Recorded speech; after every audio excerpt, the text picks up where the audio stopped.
Dun, dun, dun, dun, dun. We're here! Hello! Welcome back to Roll X Play, where we, say it together with me, roll dice and play games. Yeah. We have a tagline? Yes, we do. It's not like we've done, like, between the two campaigns, 20 of these already. I know, I'm being an asshole. Okay, Yeah, okay, Jack. what's else is new? Okay, Yeah. well, look, everyone's here, clearly. Definitely no one's missing. Our tech guy, Frey, he's not here currently. He won't be joining us today. So we are left with another curse stream with yours truly hosting it. So blame him. But outside of that, everything's working well, stream's going live, and I think we're just ready to go. So what I'll do is I'll give you guys a little bit of an introduction, a little bit of a recap, and then we'll dive into today's session. So it is the fourth day aboard the Cavalier, and the party has been up to quite a lot. Meeting interesting people, being tormented by a shadow fey creature, partaking in the many activities on the ship, dropping people off the side of the ship, researching curses, seeing interesting reflections, and having awkward family reunions. But with all of that put together, they only have a couple of days left on board until they reach their final destination of Alexia.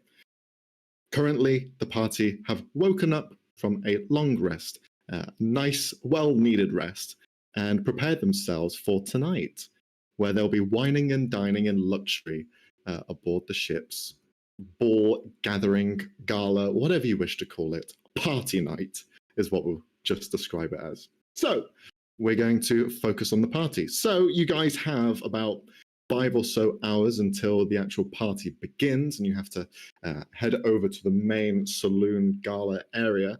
So what are your morning routines? Does anyone want to go first? Is anyone pairing together? I'll leave that with you guys to decide. If not, we'll go one by one. We can go one by one. Oh, God damn it, why me first? Because it's always the case. I can go first. I just hold back if anyone else wants to go first, and then no one does, and then silence. You go, Leonie. Okay. Sienna, as soon as she gets up, she's going to go on deck and do essentially some warm up and then some training routines. Just letting off some steam, getting into some training, going through her forms, essentially. You do have like a little gym in your VIP suite. Everything's there. So in you the have suite? like, yeah, in a little side room. It's not massive, but there's like benches and weights that you can just drag out and bring into the main area. There's one of those like space hoppers that you can sit on, slightly bouncy. You can just use that to kind of balance and do your core exercises. You have plenty of straps here and there to use against walls and bolt-on points that are on the walls themselves. So you begin to go the mile, go the distance. Is there any sort of technique that she kind of focuses on when it comes to training? Is it mainly stamina, strength, core, agility? What's her style of exercise? I think after doing like a basic warm up, using some of the equipment that's available to her, she'd probably focus on like balance exercises, and also at some point just straight up grab a sword and go through some training regimen that she still has from her time as a guard, and just run through some drills that she used to do. Just keep up with her form, try and not lose that. As you're kind of going through and looking for stuff to use and prepare, as you're going in this storage unit, there is a moment where you're kind of like, oh, fuck. You have a slight fright as you see someone standing in the corner, just kind of a pure shadow there. But upon kind of looking closer, you see it's just a mannequin.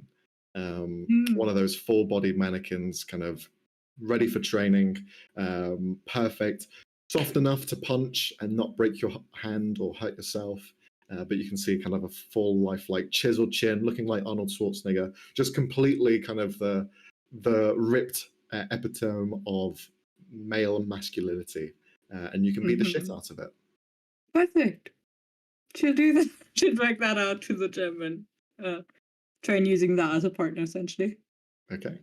You just begin to hit against it. The rest of you, those of you who weren't awake first thing in the morning, are slowly beginning to rise up as you hear the whacking sounds of essentially dulled weaponry against a sack / rubbery material. As you wake up to see Sienna currently sparring with one of these mannequins that's just kind of like flopping around everywhere. But yeah, anyone else? Who's next? Morning routine. I feel like after Van woke up, he would start making a light breakfast for everyone. Okay, You what know, does so- Ben cook? Ooh, I feel like he would just make some eggs for everyone on toast, you know. Sure. You send in delivery through the kind of telecommunication device.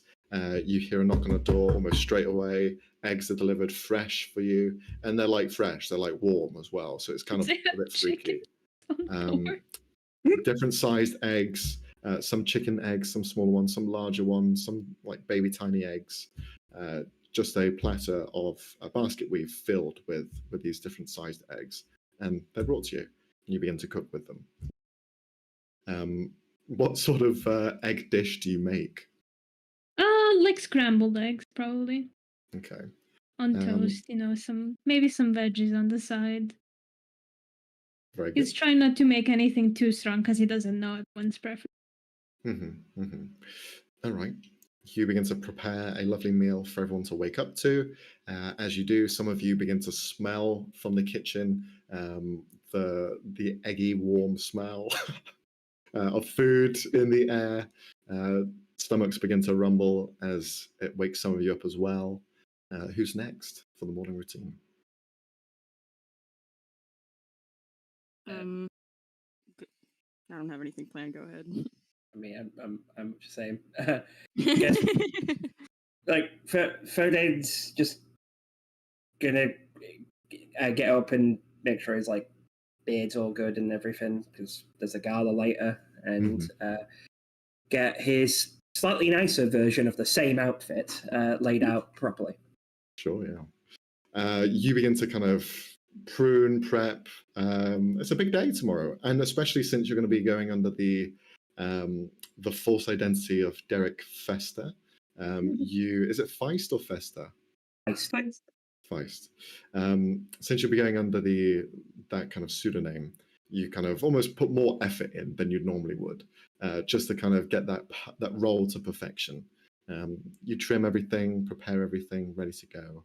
Can I add a douchey scarf over it, just as a slight differentiation? Yeah. What color's the scarf? Same color as my tie. Okay.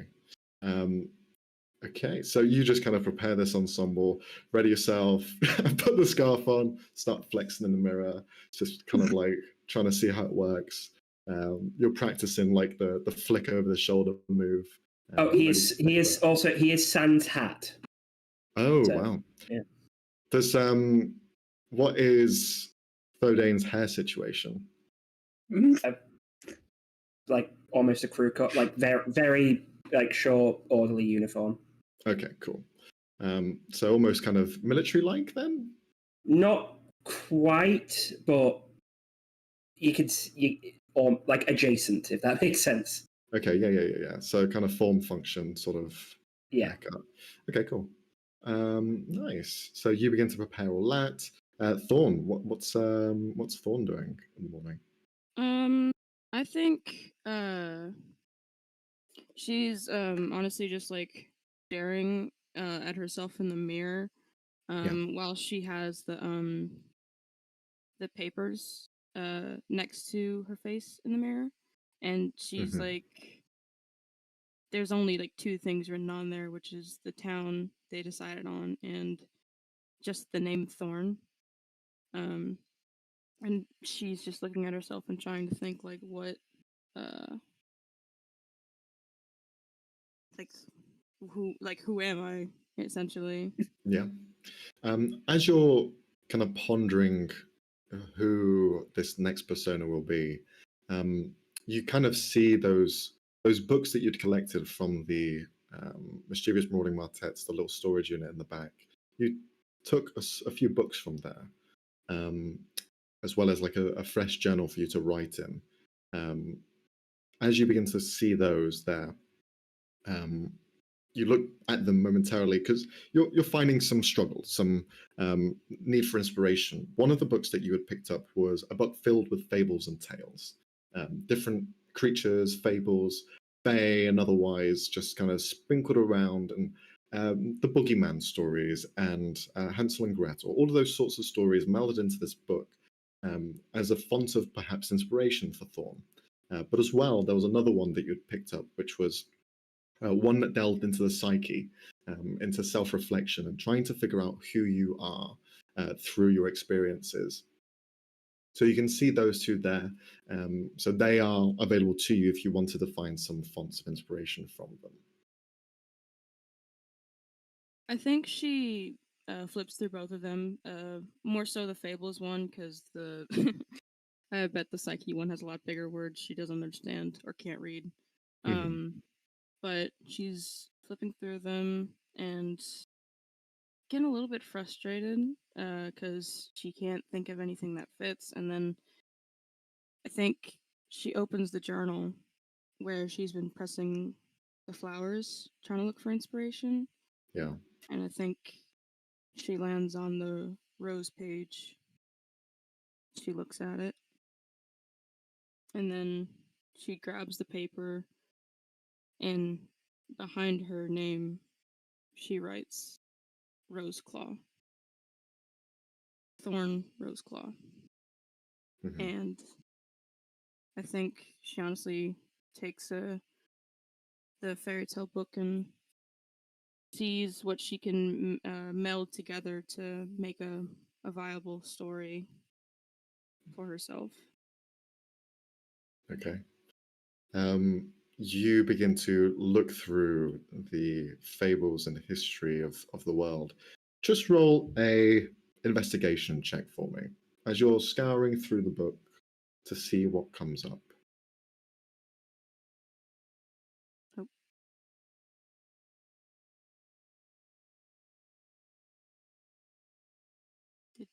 Okay. Sorry. Investigation? Yes. Okay. 14.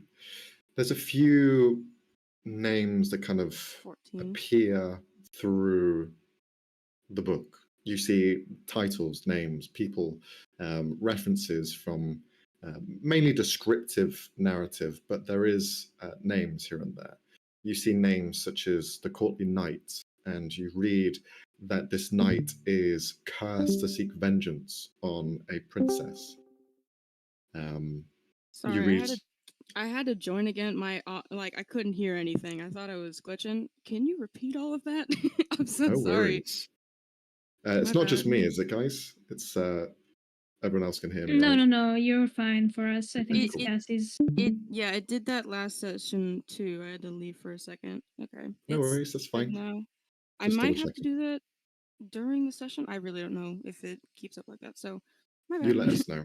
You let us know if anything Yeah. happens. I gotcha. So yeah, you begin to read through. You see different names and different descriptions for entities, stories here and there. The ones that kind of stand out as you're just glancing through. There is one called the Courtly Knight, a king's son who was punished and cursed to seek the land in vengeance of some sort of prince that they knew. Another one titled The Eerie Eye, an eye which looks over a small community embedded in a mountain, watches and tortures the souls below. Another known as the Puppeteer, a lanky creature from the Shadowfell who haunts homes and imitates the fallen families of who they curse and puppeteers them, mocking them, mimicking their personalities and themselves. You read another one, Maple May, a young girl who was twisted and turned into tree through a curse which had left her completely disshapen and deformed inside of a large oak tree. A daughter lost in a forest to never be seen again. Sailor's lonely call, a siren who reaches out to a sailor who finds himself alone. No one knows him. No one empathizes with him except for this voice. And the ship goes down with him as he lets the voice in. Another one known as the mischievous tradesman, a person who travels his life from village to town, trading goods.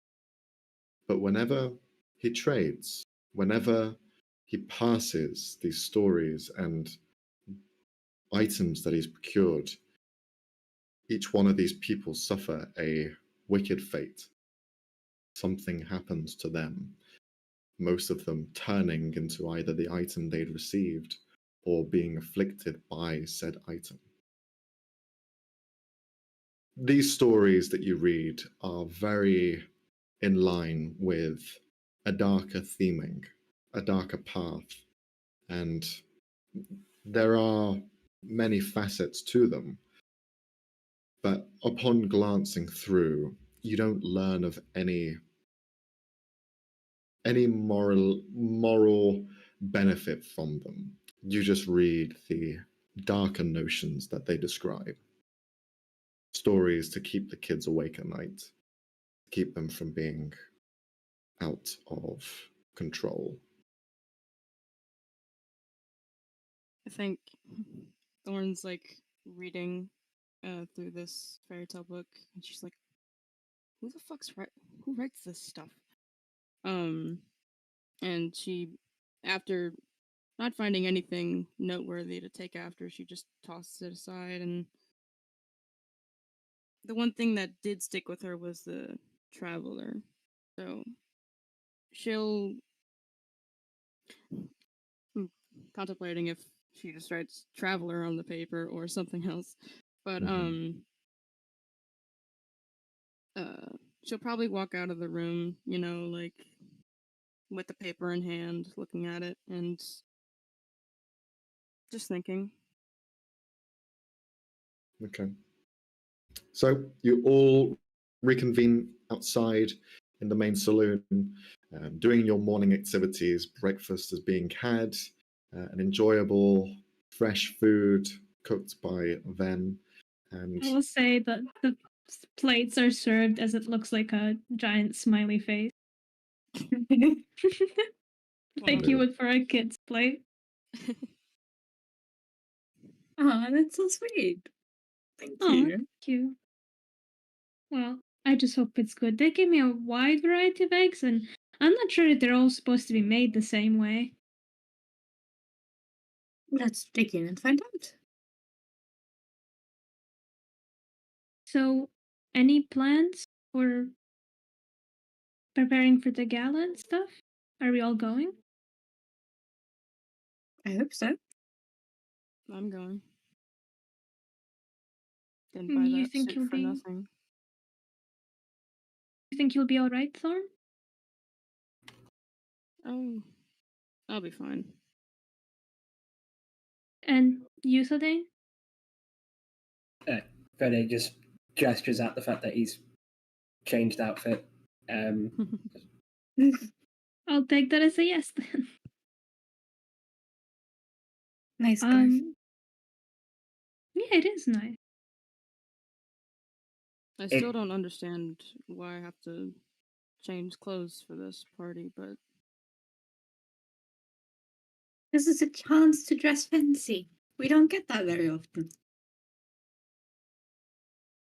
I still don't get it.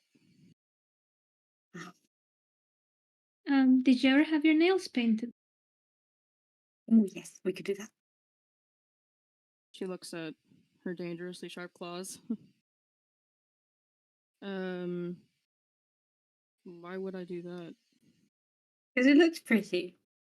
Yeah. And Sienna's going to show you hers, which are probably at the moment a very plain orange.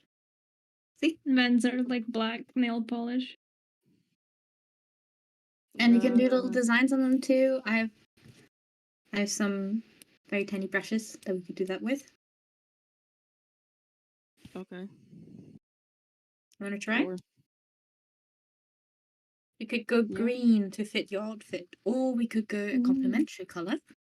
Maybe a purple or an orange. I'll see when I feel like. Well, if you want, we can all get ready together. You can see how me and Sienna do it, and then if you get the feeling that you want to do it too, you can join in. Okay. So Dane, you also in, What or about you?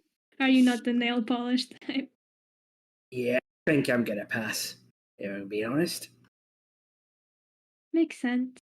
You keep your documents tidy. Nail polish can get in the way of that.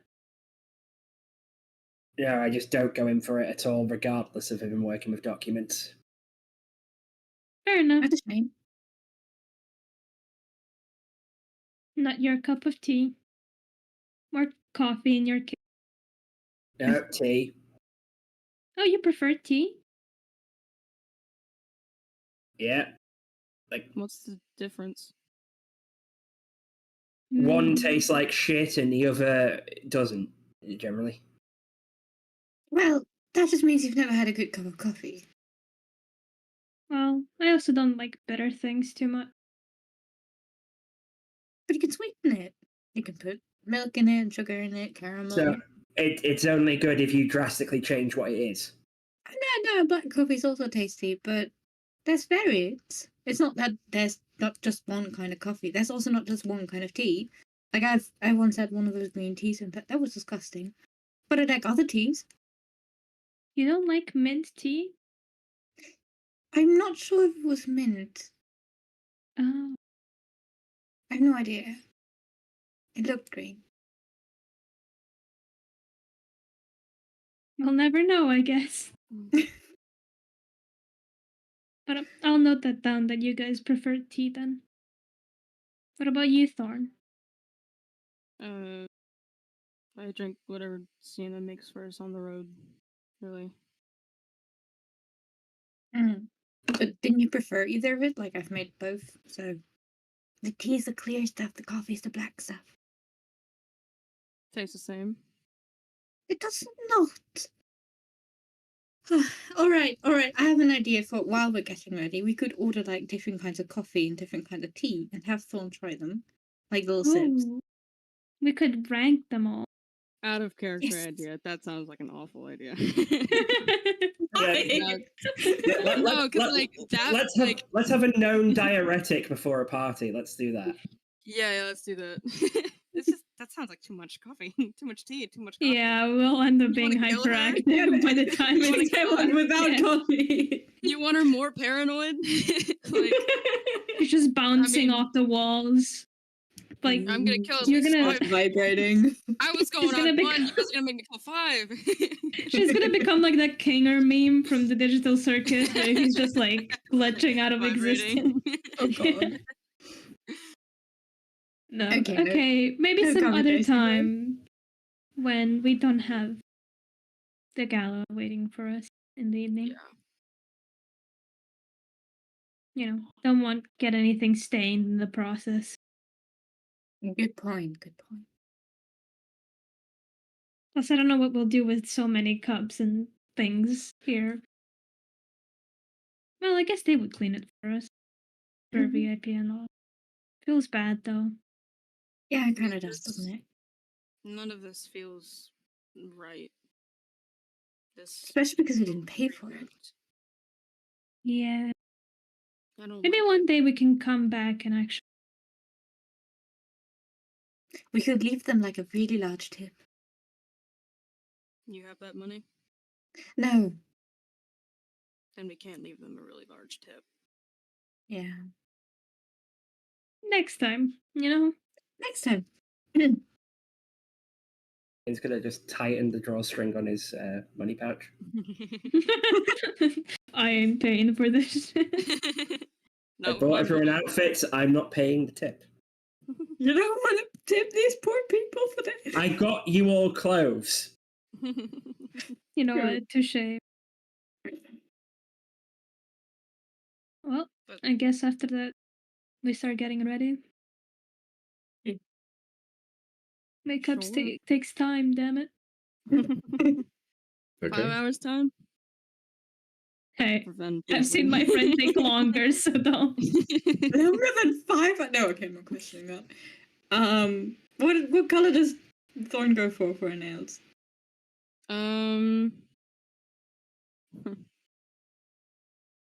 Honestly, I think she goes for green, but it would be really cool if she went for purple and orange, but she's gonna go for green. We could do green with like orange and purple designs. Yeah, like little flowers. Oh yeah. That could work, yeah. Little squiggly lines on the nails. Yeah, she could do that. I Or, like, have imagine the Nice. tips of Sienna's them. doing one hand and Ven's doing the other. She Yes. really has to itch her nose. But They're not letting. it's like, let go of me. No, you have to let it dry. You have to let it dry first. Yeah, you're gonna Just get it another few everywhere. minutes. Just She fanning just it looks with her. She just looks like she's about to die. Sienna, you scratch your nose then. Super effective. Just kind of gently rub her nose on like the back of a knuckle, like, is that Oh, helping at God. all? This is stupid. This is stupid, yes. Oh, boy. Could any of you help with my hair? I feel like this is gonna take ages if I try to brush the back myself. I mean, I would love to. I can help, maybe. Yeah, Uh, go ahead. Sienna's gonna take a step back and gesture for Thorn to do it, like, go, blunt. like in kindergarten. She doesn't say that out loud. She's just like, Make friends. Make friends. yes. Yeah, I guess, Thorn just starts brushing Ven's hair. Every few seconds, ow. Ow. Am I No, brushing I'm that kidding. hard? Just try to grab one piece and then brush it instead of just pulling down. She takes one strand. That's what you mean? Like a chunk of the hair, you know, like and he shows her. Yeah, she starts getting it. Thank you, Thorn. Well, Are you feeling any better? I don't know. A little bit. Like, I don't know. I I'm still sorry feel nervous, I guess. about the Shadow Man? Yeah. I've. He's been on my mind. And I still have this. And I pull out the magician card that he gave me. I don't want to get rid of it, but I want to at the same time. One of us could hold it on for you, you know. Hold on. Until you feel like you might. No, I'll keep it for now. I just have to make sure that nobody else gets hold of it. Nobody else that I don't trust, you know. I get it. I don't think he'll be visiting us for a while. Hopefully hope not so. ever again, but something tells me we'll be seeing more of him. Well, I keep thinking that if I... No, it's stupid. Never mind. No. Go ahead. What did you want to say? If I tell him, then my story, then I could know something about. I can try and get the upper hand, but probably not worth it. Well, maybe we can find out more about him and how his deal worked. And then we find out it might be worth it. Maybe. Right now we don't know enough. Yeah. We can try that, yeah. They can be tricky, so Yeah. we need to know the rules of his game before.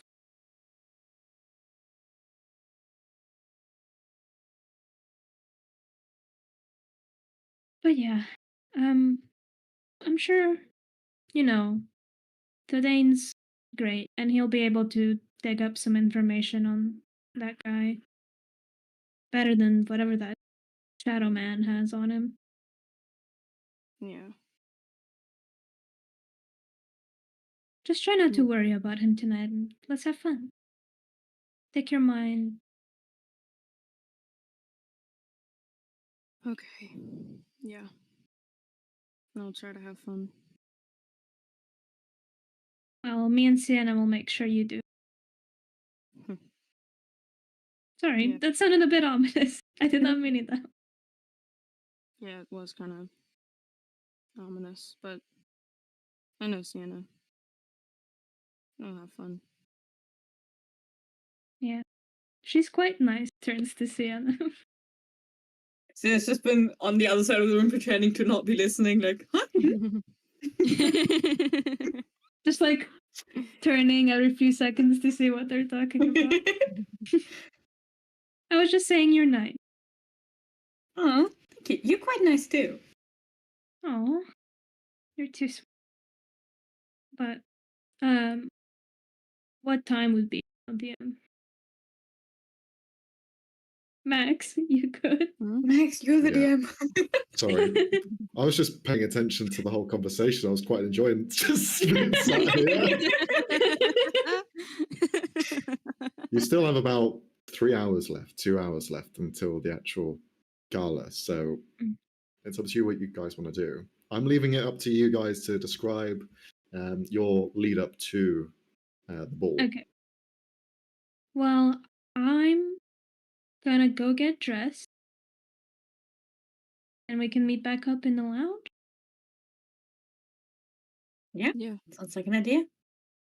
Mhm. Darn, I was actually. Oh, Van, you as well. I was actually going to go out again and see if there's a jewel lounge on the ship. Like anyone that deals with jewelry, because I don't think I have anything that fits with what you picked out for me. So. Ooh, yeah, we should probably get that before I. Yeah. Do you So think you're going with maybe. us? Yeah, thank you for inviting me. Do you think Thadane will want to go? Actually, why not? Let's ask him. Thadane, can you pay for it? No, I'm kidding. Thadane, I need jewelry! Dad, I need $20 for this ring. Our allowance. Our allowance. This is our insurance. Our pay Okay, for but, working for today Oh, we were God. thinking of heading out and maybe buying some jewelry. Would you like to come along? Right. Now, I have to ask, who's paying for that? The person that buys it. The person that wants it. So, me. Just- I could treat you to something if you really want it. Look, I mean, I'm not in need of anything like that, but it. But is Just- Derek in need of? He did say he was like Mhm. related to arts, I think. Yeah. Up and coming art broker, not a successful art broker. True, he might not have the Still. money. Actually, yes. Do you think Derek's rich? Do we? I feel like we should know that. Did Derek No. buy his own ticket? Because if you're in VIP, you're gonna have to have some money. Yeah, except I already said that these were a gift. Ah, dang it. Okay. Just So Derek's say not no. rich. Just say no, they'll leave you alone.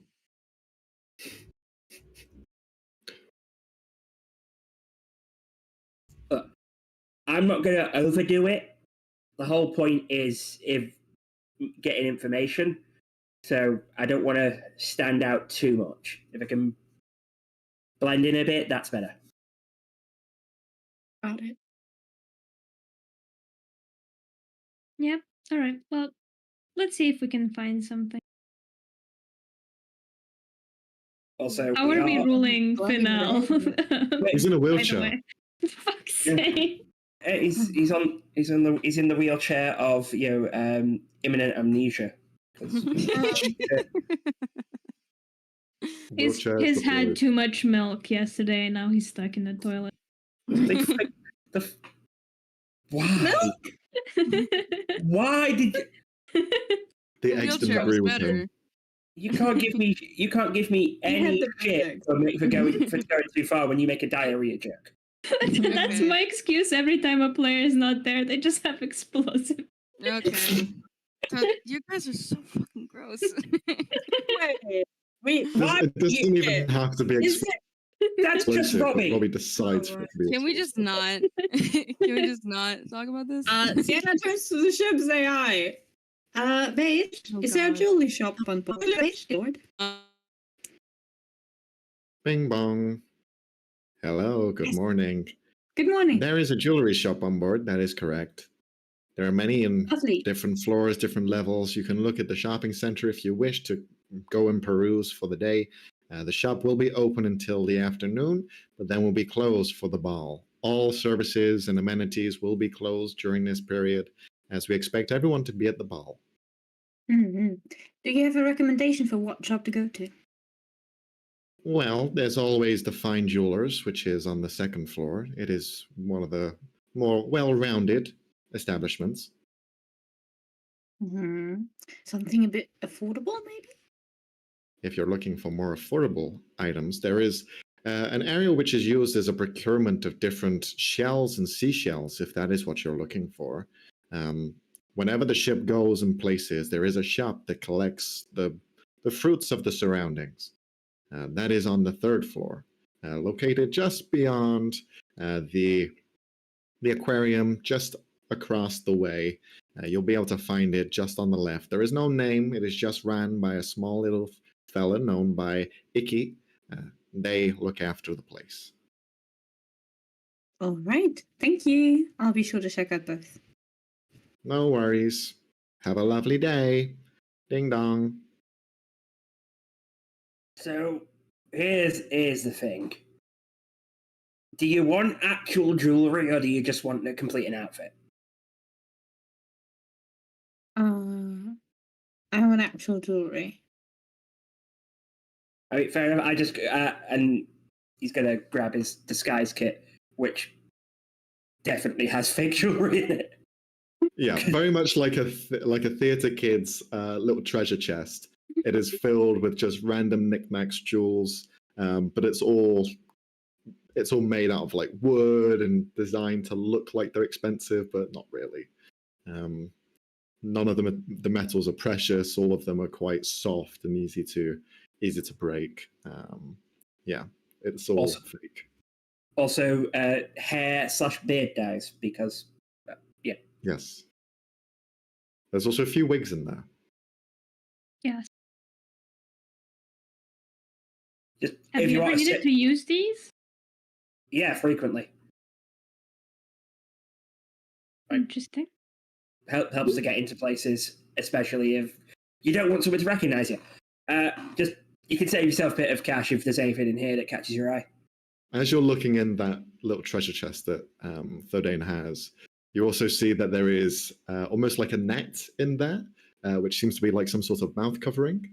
And then next to that are several other types of beard. You see that there are almost kind of like, instead of having a wig for your head, there's a wig for your chin. You can Does see it have different like ones. the little mustache? There's a little mustache one with a curl on the end. You can see there's a goatee one. One of them that's just pure stark white. It seems to be matching one of the wigs that's in there as well. Yeah, there's a few here and there of different colors and styles. Sienna's just staring at Dane's beard and wondering. This one's real. Can we try it? She reaches Okay. to pull his beard. Thorn, no, don't do that. My goodness, I've shot someone for less. I'm a dwarf. You don't touch the beard without asking. She just rolls her eyes. Yeah. Anyway, that's a lovely offer, but I think I'll prefer something more real. Fair enough. Just it seemed the options were price gouging or seashells. So Yeah. Well, we'll check the stores out, and if there's nothing pretty, there's nothing pretty. But we'll see. fair enough. Offer's still on the table. I remember that. Okay, what's the plan? We're You guys heading going. shopping? Yes. All right. Before we do that, though, I think Thorn wanted to go to Thodane, not necessarily privately, but like alone, and she'll show him the paper, where she hasn't written a lot since he last saw it, but it all it says is the new last name and I am a traveler on the occupation part. Right. Okay. I'm gonna make a couple of amendments to the occupation part just because you need a bit more of a history. So we'll just put freelance, and then we'll list some things there, like merc work. We're gonna establish that you know Derek Feist. I don't that. have Lance though. Okay. Freelance is you do various bits of work without necessarily working for a person, or it's like being a mercenary. Oh. Okay. So that's saying just a traveler. That's going to get more attention you don't want than anything else. This makes it look like you are a traveler, but you've been doing bits and bobs, odds and ends as you go. Okay. Okay. Other than that, it's just really places you've lived and any places that you'd want us to put down, or any places you want us to not put down. And then we'll get it all written up as soon as we can. Okay. Is the last name good? I thought it was kind of corny, but I don't know. So, trying to be a dick on this one. Your handwriting not the best. Could you confirm the spelling? Oh, it's Roseclaw. I thought since Okay, C not K on the claw. But other than that, yeah, it's fine. Okay. Yeah. Okay. Unless you want to keep the K, because adds character to it. I'll do it the right way. To you? Okay then. So yeah, I'll get it written up properly once. Most of the time, you're not the one filling these forms; it's someone at a clerk office, and we'll get them filed when we get to layer-ons. Okay. Thanks again. No worries. Happy to help.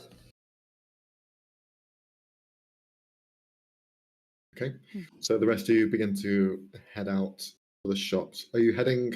Which one are you heading to? Heading to the market area where there is a few different shops to peruse. It will be a bit more of an expensive purchase, or you're going to go to Icky to see what they have. Bear in mind that a lot of theirs is colloquial, gathered things here and there from different stops around the world. Out of character, I don't trust a shopkeeper named Icky. That's just me. That's just me. We could go to both. Yeah, first I would say we look at what the expensive has to offer. If it's really all that expensive, I mean, then we can still say, okay, we didn't find if anything. if they're called Icky, they're either definitely not involved with money laundering, or they are. I figured that was a name which no one would suspect. There is no in between. Okay, so you head to the main shopping center. It is quite busy. There's a lot of people here. You can imagine that a lot of people are doing the same thing as you are. They're looking around the shops. A lot of the clothes shops are quite packed. People trying different outfits, looking through them, perusing. You can hear both men, women, everything in between, just kind of like talking amongst themselves. It is like a hive. It's a buzz. It's like walking on the main street of a large city. Down the high street, it just seems to be almost like a hub for all activity at the moment. On the way here, it seems pretty empty everywhere. Not many people partaking of other things. It does seem like this in particular, tonight's gathering will bring almost everyone from the ship. But you guys begin to look around to the best of your ability. If you could, each one of you roll an investigation or perception check to see how well you do in looking around for the best deals and for what you're looking for in particular. Yes, boss. Yes! All Don't look right. at me. Don't look at me. I can totally Don't look do at me. this. Just give me a I second. hold on. Let Leonie go. Oh, never mind.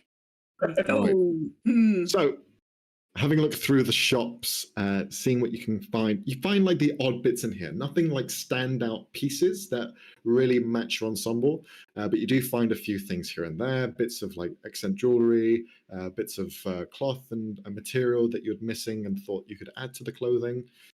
But in the general scheme of things, you don't really find much. For Thodane in particular, you can see your kind of position in all of this. Is Thodane like an active shopper, or is he just a kind of peruse? wait I'd outside, Dad. Yeah, he's just come to see if there's anything that he doesn't particularly care about the ball, but it's a market. There might be something that he'd actually want here. If that makes it like he's pretty much there to make sure no one else gets ripped off while mostly window shopping. Yeah, you get the sense that all of the prices here are fairly well priced. Nothing seems to be hiked up. It just seems to be that a lot of the items in this area are of a higher quality. So a lot of it is going to be 20 gold plus, 15 gold plus. So it is like higher end sort of shopping here. But because you are VIPs, you do get discounts as well because you bought like a large package deal. Well, gifted rather. So you begin to see different things. You can find large gemstones, jewelry, golden bands, ribbons made of like a dazzling silk. There's everything here, and Thodane can kind of guide you through it. So you tell me what you're looking for in particular, and I can give you the price for it if you're looking for something standout that will make you kind of pop amongst everyone else. So should we go around one by one, and then you tell me what you're looking for? I'll be muted. Yeah. Sure. Sure. Okay, we'll start off with Cassie. Oh, damn it. I was just about to So random. leave and do something. Sure, yeah. So what is Thorn looking for? Fuck if she knows. She doesn't know anything about jewelry, man. Okay. But I guess. What comment? Not a comment, actually a suggestion. You're wearing a green waistcoat, a cravat could be good. Yeah. Mhm. I don't know what that is. So she's just gonna look around. It's a Fancy- tie. Look around. It's a fancy French tie. I said It's she like had a the bow big tie. one. She had a bow tie. Dude, she's a bow tie. Okay. So- So as you're looking around, Thorn, you're having a bit of a struggle because there's so many people here. But with kind of the help of the party guiding you through it, you do find one thing that might kind of allow your outfit to really pop. A lot of it is quite a single tone color. A lot of it's quite a bright color as well. But you think something contrasting could really add to it. And you find in the jewelers, there is this glasswork of a brooch made out of like a red glass, and it matches that of a rose. You just see that kind of made there, a pure glass rose. You can see the stem is like a bright green color, but the rest of the petals themselves dazzling in a red kind of ensemble. The lights flicker in it, and you can see there's almost particles inside of it that cause a shimmering, almost like a glazing effect over your over your attire that you can almost see yourself wearing. You see that, and that itself is only priced at around 15 gold pieces. So if you wish to purchase that as an extra for you, to you. Yeah, she'll hold on to that. Before they check out, so nobody else tries and grabs it before her. Okay. But yeah. So you have that kind of reserve fee. You can have a think if you want to purchase it. Next, we move on to Leonie. So what is Sienna looking for? Sienna's definitely looking for some kind of enhancement for her neck area. So either, I was originally thinking some sort of choker, probably in goldenish tones, not real gold. She's not looking for real gold, just maybe bronze or goldish enhancements, or maybe a cloth choker would also be a nice idea. Okay. Looking around again with kind of Thodane pointing out different areas and shops that might suit best, you do find a clothes shop, almost like a ribbon shop. They sell different types of cloth that have been emblazoned with different calligraphies. Some have writing on them. Some of them have almost like places of note, but as well, a lot of them have accent detailing around them, embedded bits of jewelry in the cloth itself. You find a couple that could go around your neck. Most of them are kind of like bandoliers and can wrap around your arm several times. But this one in particular, you find is almost like a dark brownish color to it, a dark brown silk, but to allow it to pop more so than it's kind of like dark muted brown. You see embedded almost diamonds, crystals, just around the entire way around, as well as this weave of golden light that has been enchanted into it, that kind of connects between these diamantes, basically. You see that, and that costs around 35 gold pieces.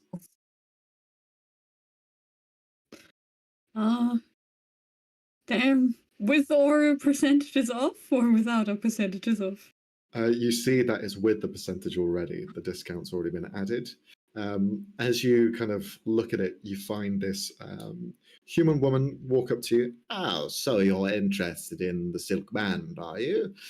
Ah, it's only a few left of this design. If you wish to take it from me, I can take a little bit of a discount for you, I guess.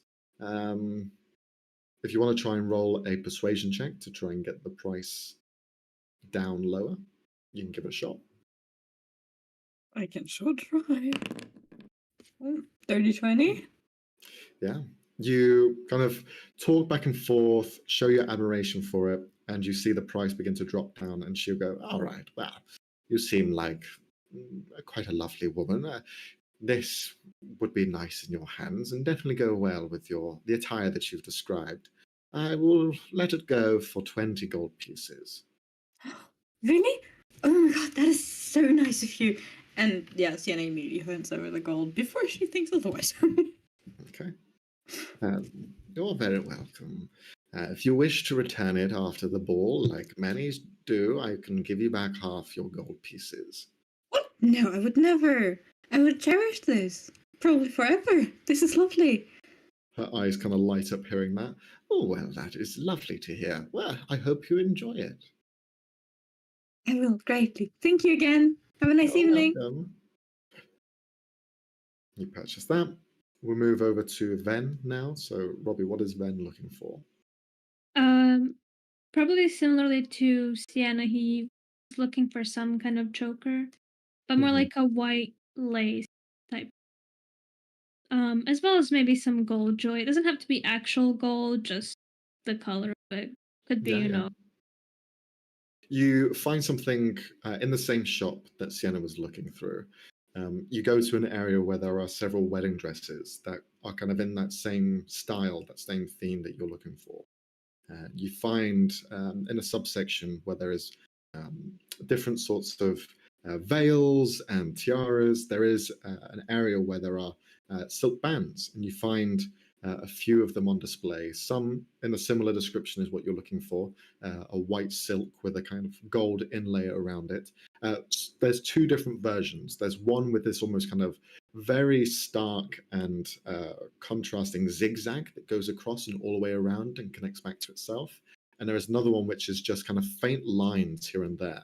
You're not sure of the depiction, the description of it, but it's just kind of like a very almost abstract version.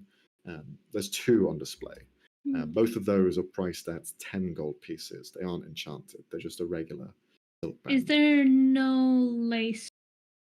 There's just silk.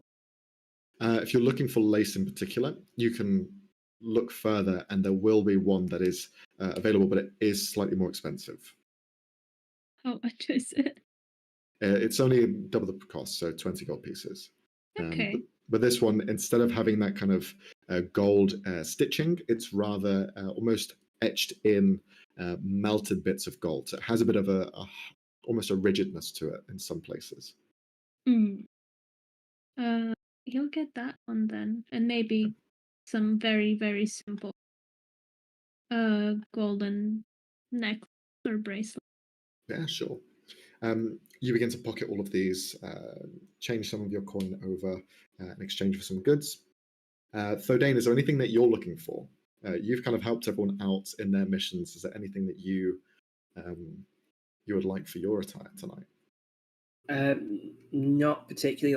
Like I said, he's trying to avoid too much. He's trying to come across like he's looking for work. So, yeah, the less frills, the better in this case.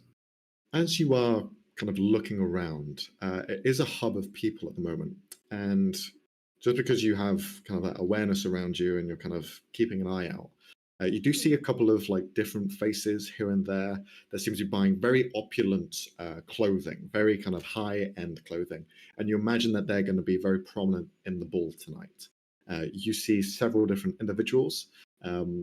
You see the same woman that you've seen for the last 2 days now. You see Serenity of House Vesper. She's kind of walking around. She hasn't noticed you. She seems to be walking alongside a halfling girl that goes up to about waist height to her. Two of them are currently buying, shopping, have bags in their hands and kind of perusing here and there. As well as you're looking through the different people here, you find one which is a very odd person that stands out a lot. You see this white furred tabaxi, one that is quite skinny to where you can almost see bits of the skin underneath the layers of fur, and their ears are quite pointed.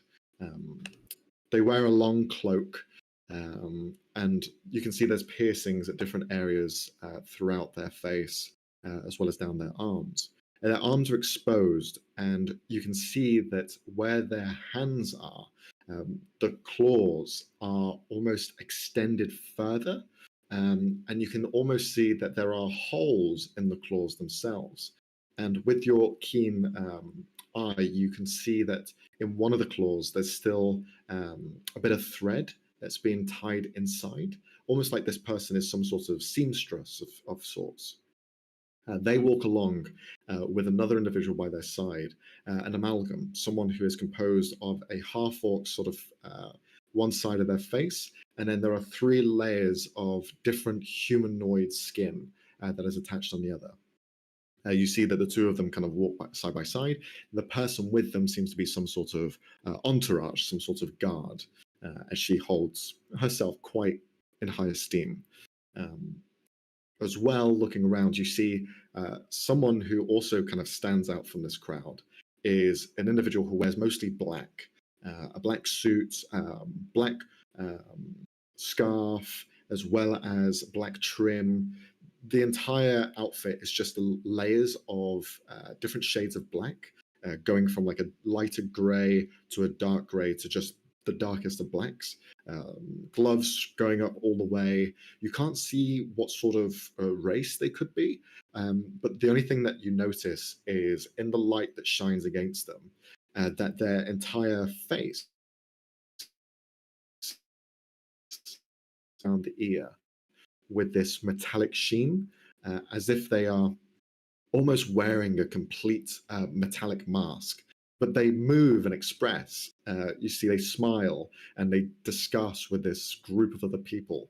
And the mask itself moves and warps. So you're not sure if this is like some sort of otherworldly humanoid who has this kind of feature affixed to them, or if it is just a mask that's on them.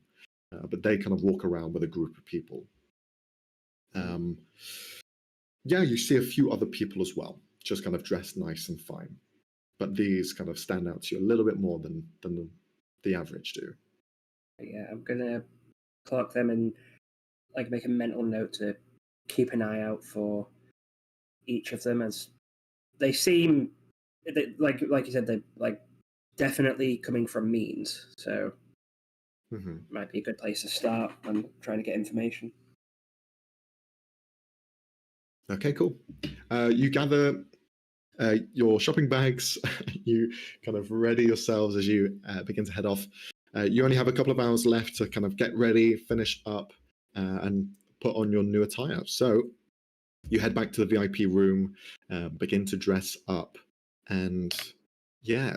So we'll go one by one to see what each one of you look like as you prepare your little get-ups. So we'll start off with Robbie. So if you could describe Ven to us. So he's wearing a very flowy, white, but like off-white, almost maybe beige, dress. Part of it is see-through in some places, kind of no shoulder straps just going along the side here, with a few like golden touches here and there. Maybe some flowers he had from before in his hair that's let down now is going all the way down to his waist. Maybe curled a bit more, like styled slightly better than the usual, just in a ponytail. Makeup kind of matches his outfit. And I feel like this time his nails are painted the same kind of goldish.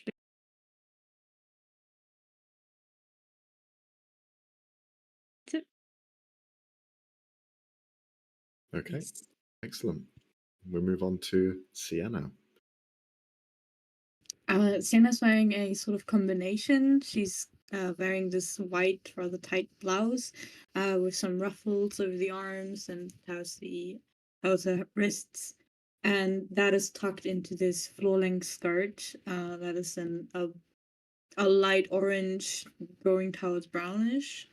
And it's not straight at the bottom, but it's like a cut off towards the bottom in a diagonal line, so it's not too boring to look at. And she's also obviously wearing the choker over the blouse, so the blouse is rather tight around her neck, and then the choker goes around it, adding a little bit of highlight. And her hair is open for once, so it's just very long masses of flowing hair down her back. Very cool. Okay. Thorn? Thorn is wearing this emerald green vest with the rose pinned to her shoulder, pretty much, with same color bow tie. She's wearing white undershirt with sort of like a grayish suit over it with pants and I don't know what it's called, but like a Peaky Blinders sort of cap over her head, covering her her symbol. And she very much looks like she has just a bit altered version of Thodane's casual wear, pretty much. But yeah, super simple like that. Very cool. Thordane? Yeah, so like I said earlier, very similar to his regular attire, just a fresh set of it. No coat or hat, and the like slightly douchey red scarf over the top. Also, I don't think I've ever established. I can't think of any reason Fode would not have an ankle holster. Because normally it's a shoulder one, so he'd put that on and have the gun on his ankle hidden by the pants. Bringing a gun. I'm bringing my knife. Wait, are we allowed to bring weapons?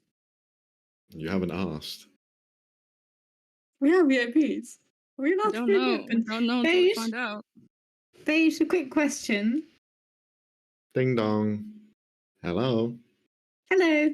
So, I was wondering, is there a rule against bringing weaponry to the ball tonight? Not everyone is allowed to bring weaponry. Only your bodyguards can bring weaponry. If you feel that you need protection, then you can designate someone within your party to be a bodyguard of sorts. Right. Is there a limit to how many weapons that bodyguard is allowed to carry? Well, if you're asking me, it depends how many hands they have. Uh-huh. But also what they need in the moment. So I guess you could carry as many as you like, but you will be searched on the way in. Okay. Thank you. You're welcome. Enjoy the knives. Bing bong. And knives. Stop giving the robot ideas. So, do we feel like we need weapons in there? That's all well and good, but we were all in our rooms getting ready, so I did not hear that conversation. Yeah. Okay, once everybody's in the lounge and everybody's dressed and ready to go, Sienna's gonna ask the question. I mean, this is where I go to Max. My investigator's license, does that give me a right to carry? Not in formal places like this. That is almost negated straight away. Even guards or officials who are coming to a public or private party tend to have to give up their weaponry too. Thorn just says, they're not going to take my knives. I'm going with them. Yeah, we could say you're a bodyguard. That would mean that you're allowed to wear weapons. Maybe you as well. In case you need to bring your sword. I do want to bring it, but I feel like we can't have 2 designated bodyguards for 4 people, considering Fennel is Fennel going? We're taking Fennel in the ring. Fennel's waiting for you there. He got ready early. He's already there. Right. He wheeled himself there. Right. He took the tubes in the wheelchair. So, Sienna, you're overthinking it. Watch, and I give the holster with my gun in it to Fawn. That's what I was thinking. But do you think it would be a bit obvious if you carry this? And Sienna's like holding a sword, which is bright golden. Yeah, is this I think obvious? I think that might draw a lot of attention to us. Thorn's eyes are normally like, slit. They go wide when the holster is handed towards her. Also, you're not allowed to shoot that gun. Thorn, look at me. You're not allowed to shoot that gun. Also, to immediately counter your argument of too many weapons, daggers and an ankle holster are very concealable. So the only visible weapon will be your sword. Okay. Well then.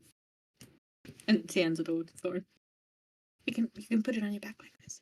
She's just like in heaven in her mind right now. She's like, I yes, think she picks up the sword and just falls to the ground. Yeah, probably. Just takes her with it. Oh god. It's like on the floor and she's like, give me a second, I got this. She just can't.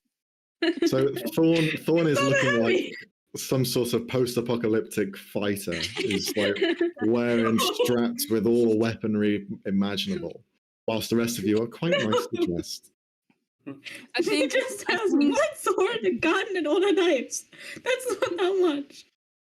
Well, I don't. What kind of What kind of like sword is it? Is it a long sword or it's a? It's a katana, which I think we're holding as a long sword. So yeah. Yeah. Can I use that? Are you proficient in this is martial weaponry? Let's take a look. Where do I look for that? I think you are from the subclass. You look at proficiencies. Yeah, I am. Yeah, I'm looking at it. Yeah. Oh. Okay. Gotcha. We're all good. So she has a gun on her ankle, 2 knives in her jacket pockets, or no, in like hidden within her belt, and then she just has this fucking massive sword on her back. But just bear in mind, Cassie, the sword uses strength to attack with, and the gun needs proficiency to be able to shoot correctly. You can use your dexterity to shoot it, but you will have a penalty because you aren't proficient. Yeah, I'm not telling her how to take off the safety, so even there. Well, if anything goes wrong, I'll just run over to the 13 and give him his gun. Sure. Yes. And the same thing with Sienna's sword. Okay. Then we'll have to fend for themselves. Sorry. Yeah, I mean, when Ven hungers for blood, they don't need a weapon. All the weapons I need is hands, bro. Ven's ready to throw hands. I don't think you Ven just understand. starts punching people. Ven, Shadowboxing. why'd your fucking shadow grow spikes when you said that? What the fuck? No, it's like that scene Worry from about Deadpool where he tries to punch fucking Colossus. metal. Yeah. All the dinosaurs fit the T-Rex. Jesus. Okay. So, you're all dressed up, ready to go. You handle your weaponry and kind of auxiliary items to Thorn. This will include spellcasting focuses. That is also considered a weapon in this instance. Mine looks like a hair clip, so how are they gonna know, huh? Well, they're gonna. We can try it if you want to risk it. We can try to get that in there on you. You can try to, yeah. I mean, mine's a magnifying glass, so I think that's going to be fine. The pack mule if she needs to be. This suit has pockets, okay? Anyway, you begin to head over in the direction of where the ball is starting. Do you head via the pipes or do you walk the distance? How far is it? It'll take you about 15 minutes to walk there. That's fine. We can walk. Yeah, I don't want my hair ruined in those tubes, man. Okay. You walk the normal path around. Again, you're seeing areas of the ship that aren't necessarily well looked after. Some leaks, some drops of condensation here and there in the pipes. But you continue to walk through. You find, after about 15 minutes of walking through these areas, eventually the crowd, the buzz of just people once again begins to grow louder as you approach where the ball is being presented and hosted. It's in the main area, the main kind of large dining space, which is fitted for either theatre play. It's all kind of interchangeable layouts that they have, located just above the large botanical garden, which you can see by rings of glass that look down below. You notice straight away that because you are VIPs, you are escorted to another line, getting to the front almost straight away, as you see a couple of people who have been dressed up in the full nines here, watch you walk past, some of them sweating because they've been wearing it for maybe an hour, stood in the queue, and they just kind of like groan, roll their eyes, watching you pass them. Sorry. But you reach the end of the line, and you can see waiting there, kind of ushering people through one by one, and just kind of noting them down. One of the members and the crew members of the ship, the courtier, once again. You see he is kind of there looking over, Fey-Touch Man, very kind of decadent dressed. Every one of the crew members here during this evening, or at least the beginnings of, you can see their kind of outfits are more elegant, more elaborate. They're also wearing some kind of makeup around the eyes that kind of stand out a bit more, as well as they've kind of had a more equal footing on the dress code. They've allowed themselves to dress in tone with the rest of you. So they themselves are also of a higher level as well. But you watch as he's kind of gesturing through. He sees the group of you. Oh, welcome. You've made it to the Sunset Ball. Congratulations. Could I just get your VIP cards quickly? And I'm just going to take a note of each one of you who are coming through.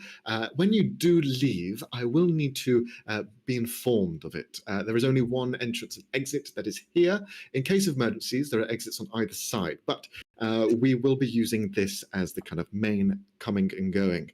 If you do end up leaving, please let me know and I can tick you off the list, as we have a certain quota that can come in and out. So we have, we'll go one by one here. So the VIP list, Thodane, is that right? I'm just going to look around. Is Serenity in earshot? No, she's not. Then, yeah, that's me. All right, excellent. We have a thorn written down here. Yeah. All right. That's a very sharp sword you have on your back. Is this your bodyguard? Yes, she is. All right. What sort of weaponry are you carrying, just so we can make a note? Just you hear in your head from Fodane, tell the truth. 2 knives. This, and she holds up her like the pants of her ankle so she can show the gun and the sword. Expecting a little ruckus, are we? Hopefully not. You'll be enjoying a lovely time. You won't need to pull that gun out anytime soon. All right, so we have Thorn as your bodyguard. Excellent. Next we have on the list Sienna. Yes, that's me. Hello, lovely. All right. Next we have Fennel. Looks down and you see Fennel in the wheelchair, just kind of waves. Oh, little accident. Oh, hopefully that gets sorted soon. Then we have written down Ven. Oh, yes, that's me. Hello. Okay, so that's everyone on the list. Perfect. Done. You're notified and you can now enter freely. We have a few hours until the festivities truly begin. The way that the show works tonight, we have a live band on the Fleeting Nightmare. They'll be playing some music that they kind of normally do on their day-to-day, but as well some special songs for this evening. We will watch as the sun begins to set over the lands of Ishvahi down below, and afterwards we will partake in some group dancing. So if you could just please enjoy yourselves. If you have any questions, I, as your courtier, can answer as many as you like, or you can address any one of the crew here if you need any assistance. Drinks are on the house since you are VIPs after all, and you will be having some food throughout the evening, passed around one by one. So please, I hope you enjoy the rest of your night. Thank you. Thank you. As well, as just a note, because you are VIPs, when we do end up having dinner, you will be sat with the captain. He'll be joining us slightly later, just as the sun sets. But he'll be here for you to talk to him if you wish. It's up to you. He's not a man of many words. All right, enjoy yourselves. And he just kind of like gives you a little push forward. As you're getting ushered in, you just hear someone from the other queue. How long am I going to be here for? Well, sir, you should have just bought a VIP then. If you are going to be so tardy, you just hear that kind of continue as you head in. So you are located at the top. There is a large staircase, 2 on either side, that begin to descend downwards on what you imagine to be the main dance floor. There are several layers on the sides where the staircases kind of stop at certain points. Those are almost like balconies, offshoots. You can see there's tables, chairs, bar units on each level, as well as kind of people sat down, talking, mingling, eating already.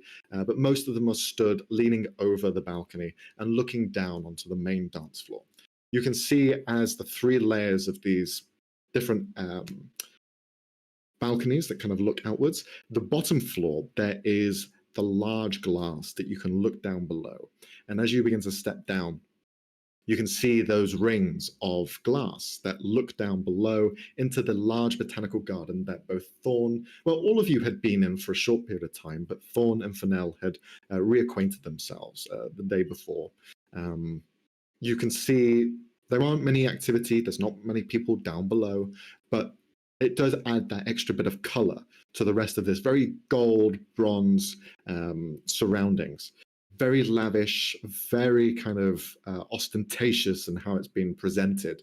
And at the very end of this room, where the staircase is on one side, the large balconies on the left and the right, at the very end, you can see there is a stage, a performance that's slightly risen up on a platform with curtains drawn either side. And you can see the band is currently playing some very light jazz of sorts. You can see the Fleeting Nightmare, you see Seb on the drums, as well as the other members there, all beginning to play very soft, dulcet tones to just give a slight ambience to the area. On the actual balconies, looking out past them to the right and the left, you can see the glass windows. This space is huge in size and stretches the entire almost width of the ship itself. It holds everyone on the ship, and it's wide enough to fit everyone standing. Through those bits of glass, you can see the sun probably at around 5 o'clock in the evening, about 3 or so hours before it actually drops down and begins to set over the horizon. But you can see the foaming seas in the distance, but on one side you see the continent of Ishvahi, this continent which rose up from beneath the sea floor and has now become a permanent fixture above and in the air. So you guys tell me what you would like to do as you're here. You have the time to yourself. If you want to mingle, chat, drink, just enjoy yourselves, you tell me where you want to go. I'd love for Fennell to tell us more about his homeland, but unfortunately, Yeah, that's what I literally wrote. Robbie, I was like, I would like to ask Frey some questions about his body. Well, But then he betrayed us. Damn it. Cheeto. Cheater. Oh my god. Frey, if you're watching this, if something goes wrong, it's on you. Yeah. Cheater. It's all on you. Trey, we've very much taken this personally, and it's all your fault. As is every time you don't show up. This makes me feel bad about not being here next week. Do we see Serenity anymore? You can roll a perception check, those of you who are looking for her. Yeah.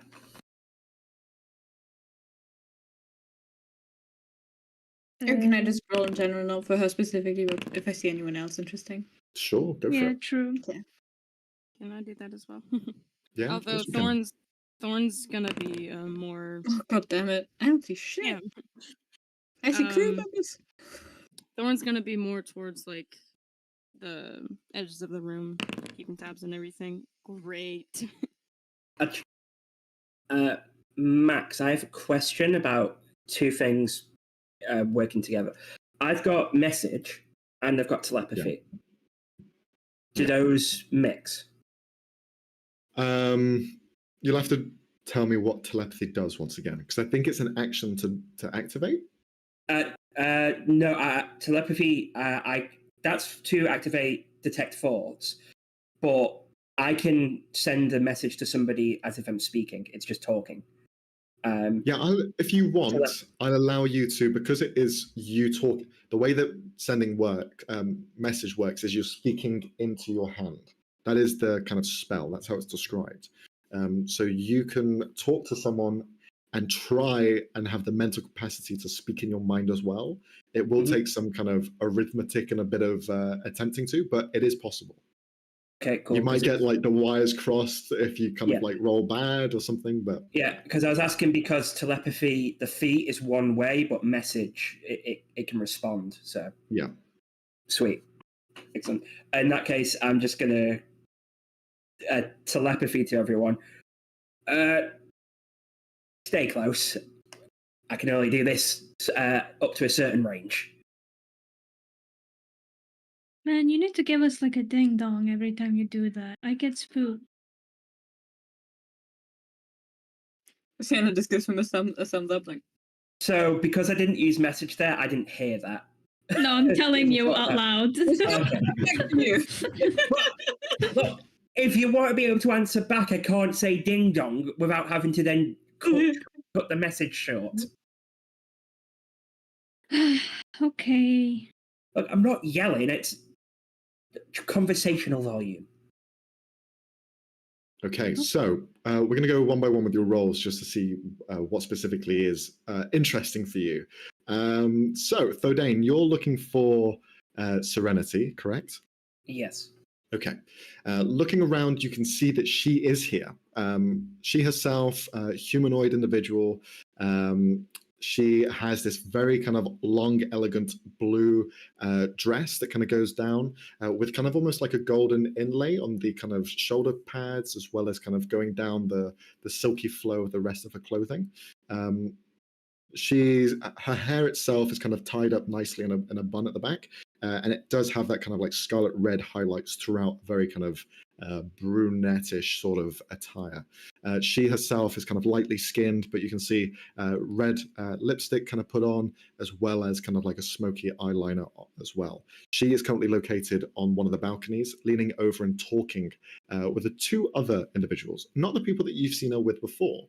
You see her talking alongside a gnomish individual, male, not a halfling, not the female halfling that you've seen previously. A man who is kind of wearing this very nice attire, but it's very traditional to some culture specifically. If you can roll a history check, just to see if you can ascertain where it's from. 24. This attire that they wear is very almost not tribal, but it has almost patterns and etchings of some sort of past, some sort of history. And you can see that this person in particular is probably from the Tricourt, a organization in Tunthair. The Tricourt, from your understanding, is the body, the kind of governmental body that looks after the entire continent of Tunthair. He seems to be maybe some sort of representative, some sort of liaison. He at least is within that circle. As well, you would know that the Tricourt, it's called a Tricourt for a reason. It's divided into 3 tribes. The 3 tribes are Grirmas. I can send these to you, don't worry. The Kiloko is another one. And the third one is Wedintini. These 3 tribes they follow the aspects of tradition, but as well, they focus each one on a certain belief. Grirmas focuses on the soul, the energy that surrounds you. The Kiloko tribe, they focus on the body, the physical, the things that you can feel. And then the Weditini are individuals who focus on the mind and the 3 aspects of life, essentially. And they govern the Tunthair. His attire seems to be reminiscent of the Kiloko, not the Kiloko, sorry, the Grirmas tribe. Very kind of soul-orientated. You can see whispers of like almost mind patterns, like threads of energy mixed in with almost the idea of the psyche. Think of the Rorschach test imprinted against parts of his body in like very golden attire. Mixed in with leaf iconography and some of kind of ground and nature in general. He's kind of located there, probably in his 40s. Otherwise, outside of his attire, very kind of well-polished gnome individual. As well, the third person, since there's 3 of them in this group, you see is someone of a similar attire to the gnomish individual. This one seems to be a human male, but if you want to roll a history check as well, just to see if you can ascertain more. Good. Not as good. His attire is similar to the gnomes, but it has a different flavor to it. So you're not sure if he's from a neighboring tribe or perhaps he's just a part of that court in some way, but they seem to be in a similar kind of standing. He stands about 6 foot, darker skin, but you notice with your kind of more observant eye, there are elements of his very chiseled kind of face where there is almost bone poking out. You can see like where the chin is, the jawbone itself, where it hinges backwards to connect up to the top half of the jaw. You see that bone almost pokes out and curls forward to the sides, just underneath the ears. You're not sure what sort of, if this is like a natural thing or something else, but you can see that kind of pokes out forward and gives them not such a human characteristic to them. But apart from that, human. She hasn't seen you. She's just discussing with them, and this is from quite far away. You don't really, you're not within earshot or anything. Yeah. So what would you like to do knowing that? Because I'm claimed to be an art broker, just gonna ask, is there any like artwork around the room? There is, yeah. There's some on display. There's some kind of sculpts, some different like depictions of people as well as creatures. You see there is one with like a centaur rising upwards into the air, holding out a large spear upwards, pointed into the sky. And you also see hanging from the ceiling, there are large sculptures that represent eagles. They are almost kind of poking out from the ceiling itself, like it's been carved from clay, and the wings aren't really visible because they're embedded with the ceiling, but the rest of the lower half, the talons are extended, and it looks like they're ready to pounce down and almost attack who's below. But there's other bits of art around as well. Sweet. So I just want to start. I'm going to be pretending to observe in her periphery. Basically, I just want to keep an eye out, and it's more see, because at this point I'm starting to think she's following me. And basically try to subtly get her attention, I guess. Okay, sure. So you begin to go off and do that. If you could just roll a performance check for me as you're trying to blend in. I will allow you to roll a deception check this time if you want, since you're trying to build this persona further. Excellent, thank you. Do I inspire? No, I'm not. I'm going to save those because I'm convinced that something's going to go wrong. Yeah, that's all right. 19. Okay. Yeah, you begin to examine one of the sculptures and try to kind of blend in a little bit. Sometimes when you do hear the odd person kind of walking over. Oh, you seem to have quite a good eye for these sorts of things. Could you explain to me what are they trying to depict here? I'm not really an art major myself. I have a bit more of a hands-on sort of guy. But if you could just explain what's going on here, why is he using that sort of expression? I just want to be clear. Is this a stonework sculpture? It is, yeah. Okay. I'm just gonna give him a look. You're assuming I know what that is because I'm a dwarf? No, not at all, sir. You just seem to have a very good, interesting eye into this piece. I just thought that you might have more information. But if there is an issue, I don't mean to sound prejudiced in any way. Just to be clear, what is this a sculpture of? Because I'm about to bullshit some crap.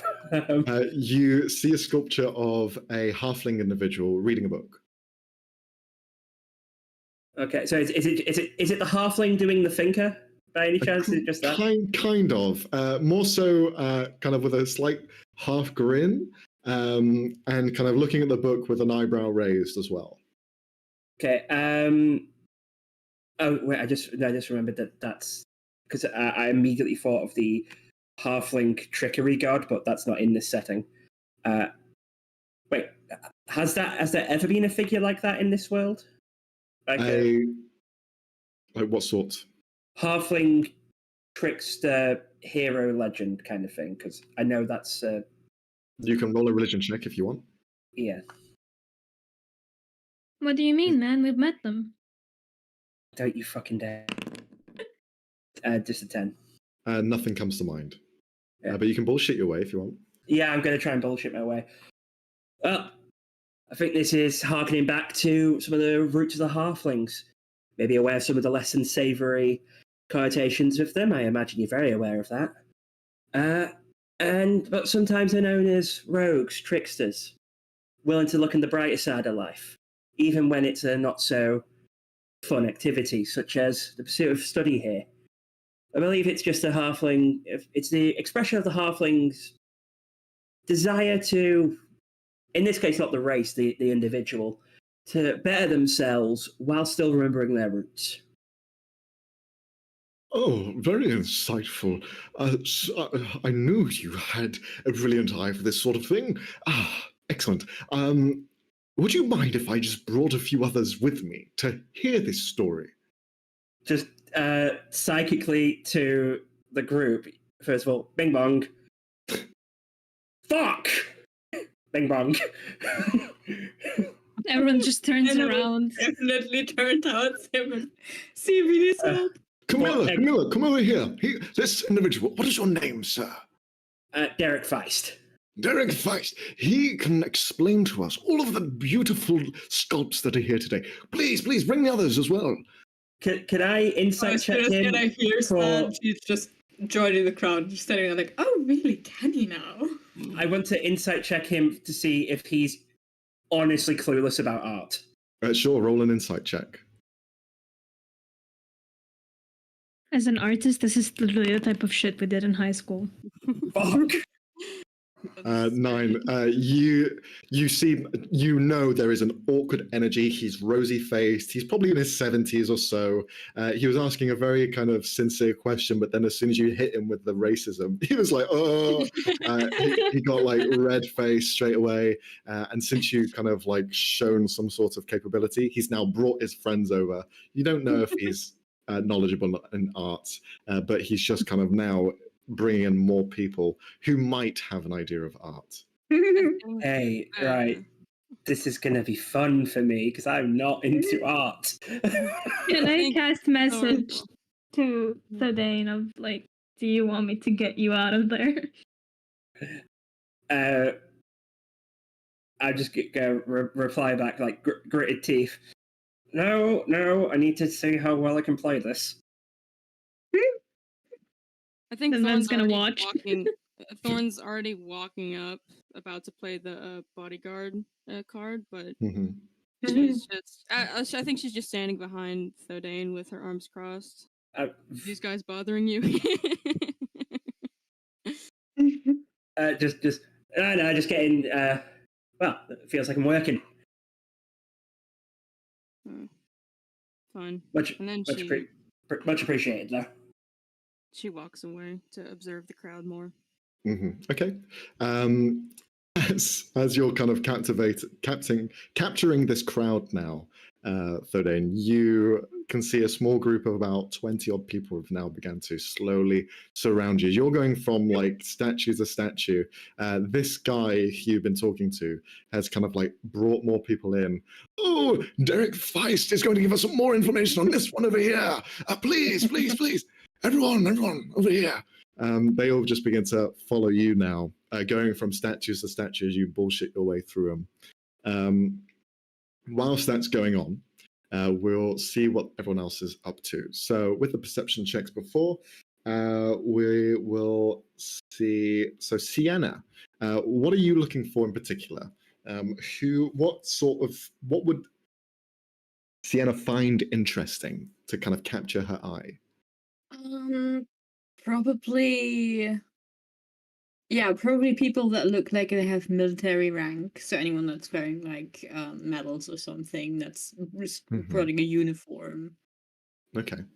You noticed that there's quite a few incognito guards, I'd say. It's something that you can see straight away. They don't really hide it, but because they blend into some of the surroundings, most people just ignore them because they just act as though they are furniture. You see different areas Members of the guards here just kind of standing, watching, arms crossed, some of them kind of chatting to each other, light banter back and forth, but most of them trained and watching, keeping a keen eye. Some of them kind of look in your direction as well. If you could just roll a insight check as you're just examining everyone here. 16. Okay, 16. You can see that amongst the different guards that are stationed, there are some of them that kind of look with a more quizzical eye. Some of them seem to be more focused on different people. And you can see that their eyes kind of gather to a few individuals that then catch your eye as well. You can see in the midst of conversation, you watch as their eyes look down to where Thodane is, but they're not looking at Thodane. They're looking at someone in that crowd who is kind of watching and listening to Thodane speak. This individual wears that kind of metallic face, that mask, that's just kind of like etched into their being. You can see that he, amongst his kind of black suit and the rest of his black attire, you can notice that his mask itself has a few kind of like scratches in it, almost like scars that have ran through. It looks like he himself, if he were to be some sort of soldier, be hardened and a veteran at that, just through the kind of damage against his face. But because it is plate metal, and you notice that now, it is like hardened, almost like titanium of sorts. It takes heavy grooves to create these scratches and cuts across them. But he's standing there, arms crossed, wine in hand, and just kind of watching as Thodane continues to elaborate on his stories. But a lot of the guards look at his attention. They look in his direction, mainly because you get that sense of they know that he is of rank. He has some sort of notability to him, whether that's for good or for bad. As well, amongst the guards, you notice that there is a formation that they seem to have. 2, 2, 2, 2, 2, around everywhere. There's always a pairing. One of the pairs seem to be a little less in the same mindset as the rest of them, is all I'd say. They're located just a bit further away, and they're currently like out of position almost, looking a bit more kind of odd around, not really focused on the main gathering here. And you can see they're just kind of discussing and chatting amongst themselves. Okay. What was Sienna to do with that? It's probably just gonna wander about and make it look like the coincidentally gets close to the two cars that seem to be. I just want to hear what they're talking about, figure out if they're actually slacking off or if there's something else going on. Sure, yeah. Just roll a stealth check for me as you're at advantage, as you're kind of blending in and trying to get a bead on what's going on. Ooh, not 20. Okay. You get closer and you begin to hear a conversation take place. You see that there's two people. One of them has like a slightly scarred face to one side, male figure. The other one seems to be female, but you can't really see many of her features. The two of them stand there. The male figure is standing a bit more with purpose, a bit more kind of straightened back, trying to blend in a bit more, whilst the female figure is slightly more crouched, not really holding her stance too well. And you can almost hear a slight discussion as you grow closer. I will need you to roll a perception check to see how well you can hear this as you sneak up. 16. Okay. You can hear in kind of hushed tones the male figure just begin to speak out. Are you sure that your intel was correct?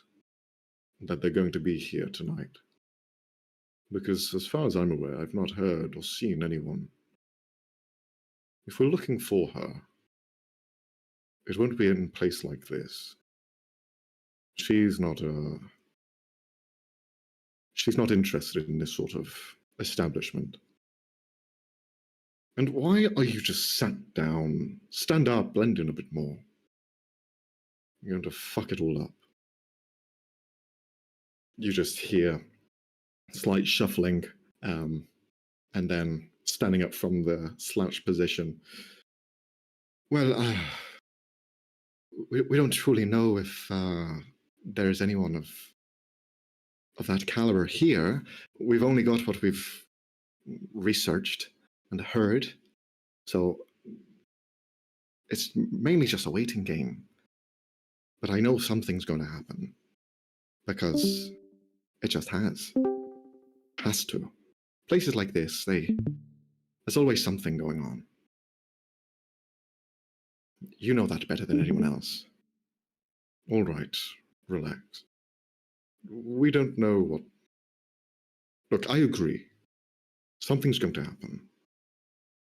But I don't think it's going to be her. It's going to be some other annoyance. And if it does arise, we stick to our plan. We don't want anyone finding out who we are and why we're here. You hear that as they begin to grow quiet.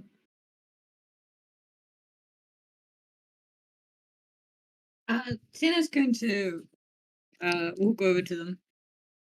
More obviously. Yeah. They are dressed like the other guards, right? They are, yes.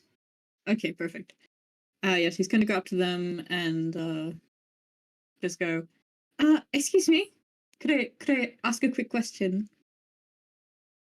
You see the male figure kind of look over in your direction.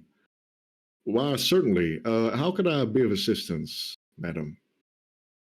I just happened to notice that there's quite a lot of guards for this event, and some guests even seem to have brought bodyguards of sort. And she's going to point over to Thordain, where Thorn is just standing right behind him, hulking out. Is there any concern for safety, or is this just normal procedure? Oh, this is just normal procedure. We go through this on a daily basis. Whenever we have events like this, we tend to just keep everyone at ease. It's nice to have a presence like us around here, you know. It really just helps settle everyone's nerves.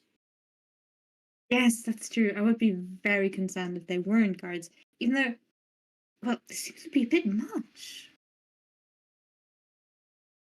Well, would you prefer us to be here or not be here? That's the main question. Yes, of course. So, no concerns to be had, just everything's normal. Perfect. Not at all. Just enjoy yourself. The only thing you need to concern yourself with is making sure you have enough to drink. So just right. the bar's open. I see you're a VIP, so just enjoy yourself. Let us worry about anything that goes on. Got it. All right. Okay. Have a good night. Mhm. If you see anything, because you seem like quite an insightful eye, just let us know. Whatever do you mean? What would I see? Well, if anything happens tonight, if you see something, someone starts getting a bit drunk, a bit, the booze can make people do some naughty things. So if you could just tell us before that happens, that would be great. Yes, I'll make sure to report any of that to you. All right. Thank you very much. Okay. Interesting. Uh-huh. Huh. Yes, and she's just gonna wander off and probably stand next to the mysterious person listening to the Dane. And also listen to the Dane. Okay, cool. And make conversation after someone else's turn was. We will move on to Van. So, Van, you rolled a 17. Is there anything in particular that you're looking for? You asked about Serenity before. Is that someone you're interested in finding, or are you looking elsewhere? I mean, with everything that's happened with Thordain, I feel like he already had spotted her. But he's just looking around for any interesting people. Anyone that seems fun. He probably already has a drink in a hand, but... Sure. Looking around for someone who grabs your attention, you're seeing that same tabaxi figure, but she hasn't got a crowd around her. This female tabaxi, white furred, like if you know the breed, a Cornish Rex cat, pointed ears, big pointed ears. You see she's currently sat down at one of the tables, one of the amalgams that she has with her, very large, brutish figure, currently sat next to her as the two of them just begin to speak. And you can see one of his fingers has actually fallen off, and she is currently sewing it back on. You watch as she pulls out a thread from her fang and kind of begins to wrap it through her clawed fingers and sew up the finger back in place. With your 17 perception check, you see this energy just flow out from her and through this thread that they have, and you watch as this essentially innate body part is reattached on.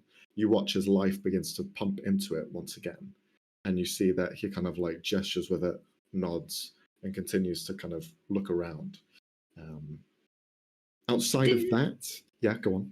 Did anybody else see that, or like did she do it discreetly? Is what I'm trying to say. She just did it as seemed like a regular occurrence. Other people you noticed have been kind of looking in her direction. One person begins to begins to almost like throw up as they see it happen, but no one's at their table. They seem to be by themselves. The band is currently playing in full swing. You just see them beginning to play along. Their music is a mix between jazz. It goes from this very smooth kind of background music to then some like heavy bass line, heavy drums. You're just hearing like a mix of rock and roll and jazz just mixed together.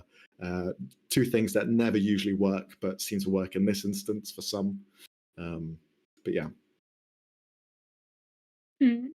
Ben's gonna just give them a little nod, you know, the little cheer with his glass in their direction if they do spot him. They kind of like notice you, and they just kind of like almost give this acknowledgement of your presence by hitting a heavier chord as they just kind of like and continue with their performance. You do notice one thing, however, being and walking through the space. There is a crowd of people on another balcony, not with Thodane, somewhere else, talking amongst themselves. One person seems to have like captured the crowd almost, this younger looking male figure, probably in his 20s or so, currently talking, kind of like bringing the crowd in. You hear laughter, but one person in that crowd isn't acknowledging that at all and has been looking at you directly. They are wearing a top hat, a white top hat. Their kind of attire for the rest of them is quite like white and gold trim on different areas, but with like a red undershirt. As they kind of look in your direction, they've been staring you down for a while now. As soon as you kind of like see it, they kind of give a nod and a cheers with a glass in hand. Do I recognize? No, not at all. Ben's going to do the same to her back, and he's gonna slowly approach the crowd. Sure. As you begin to approach the crowd, you hear this young man has now captivated the crowd a little bit. You can see he's displaying some kind of very rudimentary elements of animating objects. You see he's kind of like pulled out something by his side, cast animate objects, and is now kind of puppeteering almost this small display of boxes as well as little toys here and there, back and forth. And he's kind of like making a little performance out of it. Everyone is kind of laughing, enjoying, but this guy has kind of, in the crowd, just been watching you as you've walked up to them. Continues to drink. Oh, hello. Hello. Not amused by puppetry? Not at all. This is quite rudimentary magic. You and I both know that. Do I know you? Or better question, do you know me? We might. We might not. What does your heart tell you? I don't know what my heart says, but my eyes say that you've been staring me down for a couple of minutes. Well, can we just say that it's because you're captivating? We can. Thank Let's you. stick with that for now, then. Did he say then or then? Then. I did not catch that. T-H-E-N. Oh, okay. He looks to you, and he just smiles and gives a slight half bow. A human man in his 30s or so, very kind of thin-chinned, high cheekbones. His eyes are kind of like a dark brownish color, and he just kind of looks towards you. The name's Neville. Neville.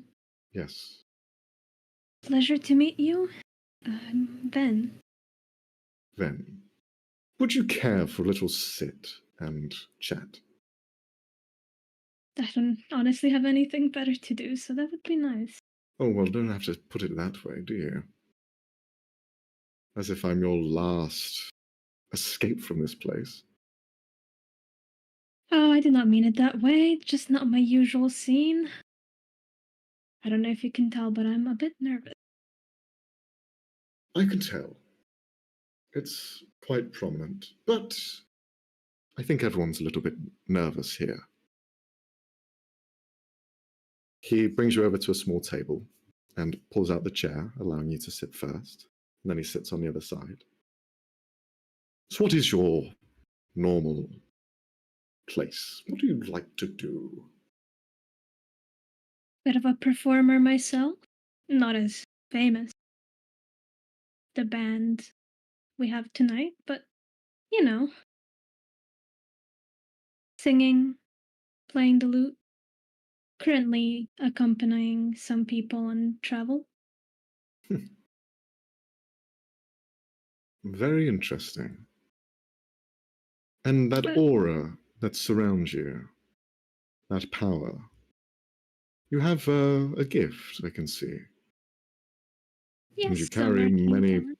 powerful gifts on you. He gestures to the ring. It was a gift. A gift is certainly a word to use. Do I know you? No, but I'm a bit of a performer myself. I like to play with some cards. And you see he flashes out one of the cards they had shown you previously. A tarot card. You see Oh, the Joker hello once more. again. Hello. The Joker Mm-hmm. or the Fool? The Fool, sorry. Yeah. Right. Didn't know you could take that form, Kelvin. Well, sometimes myth and stories grow a bad reputation, so you have to come up with alter egos, just like your friend down there. How is he doing anyway? He looks over the balcony to see Thodane talking a load of bullshit. Quite well, thank you for asking. Good. Good. Look, I can see that you have an issue. You've not been given the best hand.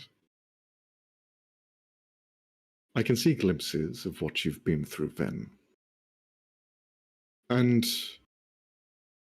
it's quite sad. I'm a performer. I can shuffle those cards back into the deck.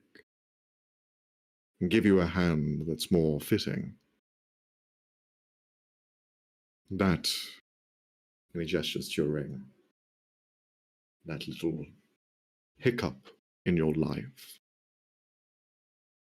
you are one step closer to getting rid of it altogether.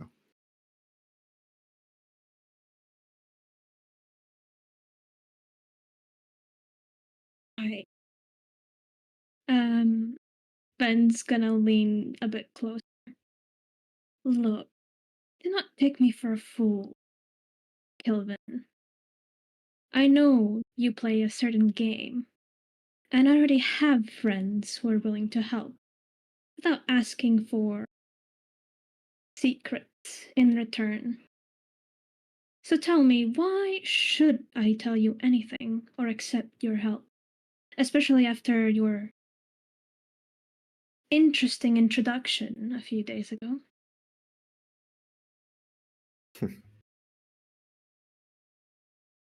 Don't consider me a friend, then.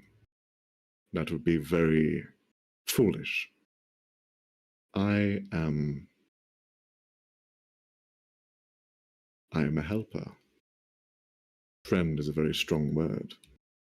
I have a particular set of skills.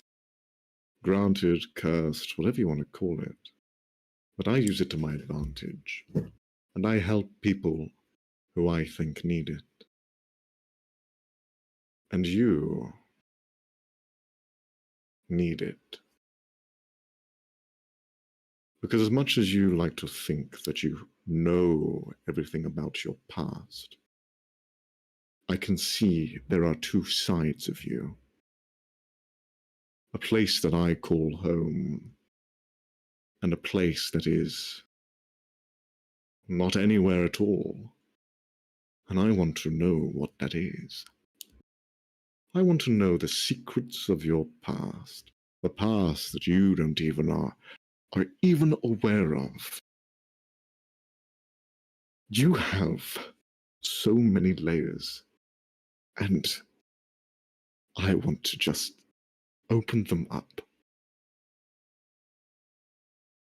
And all I ask in return is to see them. I just want to know truth. I want to know history, stories, people. If you don't know yourself, how am I going to learn that too? I can help you get rid of that, which lies on your finger, a burden, an anchor that is weighting you down. But only with your aid. Only with your permission. And how do I know you won't use this against me when it's convenient for you? You won't. You clearly won't. You just have to trust. Trust in the method of revenge. A story as old as time.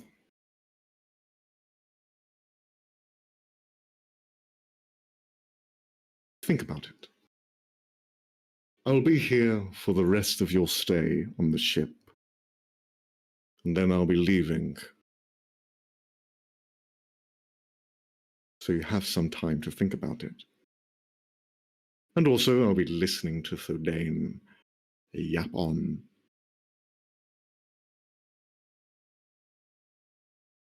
Right.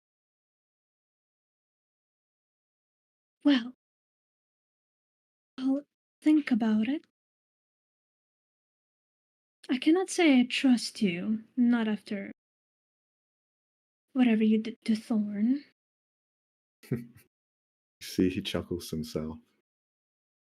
She is a fragile little flower whose petals are falling off. She just couldn't withstand a bit of fun. You find very odd things amusing. We are not the same creatures, then. I do not think in the same way as you do. I grew to understand. I am not like other creatures like me. Like I've your mother. evolved. And this is why I try to stay away from using that name. Yes, like my mother, the hag, the witch, the one which terrorized the Fey realm for thousands of years. Yes, that exact same one.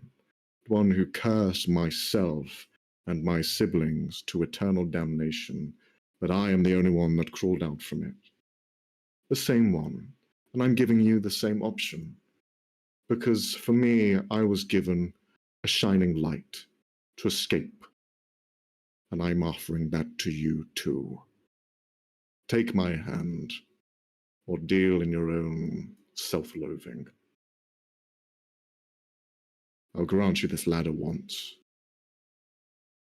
Otherwise, you'll have to climb the wall yourself. And let me tell you, it's a hard and slippery slope. He stands up, and he leaves. Ven's gonna sit there for a few seconds, kind of thinking, processing everything that's been said. His fists are kind of tight in a grip before taking a deep breath, collecting himself, and standing up, going towards the crowd where the Dane is. Okay. Thordain, you have captured an audience, and you're walking to different areas of notes, even you've even gone so desperate as the crowd's like pointing out to a column with a slight bit of like decoration around it, like, so what does this mean? Why have they chosen this calligraphy to go on the side of it?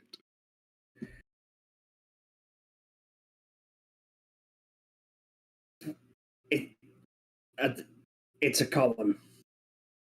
Oh, No. Amazing. How much has he had to drink?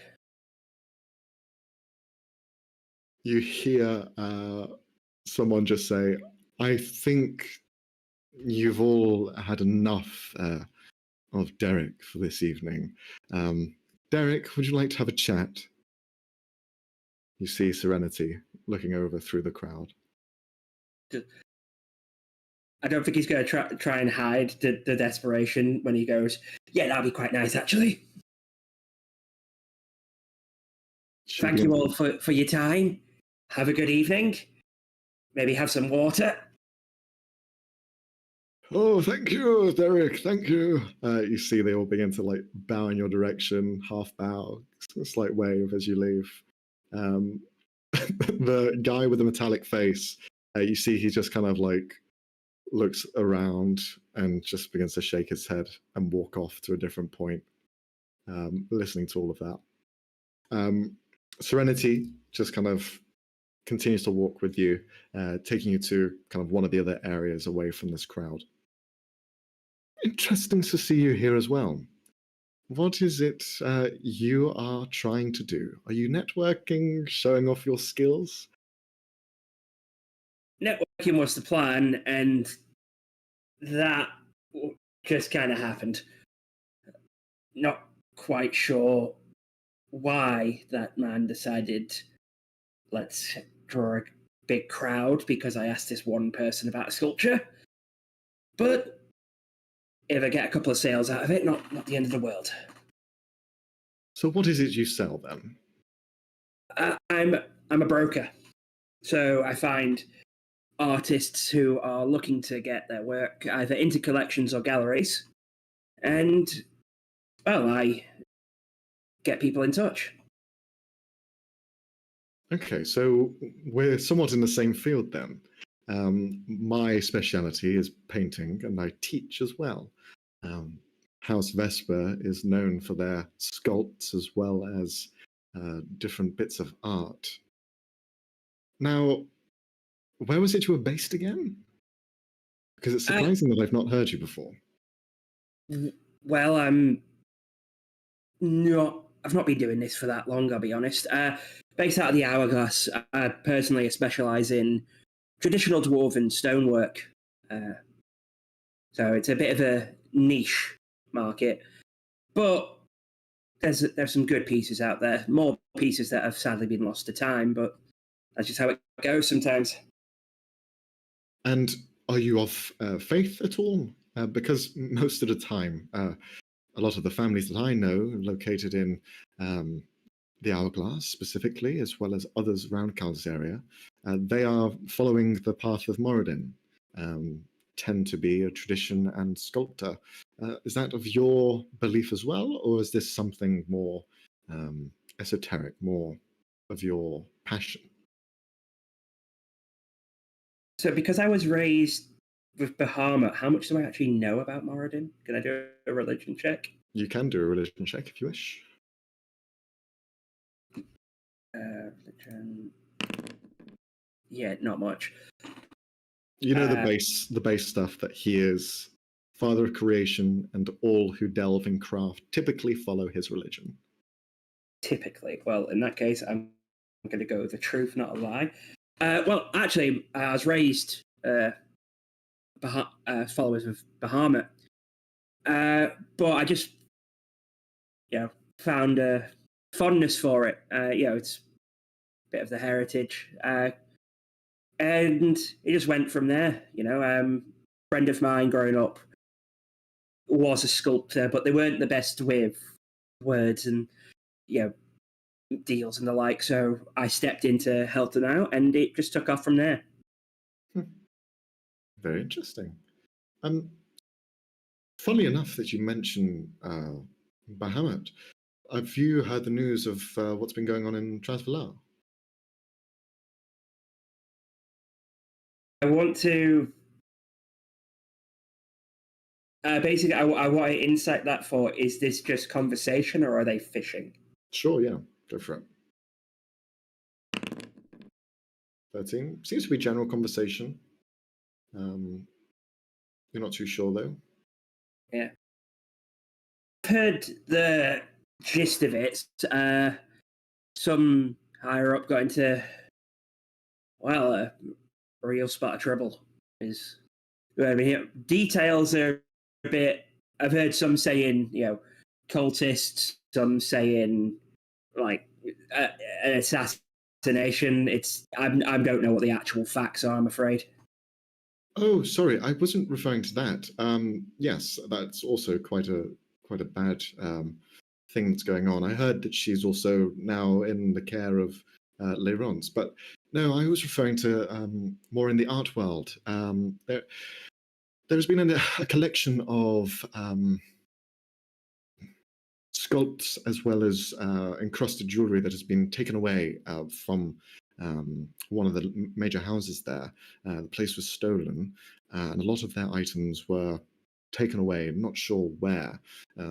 A lot of the investigators in the surrounding area have tried to pin down where they may have gone to, but most of them have a small sigil of Bahamut encrusted into them. I've been working alongside some members in Trasvalar to try and track these down. If anything comes into my house, or any others for that matter, that I can see has their emblem. But I was just wondering if you had that. But yes, the issue with the young dwarf girl is also quite an issue. I hope that the rumors aren't true. Okay. Have I genuinely heard about that? Because that might have actually crossed my desk. Yeah, you can roll a history check if you want to. That's a 20.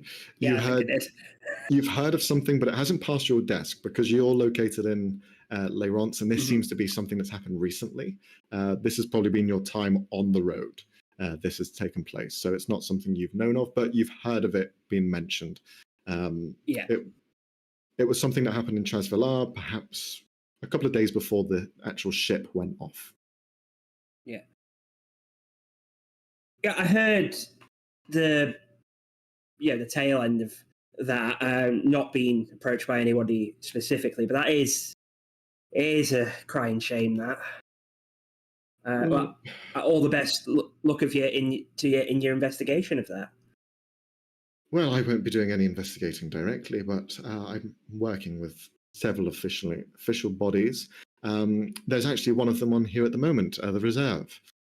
Two representatives of the Reserve are on board. I've been liaising. I was with them the last time we spoke, not yesterday, but the day before. I was out having a nice little catch up with them. Tessa Shrewd, as well as Werfenschrud, the two of them located on the ship, they are members of the Reserve. They have quite heavy ties in Leyrance, mainly focusing in Cow's area, but their expansive empire goes quite far. So I've been trying to see if they've also come across anything of the sort. And myself and Tessa are quite close, so that kind of helps mediate some things. But if you want me to put you in contact with them, I can do. Seeing as you're a budding trader as well as people looking for work, the Reserve are pretty much that and then some. Might be a little bit of competition, but I mean, competition is, it helps with progress. It helps get new pieces out there. So can't exactly complain there. If you could do that, that'd be much appreciated. I don't want you to have to go out of your way, though. No, it won't be going out my way, Derek. It's all fine. Please, I'll introduce you now. They weren't doing much anyway. They're just chatting, perusing. Oh, excellent. Thank you very much. Do you want to bring any of your friends with you? I remember you were with some others the other night. Yeah. I think they're just going to mingle. We do have one of them who's acted as a bodyguard for the group. They might be within reach, but not part of the conversation, if that's all right. That's fine. Fine by me. All right, let me introduce you then. And she begins to kind of escort you up to the one of the balconies where they are currently sat. But we'll jump over to Thorn. Thorn, what were you looking for in particular? You were kind of casing the joint. You were looking around, trying to find anything in particular. What are you looking at? Exits, entrances, people coming in and out, food, preparations, anything in particular that you can think of? All of that, but looking for entrances, exits, seeing which way could be easy, just the normal stuff. And she's also looking for anybody who looks shady, and like something in her gut that just tells her that it's no good, But other than that, she's just watching in case there's some trouble happening and keeping eyes on her friends. Okay. For this, I'll ask you to roll a survival check. Okie dokie. And just really quick movie. They got married. Was Kira at their wedding? Hold on. Yeah, we got some questions for that. Oh my god. Please tell me Kira was at the wedding. No comment. Oh. You're cruel. You're cruel. 21. Okay. Mm-hmm. Casing the joint, you focus on kind of like the exits, the general movement and footfalls of people. You can clearly see that there are other bodyguards here, not just the guards that are a part of the ship and the Cavalier, but there's also bodyguards looking after people of higher note. On occasion, some people will begin to grow closer to them, and the bodyguards will kind of have to usher them away, push them to the side, or try and intervene, but then they're kind of had to back off. As well, the entrance and exits, there were only two places where you could really come in. But also, there are the emergency exits that the courtier was kind of referencing. And you can see that seems to be where all of the food and drink is being kind of brought up. Any of the extra rations that are needed to be brought up to the bars are being brought through here. This seems to be kind of the behind the scenes for the crew members to come in and out and work their stuff. Private areas that no one's really allowed in. You see those as they open. You can almost smell the food cooking as they're about to bring out some dishes for people to eat. But as well, you do notice that some of the guards here specifically have that very kind of rugged aura to them. You can sense that there is almost a bit of a tension in the air because of there being such a presence of guards, as well as some of these more forceful looking people, heavy scars, brutish looking almost, but they've all been dressed up nicely to cover some of that. But none of them stand out as overly aggressive. They seem to be working their trade. As you're there, just using this kind of primeval awareness that you have, you do see one person kind of beginning to approach you. You see this as someone that Thodane had seen previously, a tall-looking, dark-complexioned figure with the bones that seem to almost pull out of the jawline and extend forward. Probably in his 30s or so, he begins to approach you, Thorn. Is there anything that you do about it? She clocks this, and she instinctually kind of backs away, but she just puts her hands into her pockets and try to act normal as she sees this figure approach. You see they kind of like holding a drink in one hand, the other hand holds up just in front to show the palm, just kind of like to gesture that they mean no harm as they grow closer. Very stern looking eyes as he just stares to you.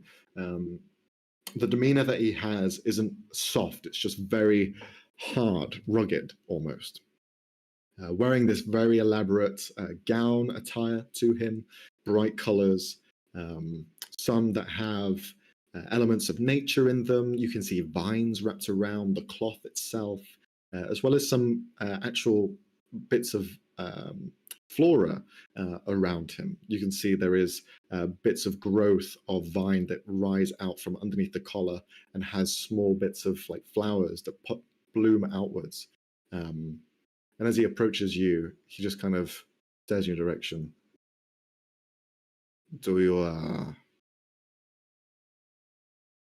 Are you a bodyguard or? Yeah. Why do you want to know? No, I was just interested if I could invite you for a drink. Oh. She sort of like kind of sort of looks for Sienna, like instinctually for like confirmation, but she just looks back at him. Sure, yeah. I won't be pulling you away for too long, don't worry. I just wanted to have a little bit of a discussion, is all. Okay. And she'll follow after him. He just kind of gestures up to one of the seats nearby, pulls out the chair for you to sit down as well as himself.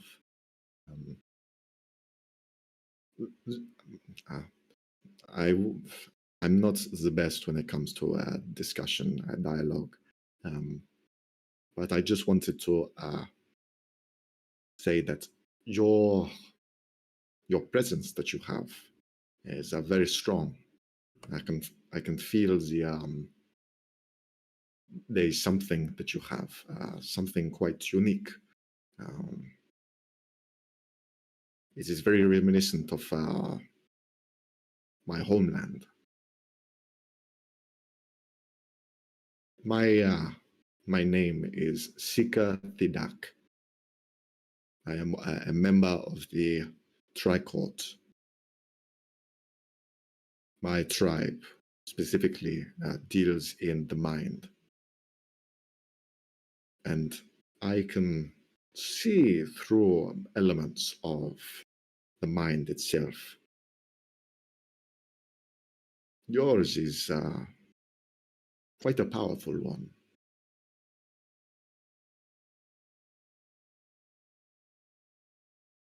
How do you mean?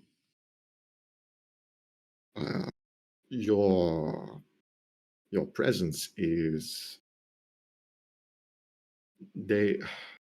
my people are quite primal. We have energies in the land and we try to protect them. I can sense there is something akin to that in you. It reminds me of home, and I have not been at home in so long. It is refreshing. Where are you from? Specifically, Kasmar, small village town in Tunthair. Can I ask where you are from? She sort of she takes a breath and she looks away. I'm from nowhere. I don't have a home.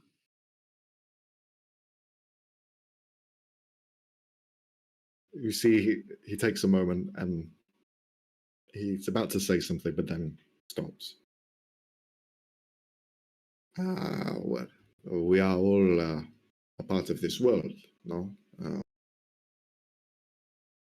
Anywhere you go is home. And he slightly shrugs. It's no, not when you're me. I don't have a home. I don't have a home. Nowhere I go is home. That's just how it is. I understand. Our home is, and he just gestures to his heart, a complicated thing. That energy that I see in you, I have parts of it in me. And you see his form begins to slightly warp. You watch as the bone in the side of his jaw begins to almost extend out further. You see his jaw begins to push forward, and his nose becomes almost more embedded with the rest of the flesh. You see he begins to take on a more bestial look. His ears grow slightly tighter into his face. His arms grow slightly longer. But it doesn't become almost a full transformation as what you've experienced. You see almost a halfway. My people are of the land, like what I can see in you. His form pulls back into his regular state. In other words, you're cursed, like me. No. That is one way to look at it, but it is not a curse. Yes, it is. For me, it is. Why do you think yours is a curse? I don't think. I know. Taken over me when I don't want it to. And it does nothing good.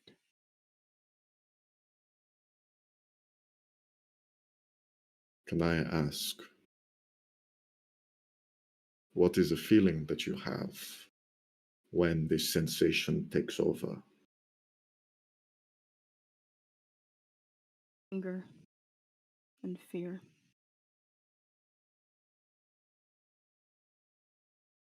Hunger and fear are ugly emotions, sentiment that is not needed in this world.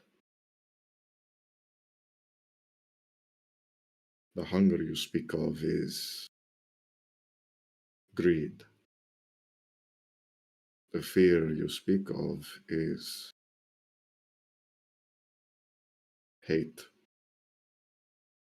Those are not needed.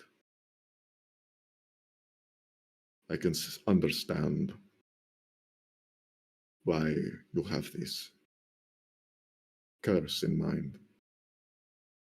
And I'm sorry that that is your outlook on it.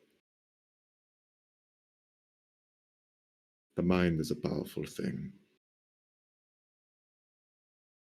I have people, family, who have the same issues as you do.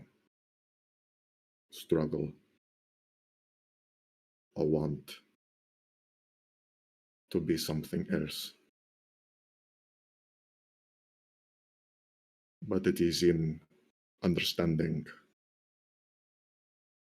to fight in not a physical battle, but one of spirit and mind. You must understand yourself as much as I had to understand myself. This burden can be changed, but it needs a willingness to change.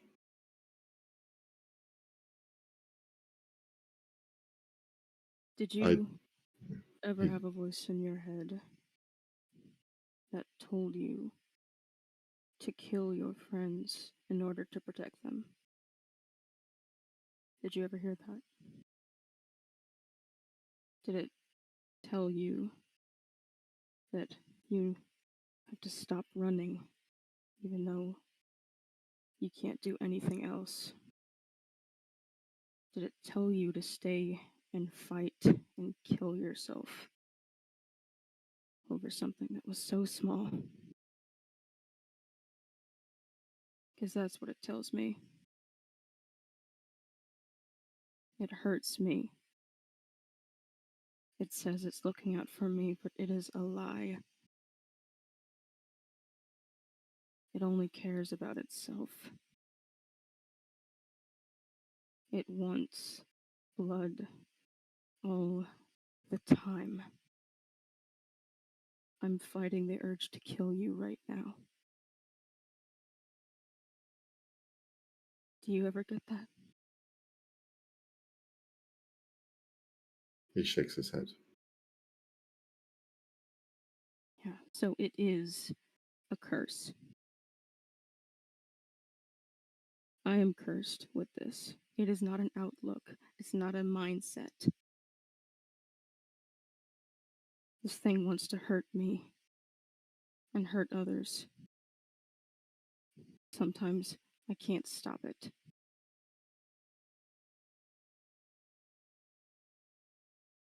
So I don't care what you have to say about it.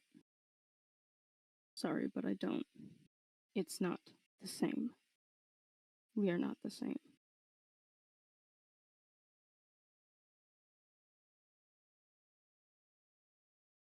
He takes a moment and nods. And then how will you stop this then? To me, it sounds like you've already lost. You've already surrendered. You speak as though it's won.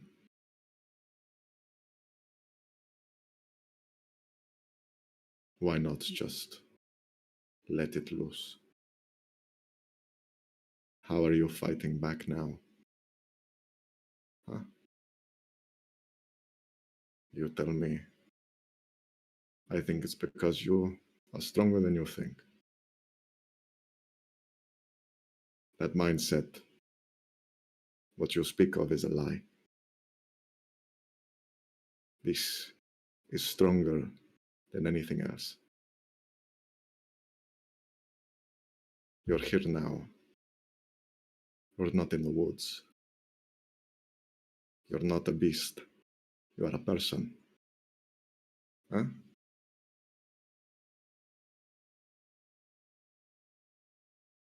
Hands up. Thanks for the drink. Then she walks away.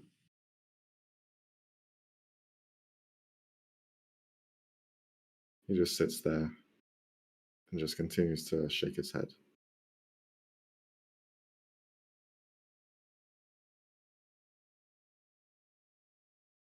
Okay.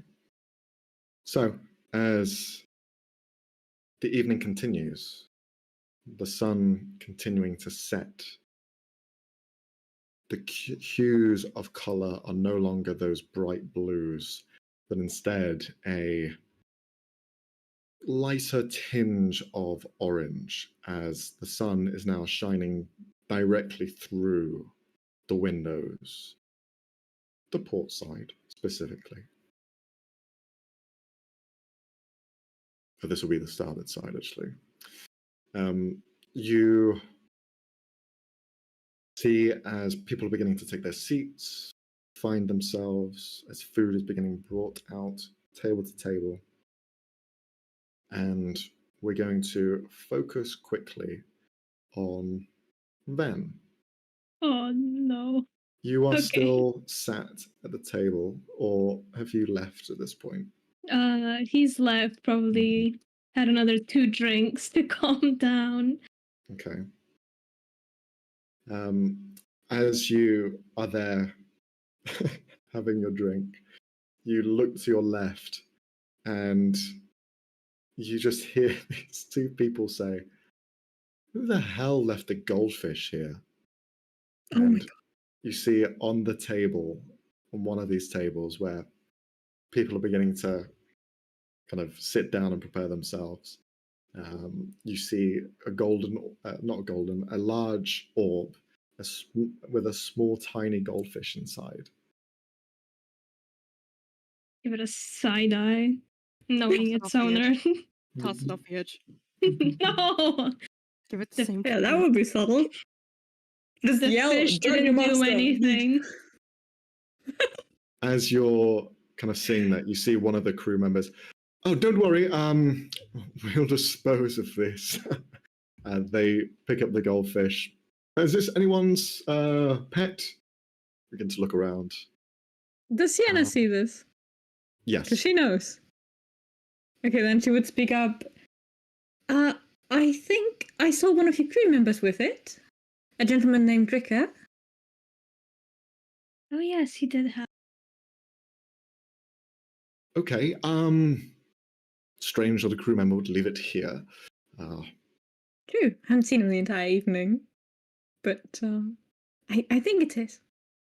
Okay. Then I will take this away and put it in his quarters. Thank you. And they take the goldfish out of sight. Sienna's Man, just that next to goldfish is Ben gonna die going, in that room. I'm "That's sorry. so weird." Ben looks like he's in his own thoughts, thinking about something else, not really paying much mind to the goldfish other than the initial side eye. Your next victim, by any chance?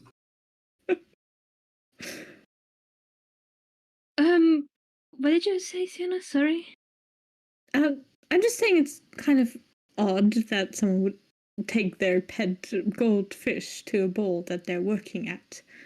It's a bit weird, and I don't see him around, so.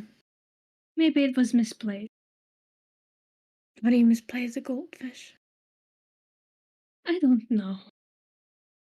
Weird man. Very weird man. That he is.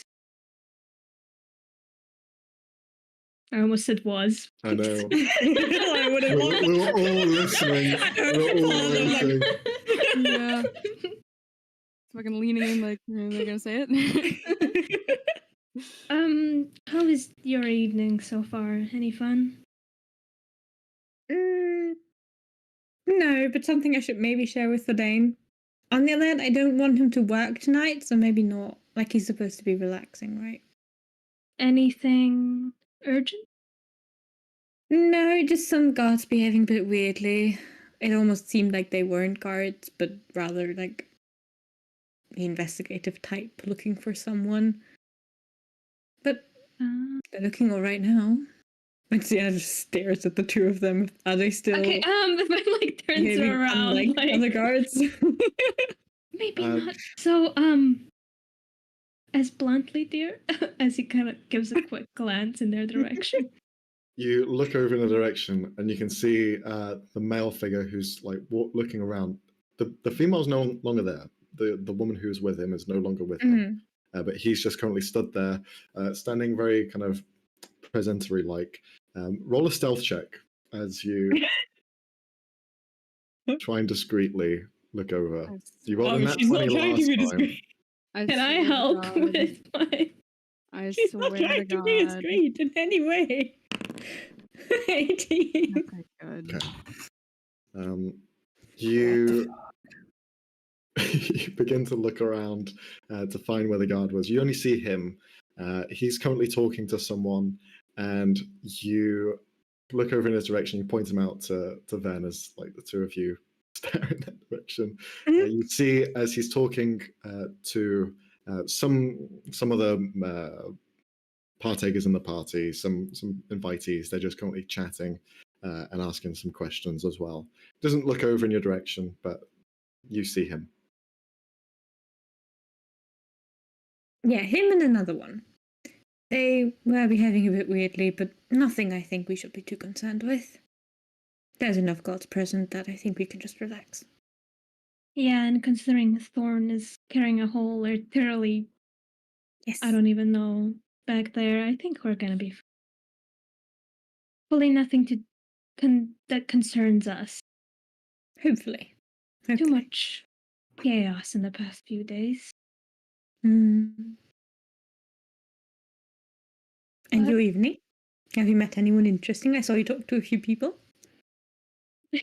Ben kind of like has a PTSD flashback in 3 seconds.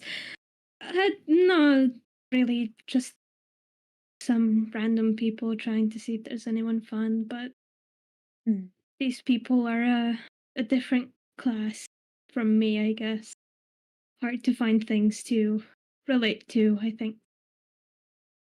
Yeah, I hope it won't be too awkward when we have to sit down to eat food. Did you hear them say that they were going to be sitting next to the captain? What do you even say to someone like that? Thank you for letting us stay on your ship. I think some just general conversation. I don't think we need to say anything. I mean, we already thanked him. So. True. He would be the one that Dara knows that got us the tickets, right? Yes. I think, he was at the circus performance, I believe. He would have seen us there. Or at least some of us. True. But, by the way, dresses look really nice on you. Oh, thank you. Well, you picked it out, so all the credit really goes to you. You have a very keen eye for stuff like this. Oh well, I'll take some of the credit. I have a question. If you had the chance to remove Thorn's curse, even if at a cost, would you do it? At a cost for who? At your own cost. Yes. Immediately. I see. But I doubt such a miraculous answer is what we're going to get, so... A fun hypothetical. Yeah. Well... What do you ask? Just wondering, I guess. You two seem really close. Well, you are pretty... What did you want to say, sorry? She means the world to me. You two are almost like sisters. Nice thought. You're full of good ideas this evening, then. Well, a broken clock is right twice a day, I guess. Don't talk yourself down like that. Well... It doesn't suit you. Thank you. But I'm starving, actually, so... Oh, yes, we should definitely dig in. And I think Thorn is, look over to her fencing up at a table. Needs some distraction as well. As dinner is beginning to kind of go into full swing, each one of you is now being escorted by the courtier We'll be gathering you to your VIP seating where the captain will join you momentarily. So if you please all join me, I will get you there alongside the other guests that will be sat with you. He begins to just kind of usher you, follow you up and onto kind of like the main stage, pretty much. You're not located on any of the higher tiers. Rather, you're located on the main bottom area. There's a large table that's been brought out for this evening meal. You can see there is one seat at the very front for the captain to sit at. And then the rest of it is this kind of long, slightly oval-shaped seating arrangement. Chairs are brought over. All of you are brought down. Though Dane, you are escorted down since you're also VIP. Alongside you, Serenity joins, as well as the others that she was going to introduce you to as well. So all of you begin to rejoin back at the bottom on this main large table. You all take your seats. Do you guys sit together or do you spread out? You can see that most of the people that are joining you here are kind of like officials of some kind. You can see that there is the tabaxi woman who's there. You can see there is also the metallic mask-faced guy here, and some of the other people that you've met as well. So is there anyone that you're looking to sit next to, or do you just sit with each other? Is Neville there? No, he's not. Okay. He didn't get himself a VIP ticket, damn. Poor bitch. I just no. didn't bother. I wonder who my God. I wonder who Ven's looking for, because Ven hasn't said a goddamn thing about who they're looking for. Mhm. Because I don't have anyone to Hmm. fucking look for. What do you want me to say? A lot of secrets. Ven is keeping. I think Guys, I'm just not looking for anyone. Jesus Christ. Thorn's sitting with Sienna, so Mm-hmm. there's that. I think Ben's gonna sit on the opposite side of Sienna. Okay. And whoever the fuck Yeah, is we're next probably to me, just I guess, I don't know. sticking as a Okay. group. Sure. Also, that like makes waving sense. at Thordane, like, are you coming to sit with us? Or... Yeah, I like. Is Serenity like? Is it look like it's a sit down meeting or? Yeah. So it's this long, large oval kind of seating arrangement. You guys place opposite each other. There's enough distance where you can hear each other talk to your left, to your right as well. But around anything further, you won't really be able to interact with. But you can see as you're kind of sitting there, Thordane, you take a seat next to Sienna and the rest of the group. You see that she also placed herself next to you. It's not arranged seating, it's first come, first served, pretty much. Serenity sits next to you. You can see she gestures over these two reserve members that she had spoken of before. They kind of sit opposite her and to the side as well. And you get a smattering of other people kind of sitting there as well. For Thorn, you see that individual you spoke to before. He is also sat on the table with his other member of the Tri-Court. So yeah, everyone is pretty much present here. As you all take your seats, begin to kind of wine and dine for a little bit, you see that the doors open from the main kind of foyer, and entering down, you see this large overcoat dwarf figure. High collar, small kind of hat atop them. It's like a beret of sorts. Off to one side, you can see he's kind of walking down, very rugged gentleman, probably in his 60s or so. Large bulbous nose, slight scraggly beard, which is try to see a little bit of a trim. He's focused more on the mustache than the actual beard itself. But on his main attire, you can see that there are medals across them, as well as a very fine-looking captain's uniform. He has some markings, some tattoos across him as well, perhaps of places he's visited or just personal keepsakes. But he begins to kind of step down and join the rest of you. He kind of looks around. Good evening, all of you. Please take a seat. Don't wait for me. And he just takes a seat at the head of the table. You guys are quite close to him. You can see there's a few others located in that area too. But as you take a seat, Serenity begins to kind of lean over to you, Thodane. So let me introduce you to some close friends of mine, reserve members. Tessa specifically, she deals in the exterior works and management over many of the reserve's dealings outside of Calzeria. She works quite closely with Miss Lyondite, Isabella, whilst we have her husband here, Worth and Shrewd. He is also a liaison, an aide to the reserve.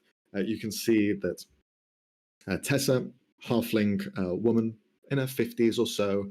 You see she kind of like smiles, looks up towards you. Long kind of dark hair, a lighter complexion to the skin, but slightly tanned, wearing this kind of very nice uniform, mainly in like a blue and green attire in some areas, accented here and there. She looks over and goes, "Hi, hello, Tessa Shrewd, as Serenity has clearly stated. I am, yes, a representative of the reserve. How can I help you? I heard that you're doing some business in Leyrance. Is this your first time? Can I aid you in any way with some sort of specifics?" It's not my first time to Leyrance, but I do intend to be staying a bit longer than my previous visit. I'm a art broker, new to the business, so to speak, and well, I did. I found somebody who was looking for some art pieces. A few decent sculptures of dwarven origin. They gave me these tickets as payment for it, and just decided to try my prospects over here. She smiles and gives a nod. Well, we get a lot of that. Not specifically in art, but anyone looking to start a business and to find the right contacts, they always come to us. So you're in the right hands if you want any aid. Are you looking for contacts specifically, or just trying to start your business in Alexia? Well, contacts would be the main thing. As a broker, it's more about who you know, isn't it, at the end of the day? I've got a few people who can produce the arts, or a couple of people who focus on the recovery of older pieces that may have been lost to time and all of that. From there, it's mostly just finding a new home for them. I think that sounds excellent. Well, if you are interested in working with us, we can certainly do that for you. We can get you in contact with all of the major powerhouses in the art sector. You already know Serenity, so that part is already cleared up. She is very much in an interlocking piece in Leyrance and the art world specifically. So you've ran into the right person. Outside of that, I can give you plenty of contacts. So if you want, what we can do is we can arrange a chat when we land. We're here on holiday after all. We're not here to go into nitty-gritty of work just now. But when you want to, I'm located just in the valley. You'll be able to find us, the reserve. We are located in the valley of Alexia, down by the river, just next to all of the markets. We like to be right in the heart of it all. So you'll be able to find us there. And I'll be there for a long period of time. I will be leaving there, but both myself and Werfen, we can help you in getting yourself started. You can see he kind of nods. We will do as best as we can. Okay, so before I reply, because I just thought of a good nick. From there, I had an idea. So we established last time that between Forger's kit and the fact that I didn't get rid of stone cutting when I made a dwarf, I can attempt to forge sculptures. Yes. Cool. Can I do a history check for any decent missing dwarven sculptures from history? Sure, go for it. So that'll be a history or religion check at advantage. Oh, cool, advantage. Same number either way. 21. There is one in particular, one sculpture which was kind of lost on a ship, left out in the seas. The ship went down. The ship itself was called the Dry Mortar, one which was once in the harrowing tides, had traveled between continents, delivering goods back and forth. And the Dry Mortar was carrying an ancient piece of some almost Moradin sculpture, one made by a devout follower, a champion of him specifically, and it just got lost to the annals of time. Thought to be left in the harrowing tides deep below the seas. It was never found, and no one's ever seen it since. It has become more of a myth and a mystery rather than fact and truth. Okay, and with that, do I know how much the materials would cost to recreate? It seemed to be made out of a simple sandstone, but the carving itself has only been shown through imitations. Historians have tried their best at creating something that resembled it through word of mouth, and there was no like writings of it specifically. So you have a rough idea of what it looked like. It was a image which almost blended both Moradin's depiction as well as Sahanin's depiction into one form of sculpture. Okay. Did it have a name, this sculpture? The sculpture itself was called the Dyad. Dyad. Okay. In that case, go. Well, yeah. Well, let's just focus on the meal. But I do have something of interest. On account of you making the kind offer to be a contact, I'll let you know. A contact of mine has let me know about a lead on the Dyad. If that's something you'd be interested in. You watch as Tessa goes, I'll be honest, I don't know what that is. Whilst the Serenity kind of, her eyes light up a little bit. Wait, the Dyad. Really? Are you sure? I've not confirmed everything yet. Like I said, it's only literally as I was getting ready to embark on the ship. But contact's trustworthy. I'm going to be making some verifications, but if it pans out, then I'm very much looking to find that at home. That piece would be more inclined to visit a museum, but if you find the right person for it, I'm sure in the goodness of their heart they can do that. But that is quite a piece. Yeah. Oh, there's a good history to it, as you're aware. And as much as it'd be nice to say it does belong in a museum, I have to go where the money is, and, well, ideally, it's a museum that can purchase the piece. If not, well, as long as it is being appreciated by somebody who understands its worth, I'd say that's the main goal at the end of the day. You see the drow who is partners with Tessa, you see he kind of nods. You're quite a pragmatist. Well, that is a good thing. Yeah. Pragmatism has its place. It's when you go too far that it becomes a bit of a problem. The way I see it, it's up to me to make sure that the people I make deals with are on the up and up. As long as I do my part rightly, I can rest assured that things are going to work out. Mm-hmm. And you need to make a living after all, so it all makes sense. Exactly. Hard work brings good fortune. That is the goal. I just try not to exceed my reach. And is this a goal of all of yours? I was told that you were all together, and he gestures over to the rest of you as well. My bodyguard here is the one I've been working with the longest. The rest is more circumstance, still fairly recent acquaintances, as it were. He leans over and begins to look down the table at each one of you. He himself looks like quite a rugged man. His hair is nicely kept, but you can see his chiseled chin has several large cuts in it.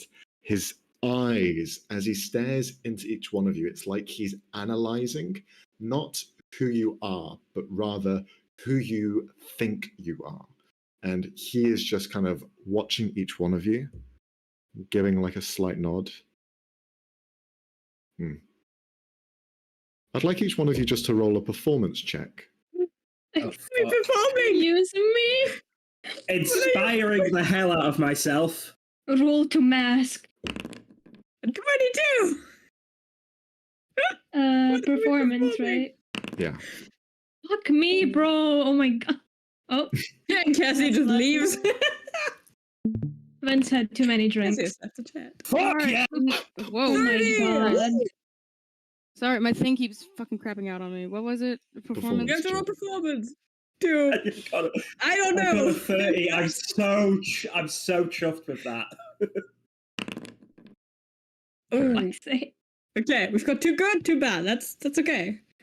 It's a good balance. He looks at each one of you, and his steely eye just begins to examine.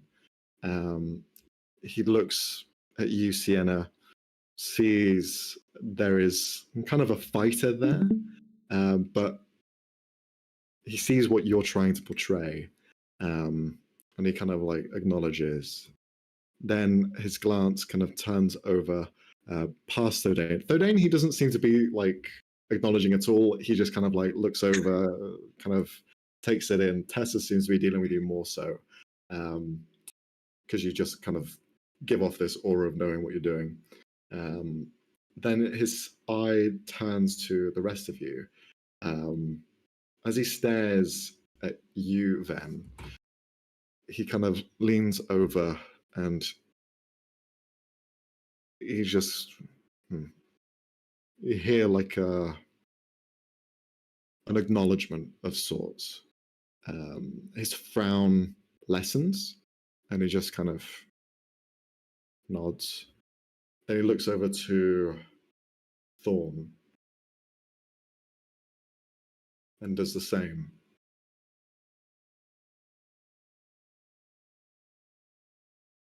Interesting that you all have a story behind you. But we can all make a new life. And he just sits back in his chair. Ven, who was zoned out for the past month. Who is this? What are we? I genuinely don't know. It's a pleasure to meet you. Who? And then to Thorane, who are we meeting? Who is this? They're members of the reserve. Oh. Oh, nice to meet you. He nods. Tessa just gives a big wave. Hi. By the way, really like your outfits. You've all done a great job. Just in case Thank that you. wasn't said already. Thank you. Then here picked them up for us, helped by Derek. Very nice. Well, you know your thing, you know your style, and from an artist's eye, clearly, you've all done a great job. So, to be commended. Just Thank you. in your head, Sienna. Derek! That's on you, my guy. That's on you. God. I'm gonna let it Oh. slip. We're gonna get in so much trouble. Then, This as is hilarious. you're sitting there, you hear a ting sound, like glass hitting metal, and sat on your other side, to your right, you can see that there is the dark, suited with metallic face man drinking from this glass, touches his lip and just makes that tinging sound. Opposite him, there is a large, large pot-bellied dwarf figure who is very loud, who is being very kind of overt. Thorn, you had seen him yesterday in the gardens. Oh, this talking to many. douchebag. Okay. Yeah. You see he's talking to the captain. You see, he's talking to the captain, using a lot of his arms to kind of speak to him. Well, you see, I've been traveling very far, and I have to say that your Cavalier is a unique piece. Now, how much would you be willing to part for it? I have the coin. And you just see he begins to kind of continue to talk. The captain is just eating his food, looking down at his plate. His expression is just sour. He's just so out of it. He's just kind of eating bit by bit, not really acknowledging him. Every time that he's asked a question, you see him just go, I'm just eating. No. Does he seem like he doesn't want to talk to anyone or just to the dwarf? He seems like he's just a bit over it all. Okay. But you can roll an insight check to see if you can find out more. He's probably had like an 8-hour workday, and then his crew was like, no, you kind of have to, boss. You have to go to this thing. It's fancy. You have to. Poor guy. You get the sense that he just really fucking hates this guy that he's sat next to. Ben's gonna like chirp in. Captain. Excuse me. I was having a conversation here with the captain. Mm-hmm. And the conversation has passed. Anyways, I wanted to ask, Captain, how long have you been in this position? You see, he continues to eat his food and kind of like stops for a moment. I've been doing this for 40 odd years now. Wow, that's commendable. The Cavalier is a new ship. It's a recent creation, not anything that's been done before. But I only pilot the thing. I'm not the creator of it, the engineer. Still, though, it takes skill to command such a big ship, keep everything in order. Well, that's mostly the first mate. I just, again, drive it, pilot it, sail it through the sky, and hopefully it doesn't fall. Hopefully. Any favorite places you've been to while traveling around?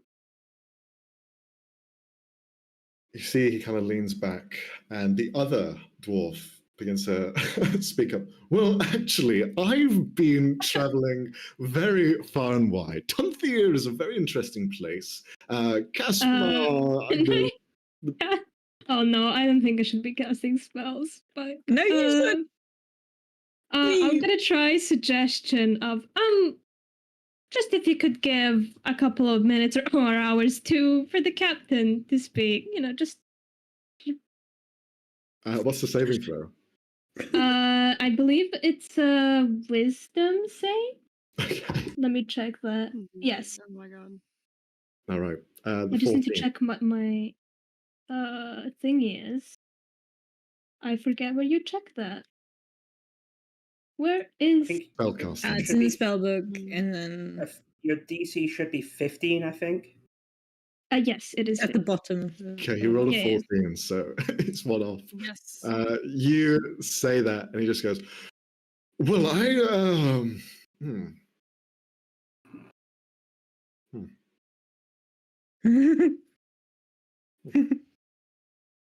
Ben just gives a wink to the captain. You see to your right a movement of the glass from the metallic masked-faced man.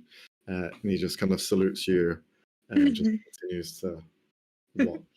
And he just kind of smiles, looking at the dwarf in front of him.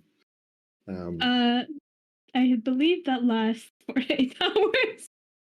Yes. Yes. Yeah. It lasts until completion.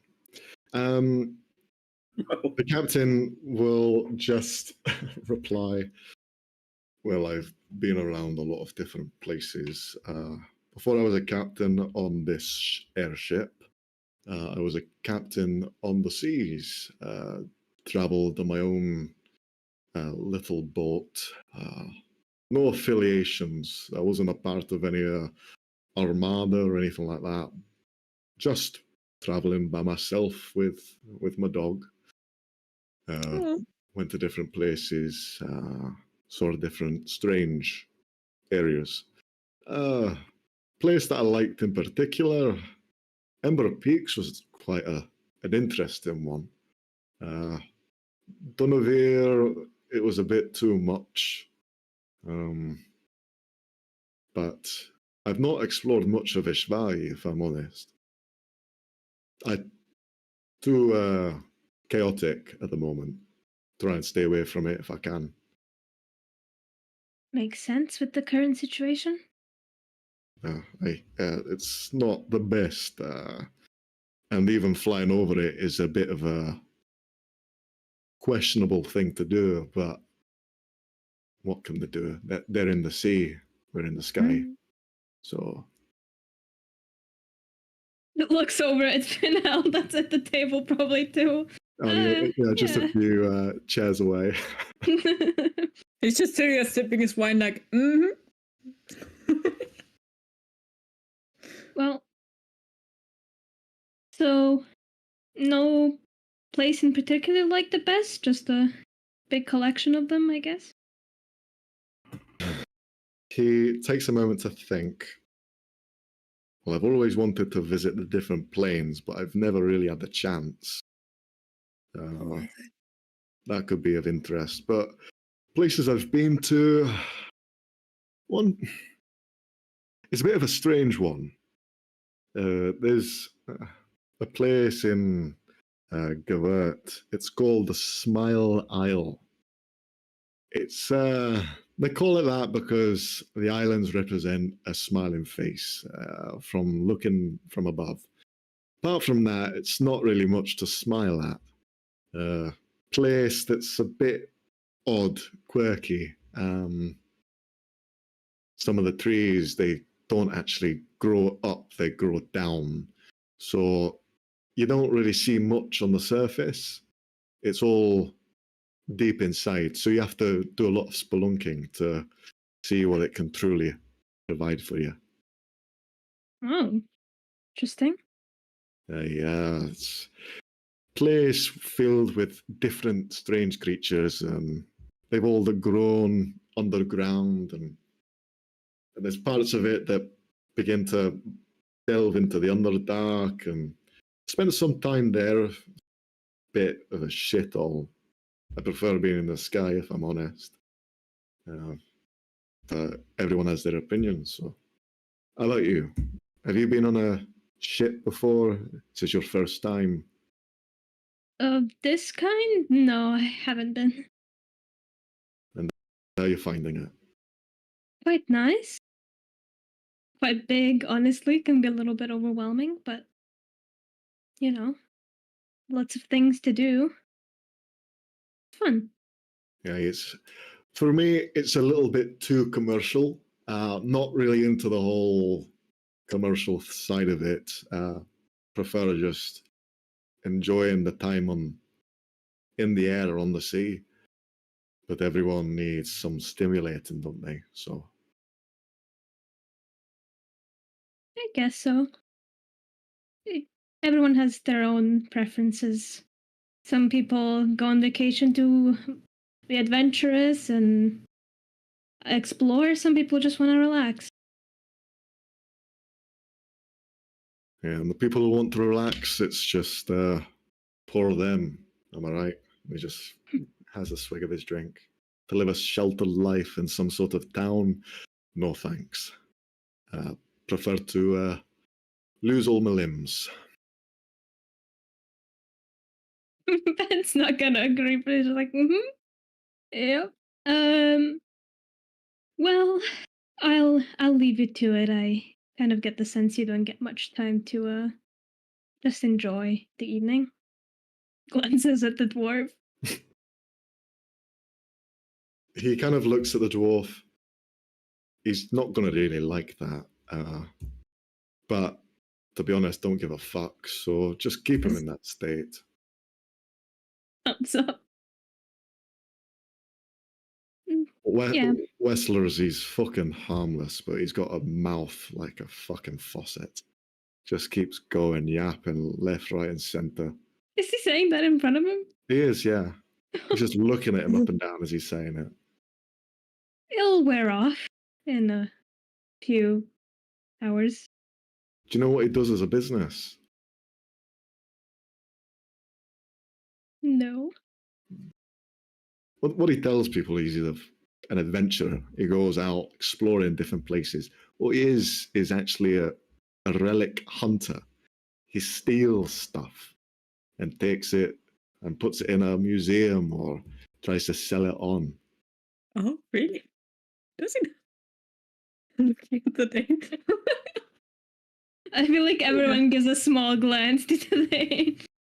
They call them the Tomb Yeah. Seekers. That's his gang that he's sort of set it up with this human fella. But that's his whole shtick, and that's how he's made his millions. Interesting profession, I guess. Hey. Um, But this one, he looks over to the guy with the metallic face. Don't know what the fuck he is. I was about to ask. You're quite unique. What do you do, sir? He just smiles. What do I do? Well, I do a lot of different things. For the love of God, not another one of these. His Sven's inner I thought. tell stories. No, okay. Not another thorn. What kind of things? Well, anything you can think of, I can pretty much do. Not to brag or anything. It's just, I have this ability to mimic. I watch someone do something, I can perform it, do it myself. But I'll be honest, your friend over there, I didn't learn anything. He was talking a load of shit. He's sitting right next to us, right? Yeah. So everyone heard that. Sienna chuckles to herself, like she's drinking and she's going. No, Ah, please, okay. please, no one help sell the cover. In all your heads. Well, I think I learned something. All right. People that just, were listening to him we'll just stick certainly with get that. stuff. Yeah, well, you can take the interest of idiots quite easily. Say anything and they'll listen. Sorry if I'm being too honest. Right. Well, when is the dance happening again? You see, he kind of like Just turns a full 180 to faces, like Ben's back is facing him now. he smiles and then kind of just looks down. Well, if my calculations are correct, it'll be happening in 22 minutes and 34, 33, 32 seconds and counting. I want to punch him and call him a nerd, but that wouldn't do that. Dare! You're playing Robbie wants to do D&D. that, not Ben. You're playing D&D. You can't call anyone a nerd. Oh my god. Yes, I can. He's a bigger nerd. Actually, What's- the dance is in 23 seconds. What's your speciality, if I may ask? Who's he asking? He's asking the table. Well, Yeah, watch. punching. Ben's gonna say, "Oh, I sing." It's like, "Oh, fucking nerd."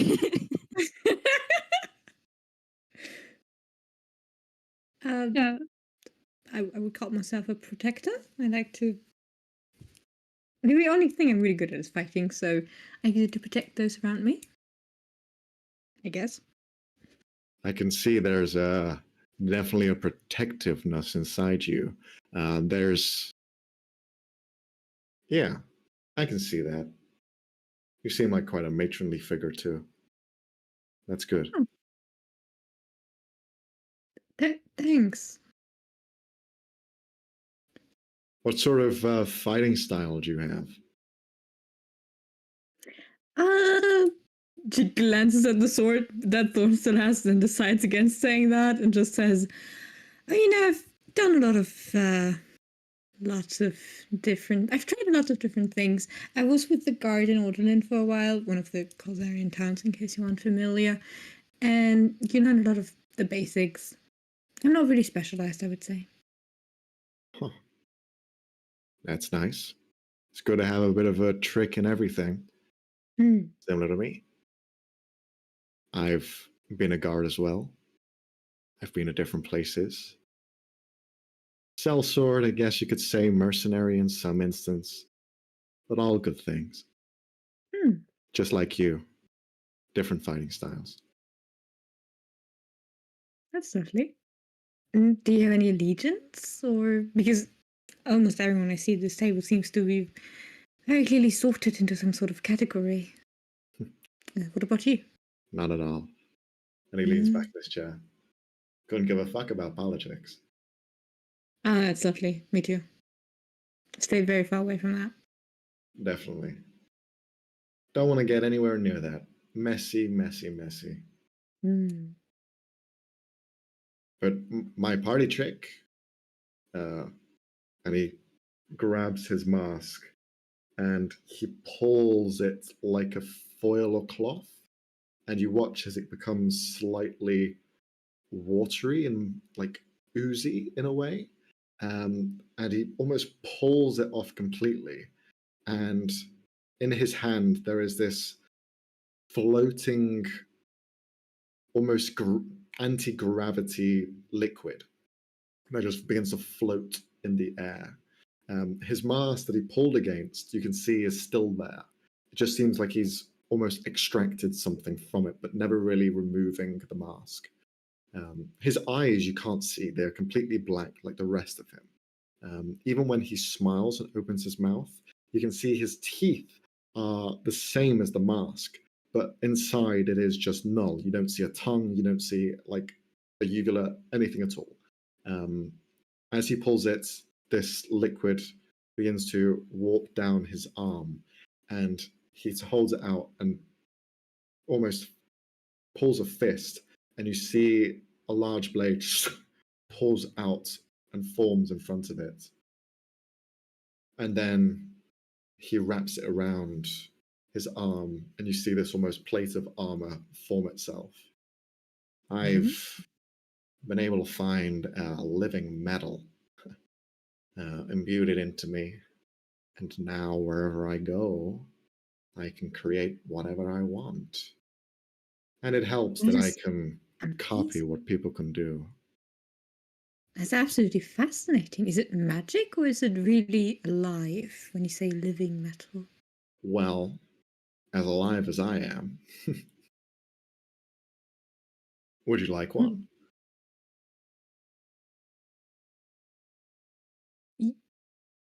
Yes.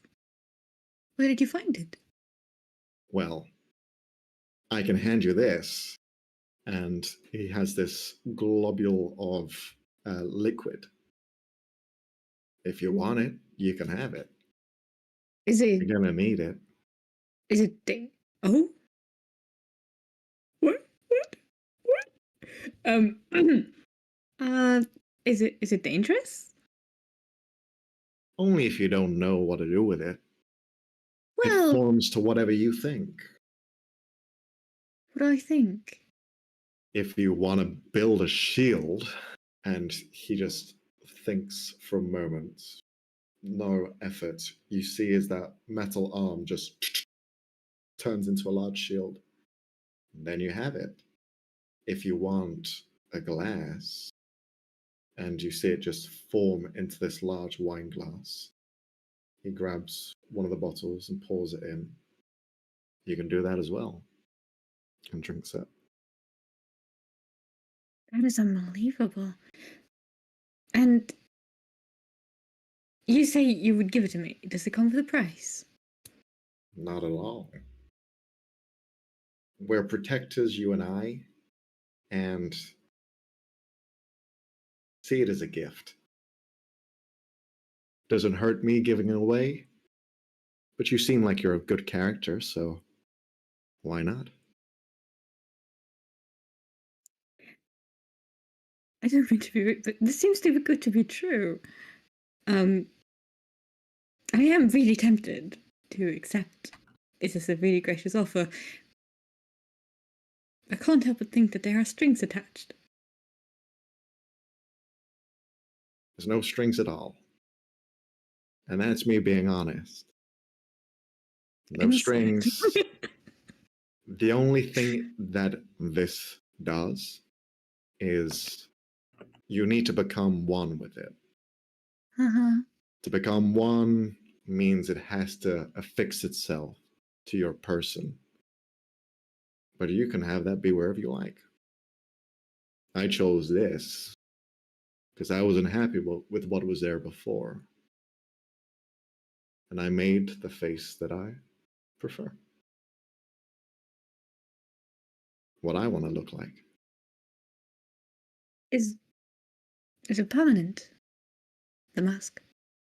Mine is. What I gift you is not. But sever the tie and it'll go forever.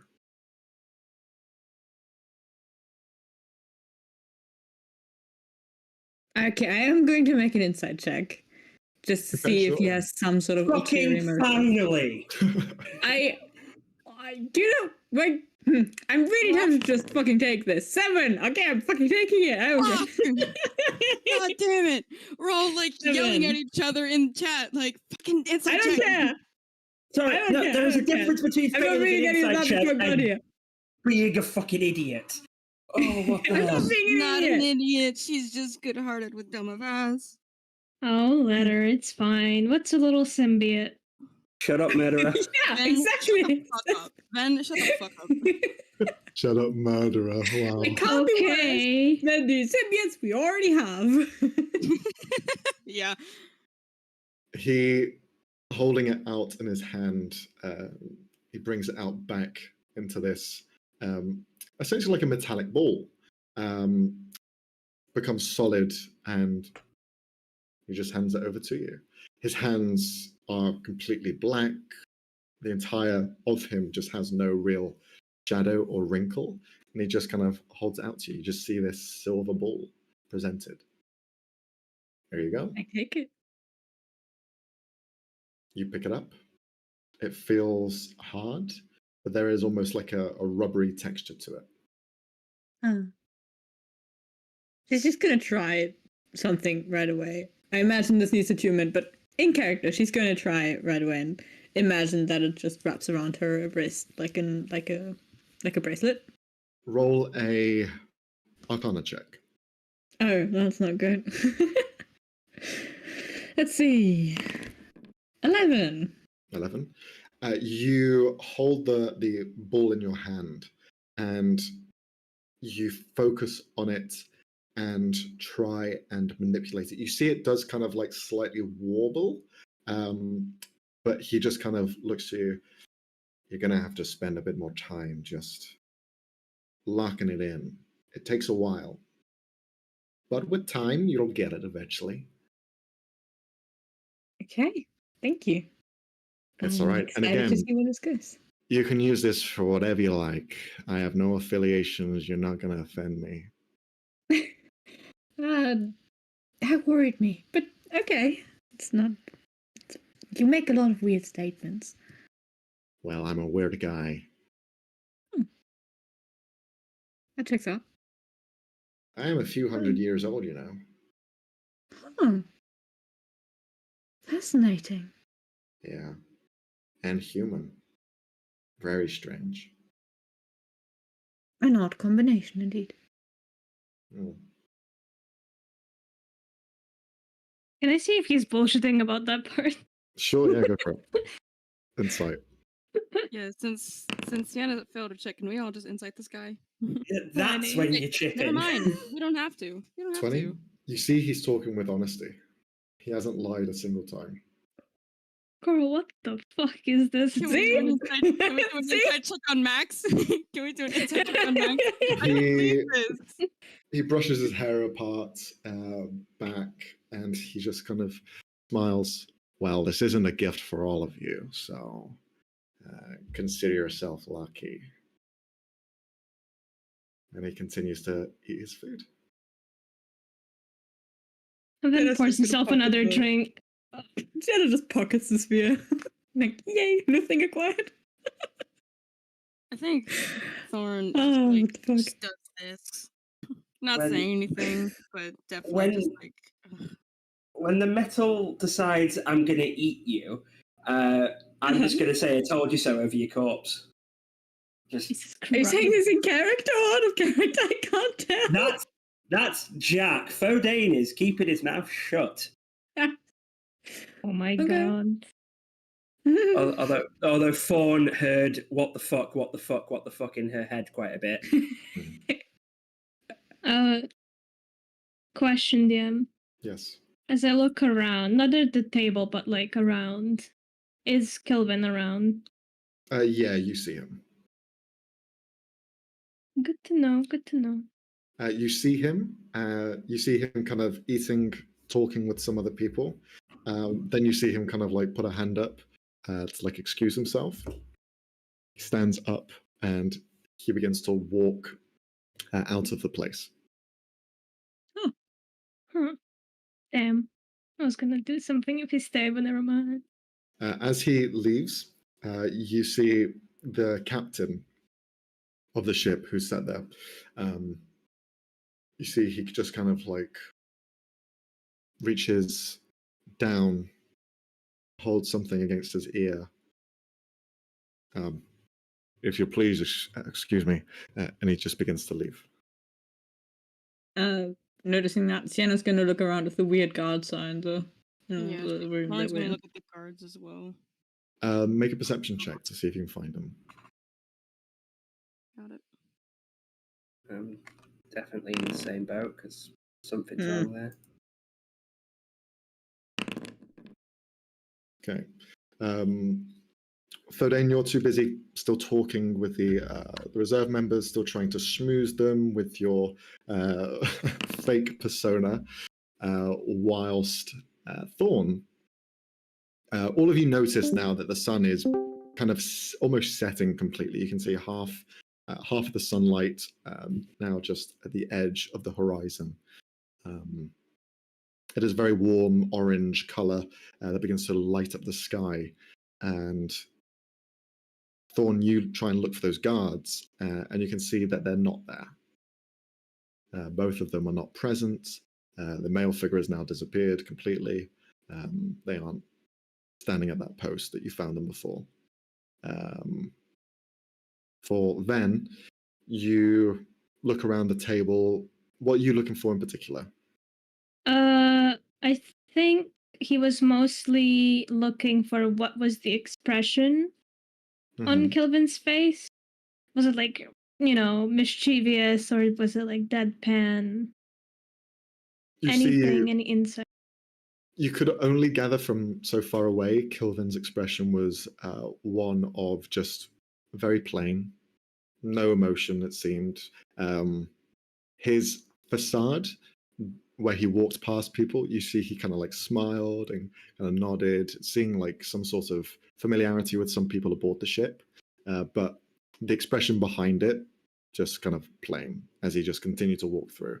And then he left through the same door that the captain later walked through, the only exit that everyone really walks in and out of.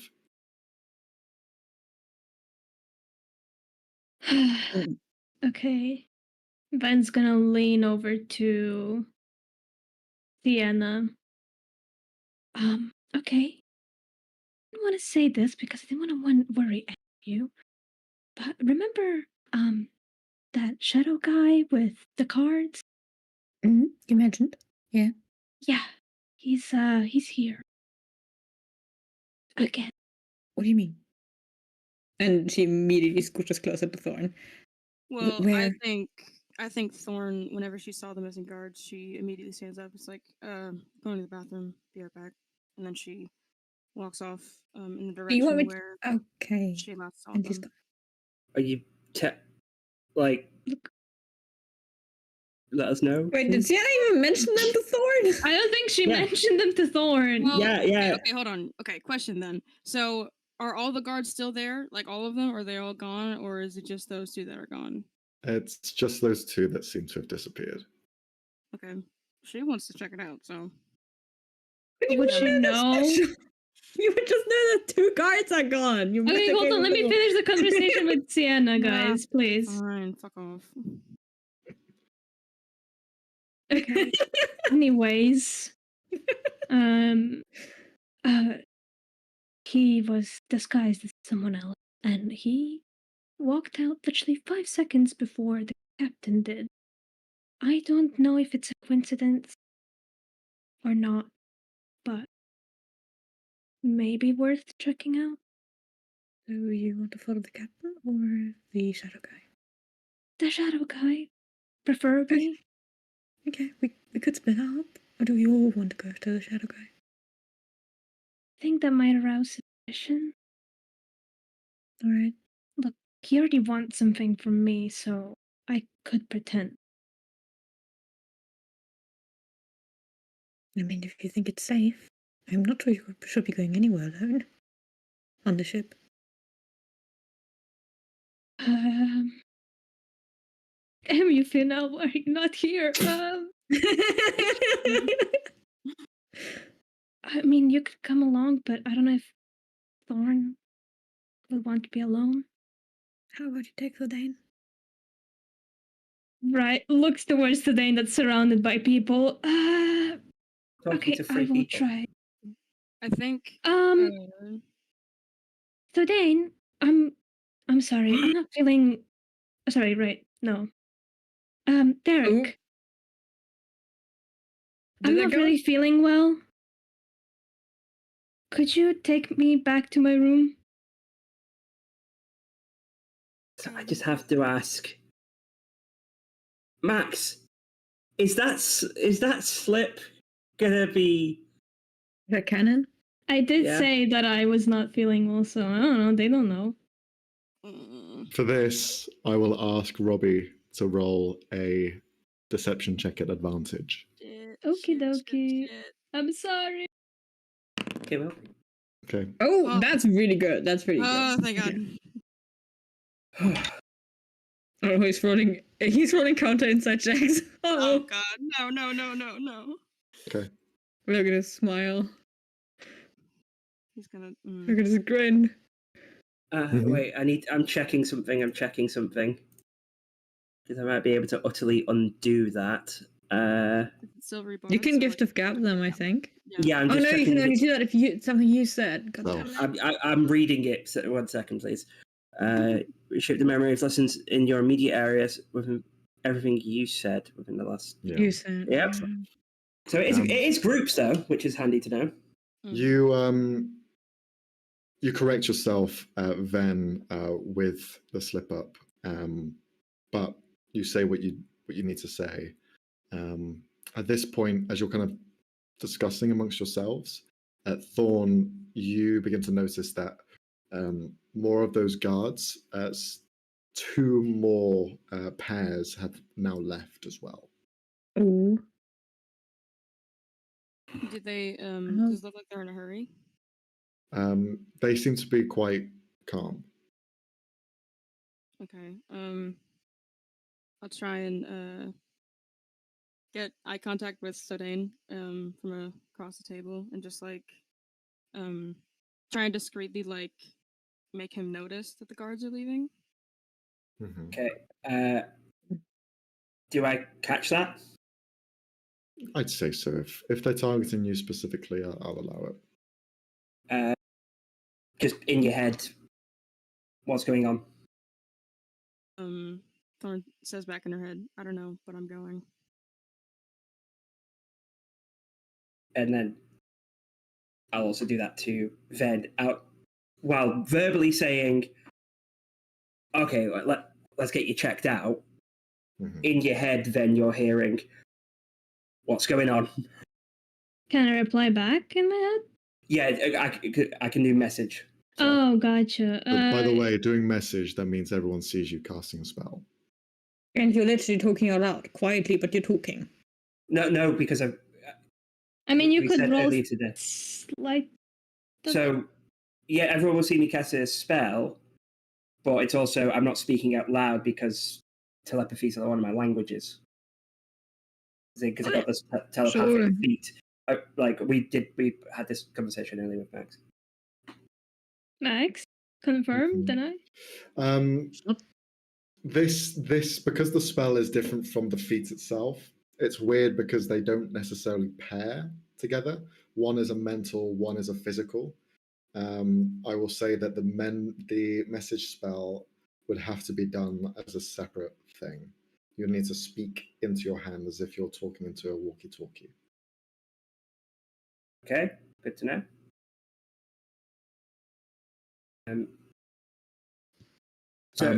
Whilst this is all happening, you do hear people on your table discussing where's the captain gone? What's going on? Where would he need to go at this time? Perhaps he needs to pilot a ship. No, surely everything should be fine. You begin to hear this, not a commotion, but people begin to talk a little bit. People have noticed the captain's left. Doesn't seem to be a normal occurrence. So there's a bit of like air for you guys to talk amongst yourselves. You're not having to do everything discreetly. You can just lean over and talk to each other. Ven's gonna lean over to Dane. Shadow Man guy has left around the same time as the captain received a little message. And apparently there's some weird, suspicious guards that might not be guards. Okay, gonna be asking you how long you've known that bastard's been around in a minute. For now, and I'm just going over to Fawn, just because I'm getting my gun. Mm-hmm. Yeah, you just leave Ven there. But yeah, you just said that the shadow guy's been here, and you knew that. So Foden didn't look exactly happy to be hearing about that after the fact.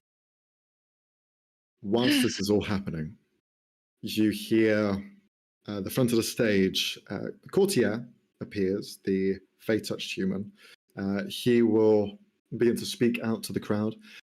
Okay, well, thank you very much all for enjoying the meal. Now, as the sun sets on today's ball, we shall begin the dance in the center. So please, VIPs, if you could just relieve yourselves of your seats. We're going to take the tables away, and everyone, please join us down as we partake in some large dancing.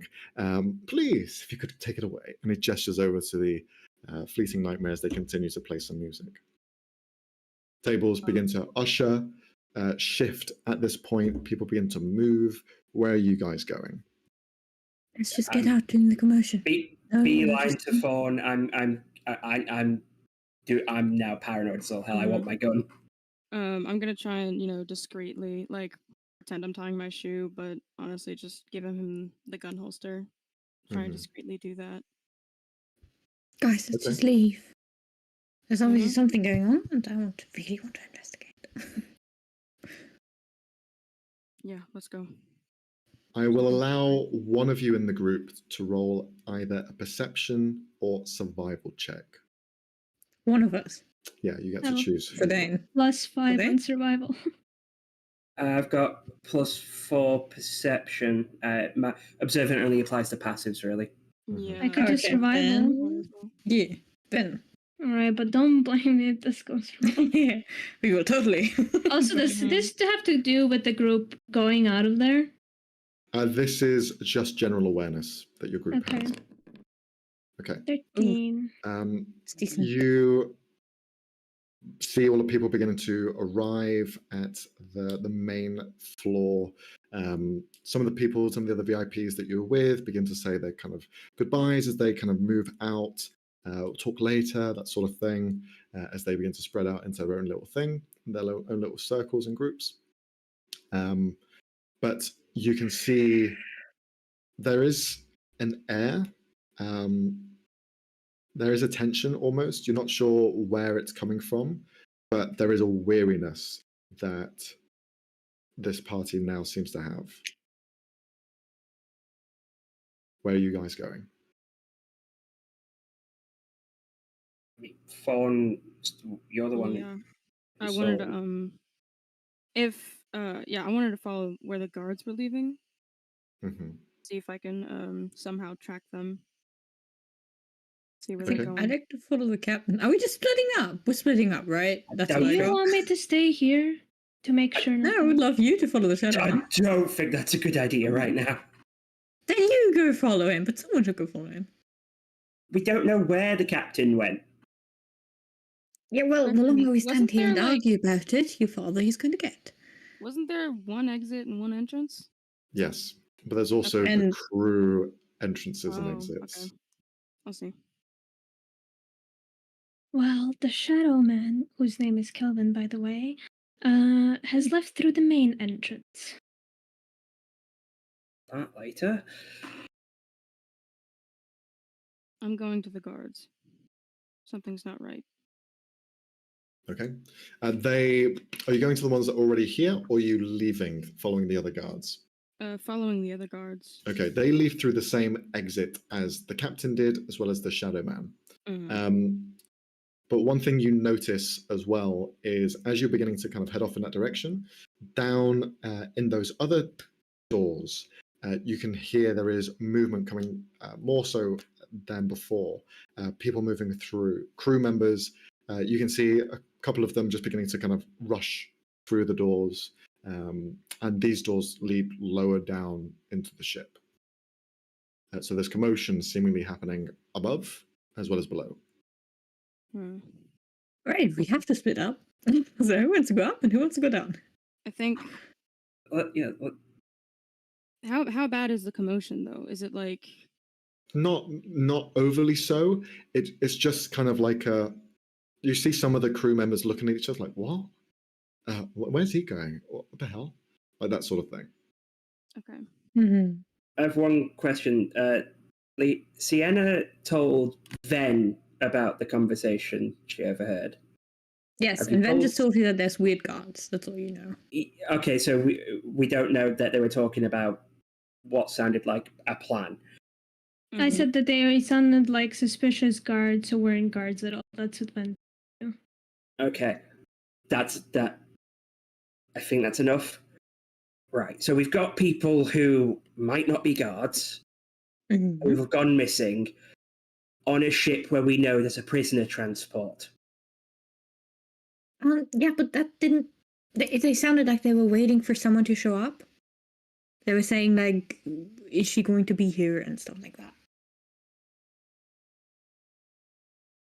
I'm just saying, we know that it seems that there's a group, so maybe don't split up. Okay. We are moving towards the exit, right? Mhm. Oh yeah, yeah. Good, I imagine this is a walk and talk. Okay. Mhm. You head up the stairs, leave through the main entrance. You see one of the guys there at the front of desk kind of goes, excuse me 1 second. I just need to tag you all out. So we Yes, have... that is Finel, Thorn, Sienna, Ven, and Thrain. Did you get all that? Yes, I did actually. Thank you very much. Perfect. you can Have a go on nice now. evening. You continue as quick as you can. Now in the main hall, I'd like... Where are you guys going? You can't see the captain. You can see some of the crew moving around, some of the guards as well moving around to different spaces. Is there anywhere you're going in particular? You can ask if you want to, or you can try and just track them down, essentially. But Honestly, quick question: is beige everyone on the ship or just an Oh overview? my Yeah. god, we're not. Pretty Don't ask much. beige. Don't ask beige. yeah, Beige, maybe are you here right now? No. There are Stop. information like points where there is like a unit there that you press a button and you can activate them. There is one nearby. It's just located Perfect. in the hallway. Nope. Thorn's gonna No. grab Sienna's hand before she even tries to call for Yeah. beige. veto as well. An independent Yeah. information system. Why wouldn't it? Okay, Because it's that's we're not gonna be used to known. information out, I suppose. We're gonna be known. They're gonna think we're suspicious. We are suspicious. If the ship's compromised and it's part of the ship, Ding dong. Would the entire ship be compromised? Walking away. Thorn's gonna try and track them down. She does not care what beige has to say. yeah, I'd be wanting to do a full Sherlock scan, see if you can see like anyone going around the corner, that kind of thing. I'm just trying to basically active perception check. I hate saying that; it feels so Mhm.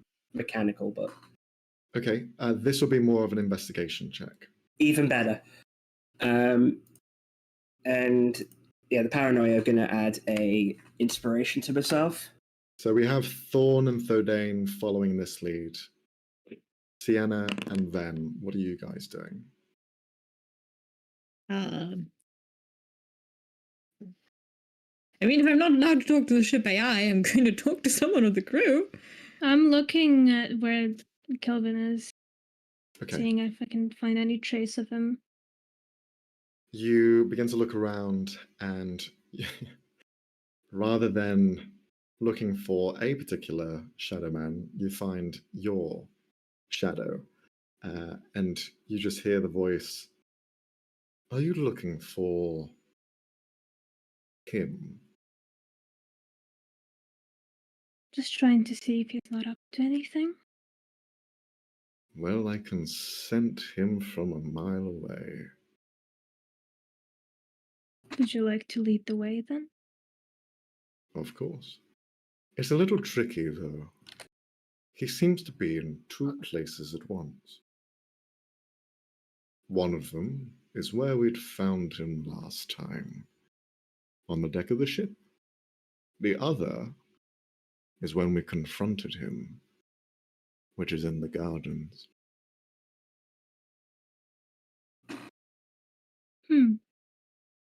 Which one do you wish to pursue? Which one is closer? They're both within equal distance.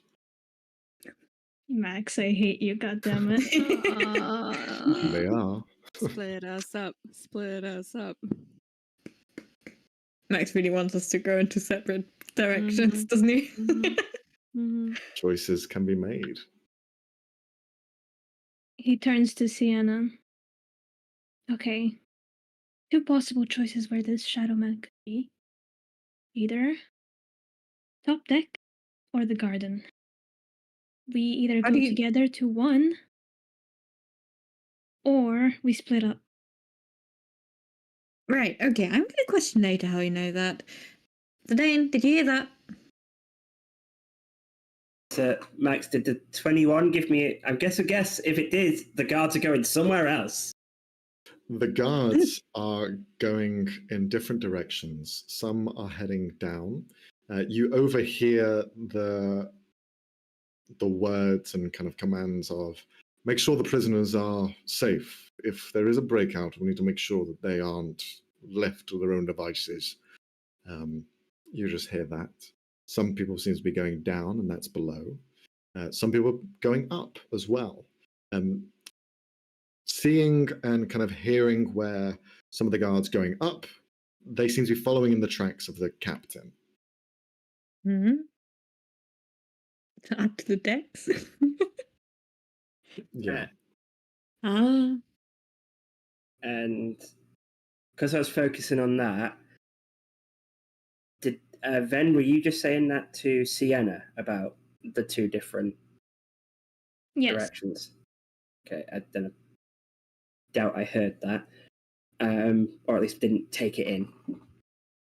Well, guards are going all over the place, but they seem to think that they're securing the prisoners. That's good. Then we don't have to worry about them. So, except the guards are compromised, so we should worry about that. You don't know. There was just two conspicuous ones. That's still compromised. That's more than okay. Well, Sienna, you know how they look like, right? If they're compromised, it's best if you go down there with Thodane to make sure it's not compromised one. Well, actually, the female one was a bit disguised, but I can recognize the male one, so yes. Sounds like a plan. Thorn. Did we catch up Thorn that the Shadow Man is here? I don't remember. Definitely. Oh yeah. She's like her hands are a bit twitchy, but she just looks at Ven. Yeah, I can go with you if you need it. What do you think? Top deck or the garden then? Top deck. Okay. I don't like that reaction from Max. I don't like that. We hate it. Before they split, Sienna's just gonna grab Thorn is gonna pull into a quick hug and just whisper, "Be safe, okay?" Yeah, just too. Take this back. It's heavy as hell. And she sorry. gives her the katana. Mm-hmm. So, thank you for carrying it. Thorn, in your head, you hear Fodane go, "Then knew he was here before we split up." Great. All right. Sure. We have Thorn and Sienna heading to the Thordain and Sienna. Thordain, sorry, that's what I meant. Thordain and Sienna heading to the Our names are prisoners, similar. Don't blame us. whilst Thorn and Ven are heading to the deck. Is that right? Yes. All right. We'll focus on the two who are heading further down into the belly of the ship, which would be Thordain and Sienna. Are you guys heading via the pipes, or are you going to be walking? Is there pipes that says prison? No, but there's one that leads to the mess hall, which is down below. Okay, then yeah, for speed, we're taking that. Okay. So, Thordain, I imagine you follow? Yeah. If it's going to the mess, I'm fine with it. If it was going directly there, I'd be so suspicious of that right now. It's just a pipe leading to the prison. Two of you rush over, you find the pipe and whoop, jump in. Thoop, thoop. Two of you travel through the pipes as fast as you can. There are elements of the pipes where you can see the glass, the exterior, some of the surroundings, and other places as you're traveling. I just like the two of you to roll a perception check as you are going through these pipes. Oh, I don't like that. I hate that.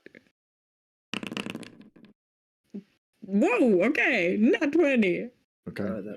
I still hate that, by the way. Sienna, you're looking through the pipes as you're traveling through. You can see there are areas where you're looking at hallways, different parts of the ship where there are more guards and people moving back and forth. Commotion and a very unorganized mess. You get the sense that there is almost 4 priorities taking place simultaneously. As you see people just kind of like scattering, you see one individual kind of ordering them to go into different piles. One gestures go up, down, and you see them begin to flood out to different spaces. Mm-hmm. As well, you saw momentarily different areas of glass that look out to the horizon, that there was shapes of some kind, like shadowed shapes that you could see that were closer and not a part of the ship. But you land in the mess hall, which you can see is empty. There's no one here. Eerily quiet, as usually this place is filled. Not even kitchen staff are here. But you arrive and begin to get your bearings. For you specifically, Sienna, you've been down there before. You kind of know your way around since you went to see the medic/head guard. So you begin to kind of rush off in that direction as fast as you can. The two of you turn the corner, run down the hall, turn another corner, and then you see some guards kind of standing on post, and they put their hands out. Hey, where do you think you're going? They're blocking the path forward. Investigator's license straight away. No, I don't give a fuck about that. Where are you going? Well, mate, it seems that some people who aren't actually guards are dressing up like you, so we're trying to fix your mess. Or more politely, there was a commotion and we're worried and we want to check everything's all right. Did you hear anything? Everything is fine, and you need to watch your manners, son. I mean, insight checking the everything is fine for a lie. Sure, I'll go for it. It doesn't really look fine. Are you sure you can tell us we're not like pleasure tourists? We've got experience at fighting stuff. Roll a persuasion check. I'll give you advantage. Oh, nice. 22. Yes. You see, he kind of like grunts a little bit. Thordain, you don't really gain any knowledge from your check, unfortunately. Yeah. You just see that he's seeing you appear there and point that badge in his direction, just put him in a bad mood. And then, Sienna, you come out with that. Everything is okay. There's a few things that are happening. We've got it sorted. Just go back to the gala, continue having a good time. It's better you don't get involved. You're just going to get hurt. That's fine by me, as long as we can help. There were shapes outside the ship. Are we being attacked? We don't really know yet. No, not being attacked. But we're readying for it just in case. Okay. Right then. I would avoid you. Don't go up to the main deck. Just stay away as best as you can. Yeah. We'll be sure to do that. Come on, let's go then. I just have it. Can I have? Is this guy like dressed like? Basically, I'm trying to see if he's higher ranked than a typical guard here. He seems to be on the same level as the other guards. Okay. Fuck it then. There's something on the ship, by the way. Faye, not nice. So get that up the chain, because they're not going to help matters either. And then I'm going to follow Sienna. He just I'm kind taking of, the first pipe back up. he just kind of takes a hard, long look at you as you just begin to rush back as fast as you can. Rushing away from there, you could see for a moment that the guard that was with him seemed to be quite frightened. You see he's just kind of a bit scared. But apart from that, it just seems to be a bit of a worried tension between them. Okay, did he seem scared of the situation or of his fellow guard? Seem to be scared more so of the situation. Okay. Perhaps he's seen something that he doesn't like. Let's go. Definitely up to the top deck. Definitely. Throw us up there. As fast as you can. We're going to go over to Ven and Thorn. The two of you are taking the pipes, or are you walking? Her mortal Oh, I enemy. said Ben was gonna walk because he wanted to see if he could catch up with Kelvin, overhear anything. I mean, sure. If we hear walking, that is. Okay. I Then don't I'd know if the ask motherfucker makes fucking footsteps. I don't know. I would Probably ask for the not. two of you to roll a acrobatics or athletics check to see how nimble you are to try and keep up. Okay. Oof. God damn it. Not in this dress. Van just running in high heels. Actually, he's not in high heels this Oh. time. They're flat. I didn't mention, but Sienna is.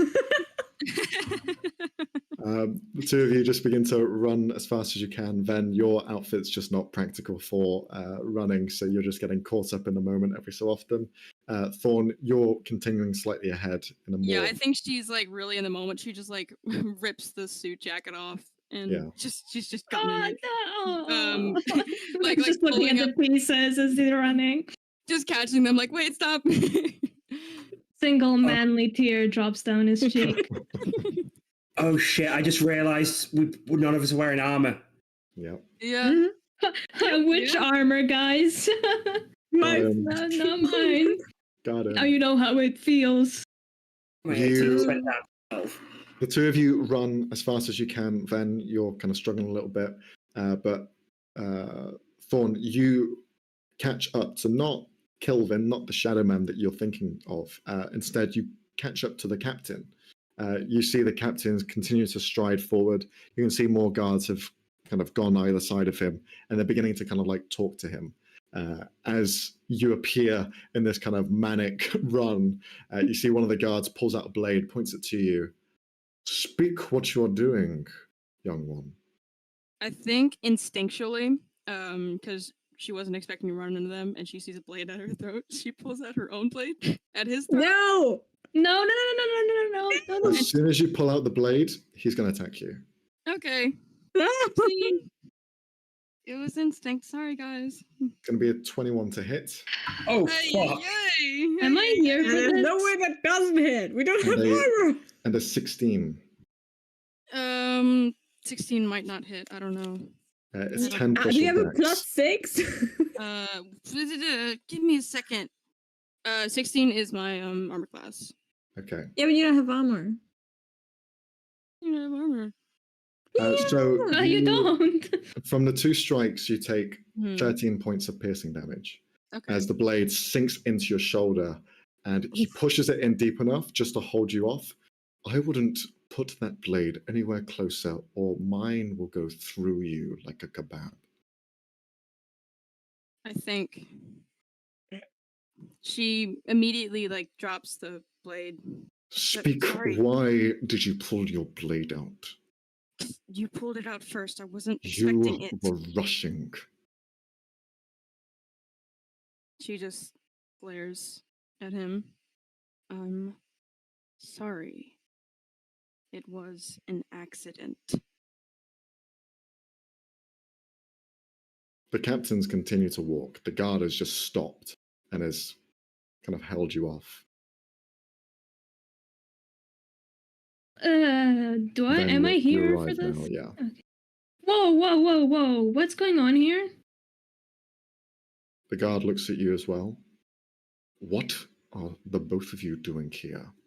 We're just Why- looking for someone. Who are you looking for? I'm just gonna describe how the Shadow Man looked like in his current form. Mhm. Well, he's not been here. He pulls the blade out of your shoulder thorn. Why? What's with the tension? What's going on? We have an altercation taking place. Politics. Politics are a mess. The captain's going to try and sort it out. Right. Okay then. Should we be worried? No need. Just All go back and enjoy yourselves. Is he And- lying? Alright. He turns around and continues to walk. Can I insight check that? Okay. Ah, using a lot of insight today, guys. Love that. Lots of them. Ooh. 23. He was being honest about the politics of it all, but he was downplaying the severity. You could see that even himself, he was twitching at the eye, and there's a reason why he was ready to strike. Mm-hmm. Thorn picks up her knife and she's sort of like holding her wound, Mm-hmm. but tries to shrug it off. The guard Mm. runs off to follow behind the captain as the captain now goes into a jaunt and begins to kind of jog at a bit faster pace. Something's wrong. Do you He's think we lying. should follow him or Yes. go after the... Are you sure? I don't want you getting hurt. You're already pretty badly hurt. Thorn. Yeah, when you say I don't want you getting hurt, she just like points to her arm. Yes, exactly. Who's not to say that they're gonna turn on us as soon as we enter up on the top deck? It's just a scratch. I've had worse. Come on, let's keep going. Thorn, I don't think that's a good idea. She goes. Can I grab her by the arm to Sure. stop her? You try and grab her. Roll an athletics check. Fuck. Trying to get their AC. Swear Which to God. Oh my God. Well, you Well, fucked that up. First goose egg of the campaign. Jeez, that's a 0. That is a Ben, 0. That is a You 0. you reach out to grab Thorn's arm, but Thorn, you don't feel your arm grabbed. Then, for a moment, you feel the arm warp, the face of Thorn change, and for a moment you see emerging the were-tiger form looks to you. Leave us! And Thorn just continues to run. Right. Ben's gonna stand there for a second. Go, 5, 6. He's gonna look at Thorn. What the Look fuck was that? He just said What? 5, 6. He's trying What? not to swear. Oh my god. He looks at Thorn, looks at the direction of the garden, looks at Thorn. Frick, and he's gonna chase after her. Okay. Two of you begin to rush off. Thorn, for you, you didn't even see that. That wasn't even something that you acknowledge. You didn't even feel Ben's arm touch you. You just continue to run. Awesome. Two of you continue to go as fast as you can, and you now find the steps leading up to the main deck. On your way there, you can see that the captain has several guards around him. He himself talking with the head guard here, Dylan, the large, burly half-orc man. He's currently talking at the stairs with the captain itself. You don't hear the conversation as he's quite far away, and you see the captain just acknowledge him, and the two of them begin to walk up the stairs, followed by 20 other guards. You watch as they follow behind, as all of them now find themselves on the deck. There are other stairs that lead up to the deck. If you wish to kind of take another vantage point, they will probably push you away if you try to go up the path that they followed. So this is for Do Thorn I and catch Ben. up to Thorn? Okay. I'd say so, yeah. You're about Thorn. maybe a few seconds behind. I catch his breath. Look, if I can't stop you, at least let me help you get up there safely. The way you won't be seen. How? I can make you invisible for an hour. Look at That sorry. evil laugh. Oh my No, god. sorry. I got excited. My bad. That wasn't Thorn. Oh no, it was inside. No, It was sorry, Thorn. inside. Yes. My bad. True colors. She like her eye, like whenever she gives you the look that she gave when Thodane handed her the gun, and her pupils are just expanded, and she just nods like, yeah, let's do that. Ben's like, what am I doing, bro? Oh my god, I'm just enabling a fucking crazy person. He is going to touch her arm and cast invisibility on her. I can do it without expending a spell. Okay. Thorn, you are now invisible. Where do you go? Splendid. Next question is life choices. Splendid. Sorry, I was like so excited about the invisibility part. What are the two options? So you can either follow behind the guards. There's Mhm. another way up to the deck, which is away from the guards. It's Mhm. up to you how you want to get up there. I'll follow the guard since I'm invisible now. But Okay. trying to sneak. Roll a stealth check at advantage as you make your way up. And Ven, where are you heading? Good question. Did I see how the guards were dressed? Were they dressed in a specific wear, or were they in their casual? They seem to be wearing some more metal implements, kind of makeshift armor. This seems to be a bit of a surprise. So they've all got a bit of ramshackle piecemeal here and there. One of them's wearing like a codpiece and his regular clothes. One person is wearing gauntlets and like a helmet that's not really his size. They're all just kind of like there trying to prepare themselves. Okay, well, there's no way he's getting armor from anyone around. Can you just roll a perception check from me? Okay. Sure thing, boss. 15. You watch as you begin to analyze. You feel the presence of Thorn leave you, and you see your shadow rise upwards and hold your chin and shift it over to the other path. And you see a finger points out. He's just up those stairs. Okay. Well, first of all, Ven's gonna cast Disguise Self to just look a little different, maybe like elven woman, and then go up those stairs. All right. Are you going up stealthily? Quiet? Yes. Then a stealth check, please. Oh, Lord. 16. Okay. You quietly make your way up the second set of stairs.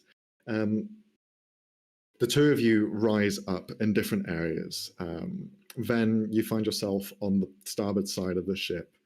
Meanwhile, Thorn, you have snuck up alongside the port with the captain and the rest of his guard.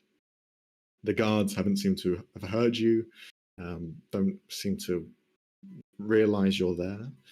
And as you both begin to rise up, you can see the different parts of the deck ship are covered in this almost mist of sorts, like it's been caught in a cloud, but it's not thick. It's like just a thin layer of moisture that's just there.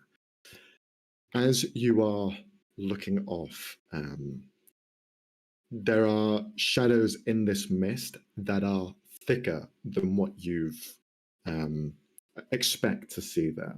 You've walked these paths before. These elements that you're seeing are not normal fixtures. You see hanging, laying, wrapping, holding itself in different parts of the ship, a large mass of scales, like that of a snake, huge and wrapping around different areas. For Ven, you're coming up on the starboard. You can see that elements, there's a large chunk of it just in front of you, bigger than you, massive. And itself has plates of armor going up and down, natural armor. It scales of like a pinkish red hue, and it has wings in the side of it. You see almost like these angelic wings folded on themselves and tucked in on top of the roiling snake-like hide. This you just see wraps around, up, over, all around different areas, and even towards the front of the ship. You're looking off to the back at the moment, to where the helm position is. As well, from Thorn's view, you see the same, but as you walk this path, you can see that there are elements of shadow which are human-like. They're leaning against the side of the ship, waiting, watching, skulking. Just roll a perception check as you're taking in the area. This better not be a fucking dragon. If this is a fucking I mean, it's dragon, angelic wings, so And snake-like, so. yeah. perception. Okay, perception. There are Nice. flying snakes in D&D. You see hidden humanoids, some visible, some purposefully showing themselves.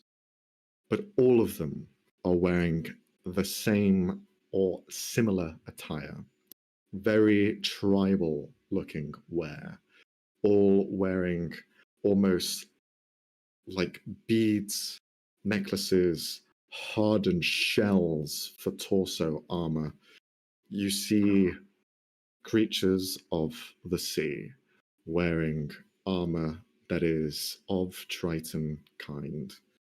They watch, daggers in hand, crooked, strange, some bone-like, some having armor which is just carved bone, and others with hide of extra thick layers of muscle, like shark scales, on top of them.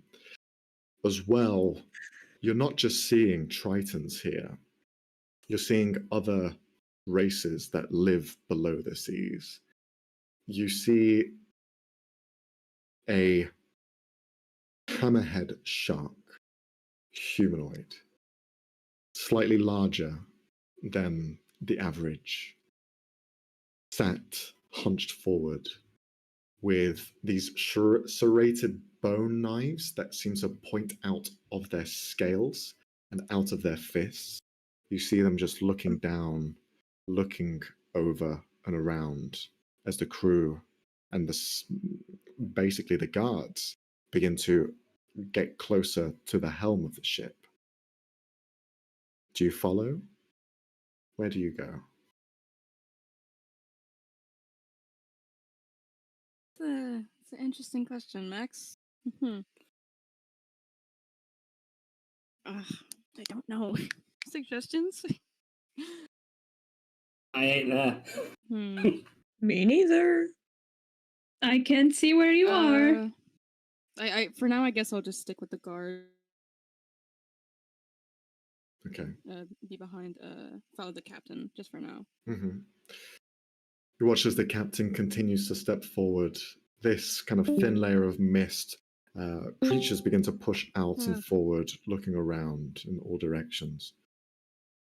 They are holding weapons and they are fit and ready to fight. But you follow behind as you step slowly up to where the helm is. And that's where you see the head of this large creature. This gargantuan, flying snake-like creature. Its face is wide and tall. You see, it's almost like the face of a Komodo dragon of sorts, where it is slightly pushed forward with like a forked tongue, but it is huge. It just rests itself there. The nostrils flare open as it breathes in and exhales. Its eyes slit and with several layers of skin going over them as they blink one by one.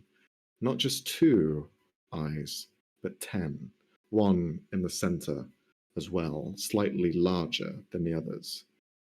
But it just looks and waits as the captain rises up and enters the helm position. As he does, you follow Thorn. Then, you seeing this, watch as to the side of one of the masts there is a shadow that is currently drinking a cup of tea.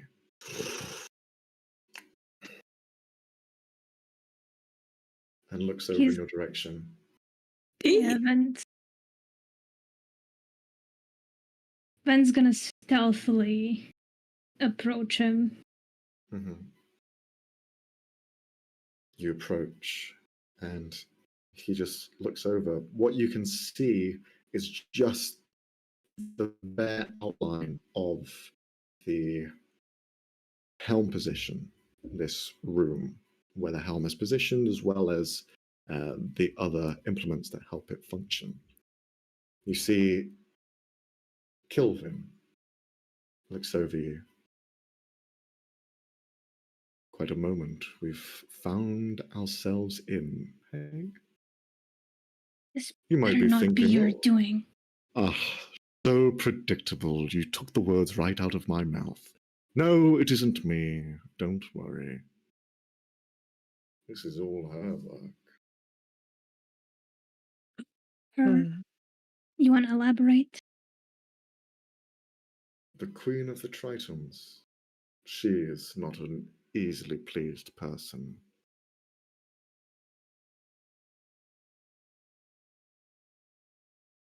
You're here, why? Well, because I sensed it, and I thought I'd watch. See what will happen. The party was getting a little boring. But it seems like there are 2 areas of interest at the moment. So apologies if you only have half of my attention. I'm distracted elsewhere. What's so fun at the garden? Well, it looks like some ego is growing out of control.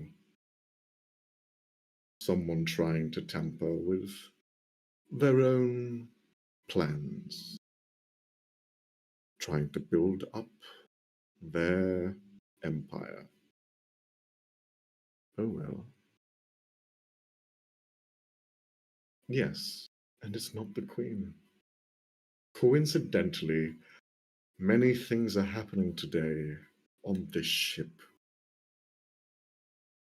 And I was looking forward to a nice dance. I think this will do. Would you like to see what's happening in the garden? I can take you there. How? Just take my hand. A leap of faith.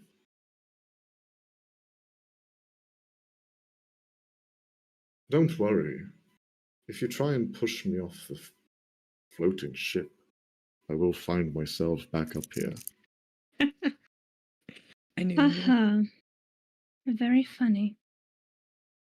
Extremely. 30 seconds. Then you bring me back. A deal's a deal. Does he put out his hand for a He handshake? does, yeah. Just take my hand. Oh, I hate you. And he takes his hand. Okay. You grab his hand, and you don't find yourself folding into space. Rather, the entire space around you folds away into something darker. You are out in the daylight where the sun was setting and the mist was present. Now you find yourself in a place which is much darker, where green is the prominent color here. You watch as several elements are being placed around the glass that surrounds the floor of the dance floor you were just on. You can roll a Arcana check if you want. Oh, God. Okay. Oh boy. God, we're so fucked, guys. You We're so watch fucked. as people with these like grappling hooks have shot their way up and have been placing these strange looking devices on to where you can see the footfalls of people dancing. You can see walking around in like clockwise fashion, dancing amongst themselves.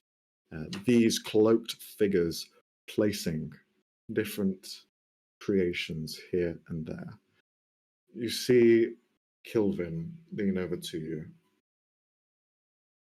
As you can see, there is clearly more than meets the eye. And this is quite a diabolical plan. Are you sure you just want to stay for 30 seconds? I'm sure it'll be much brighter any moment now. So from that, can I realize that these are fucking bombs that they're placing? These seem to be some sort of explosives, yeah. Do I get the feeling that I can interact with anything, or am I just kind of an observer? You've been brought here physically. You are now here.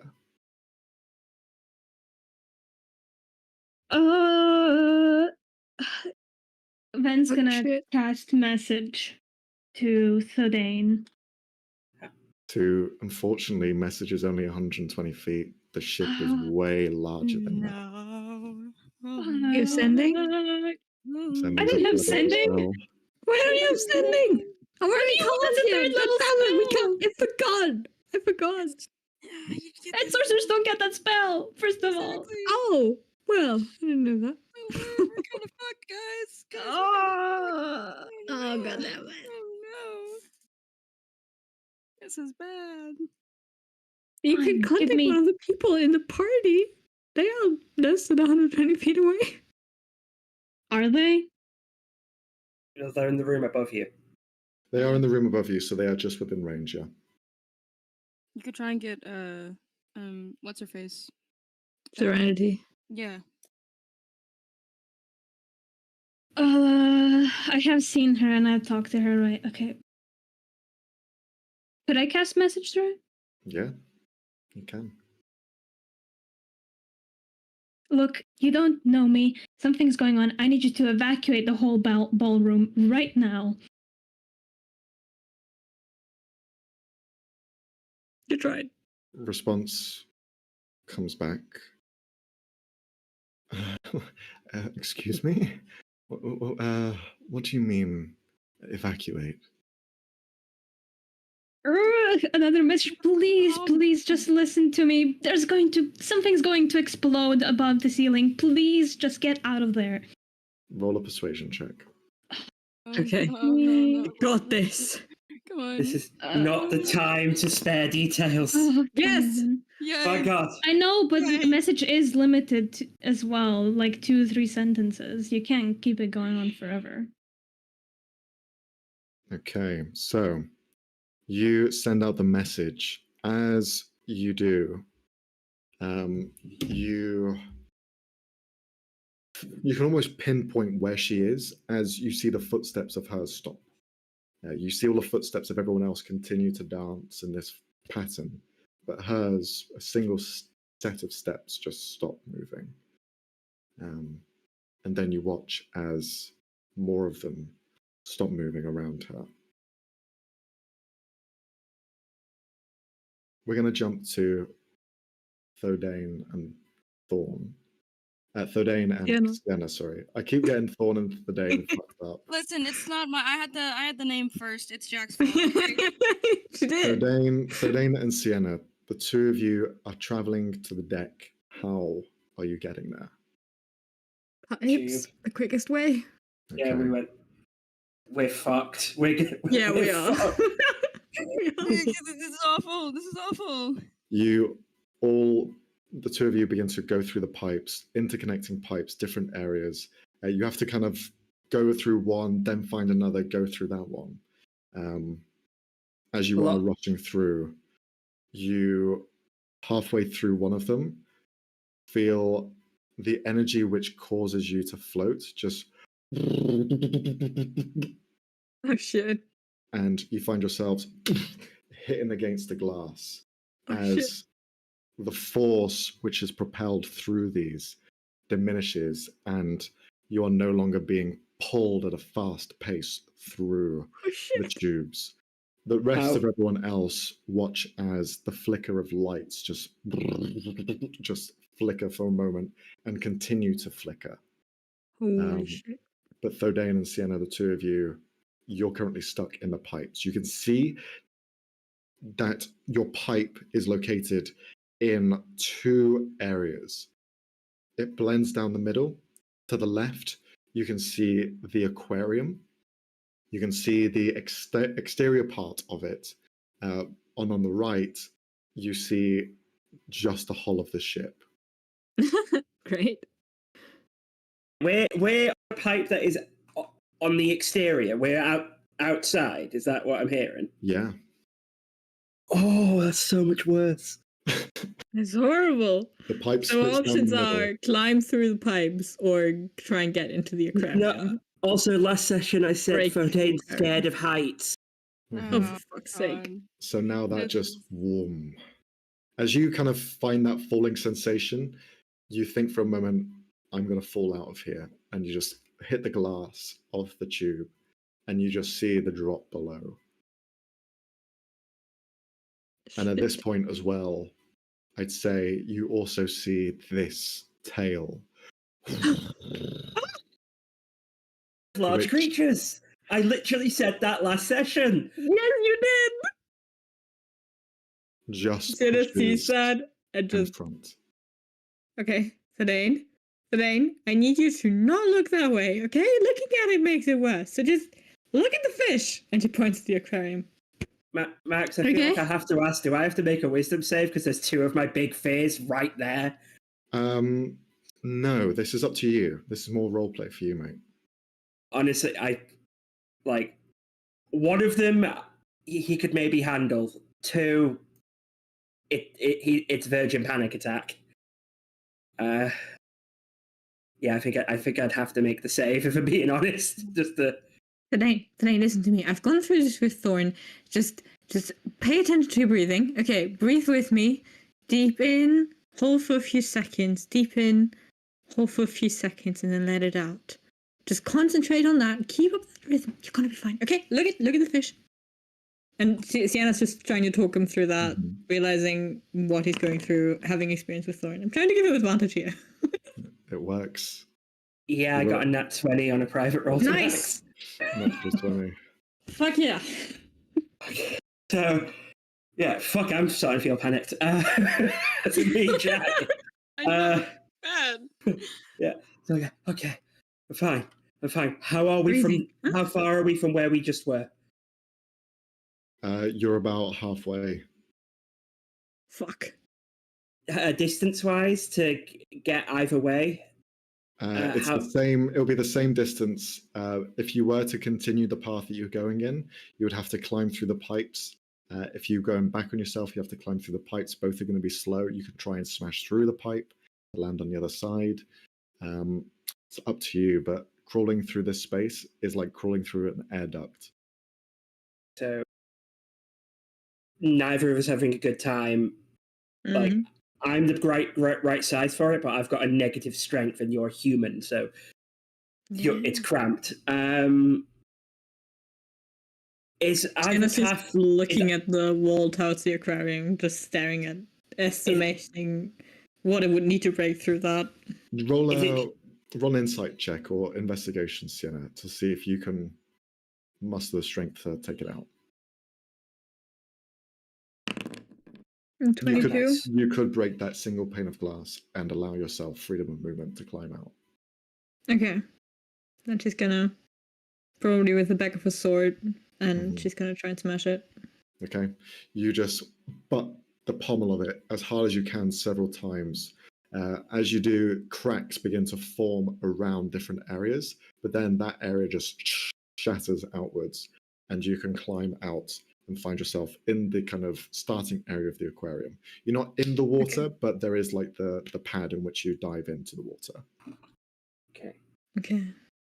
So where are you guys going? You climb out of there. Where are you heading next? You're going to try and find your way all the way to the top? Okay. Because I'm trying to reconcile what Jack knows with what Fodane knows, because I know where I want to be. Well, we know there's a giant thing on top of the ship, so... Yeah, and I'm thinking, right, fuck it, right. Whatever the fuck that was, I don't think I'm gonna be much help with just this. It's not Your that voice? strong. Like, fuck.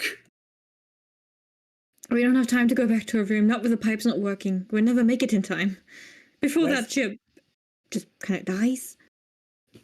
Okay, so if we run back to the ballroom, Mhm.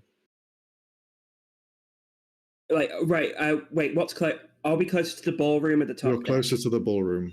You're closer to the ballroom than anywhere else, yeah. But if you knew the info of the botanical gardens, you are closer there. We do know that Van said the it wa- Shadowgram might be there, but I feel like our priorities shifted. Yeah, and Fodane's not trusting Ven right now, so Well, Sienna is. So didn't make a case because Fodane's thinking ballroom, just because a lot's What going for? on. Because if there's a giant monster, then I'd be using that as a distraction while I did something with all the high-profile people in there. I mean, sure, go ahead. For me, it's either top deck or garden. That's the two sources of threat. Wait, what do you mean, go and do something with the high-profile people? There's people from the reserve. There's people from noble families. Kidnap them, fleece them, whatever. I don't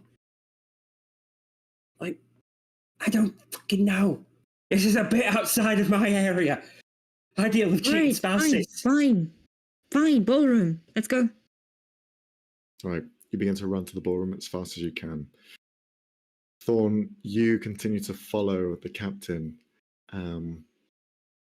You instinctively feel some of the creatures hold back the guards. They hold them in place, stop them from advancing any closer, but the captain's let through. No one gets in the way of you. No one impedes your journey. Do you continue in? Mm-hmm. Okay. It's just you invisible alongside the captain. The helm position is large, brilliant lights everywhere, but now they are being flickering on and off. You see in this room, there are two people. One is a large, bulky looking, almost orcal whale, humanoid hybrid. You see this large black and white head, as well as bandoliers going down the sides of them, bulky, large fin poking out of the back, muscled and hunched over forward as it just kind of watches and looks in the captain's direction. Beside him, a smaller feminine figure wearing this coral of a crown on top of her head, brilliant colors of the brightest coral reef that you can imagine, and elements of energy that swirl through them.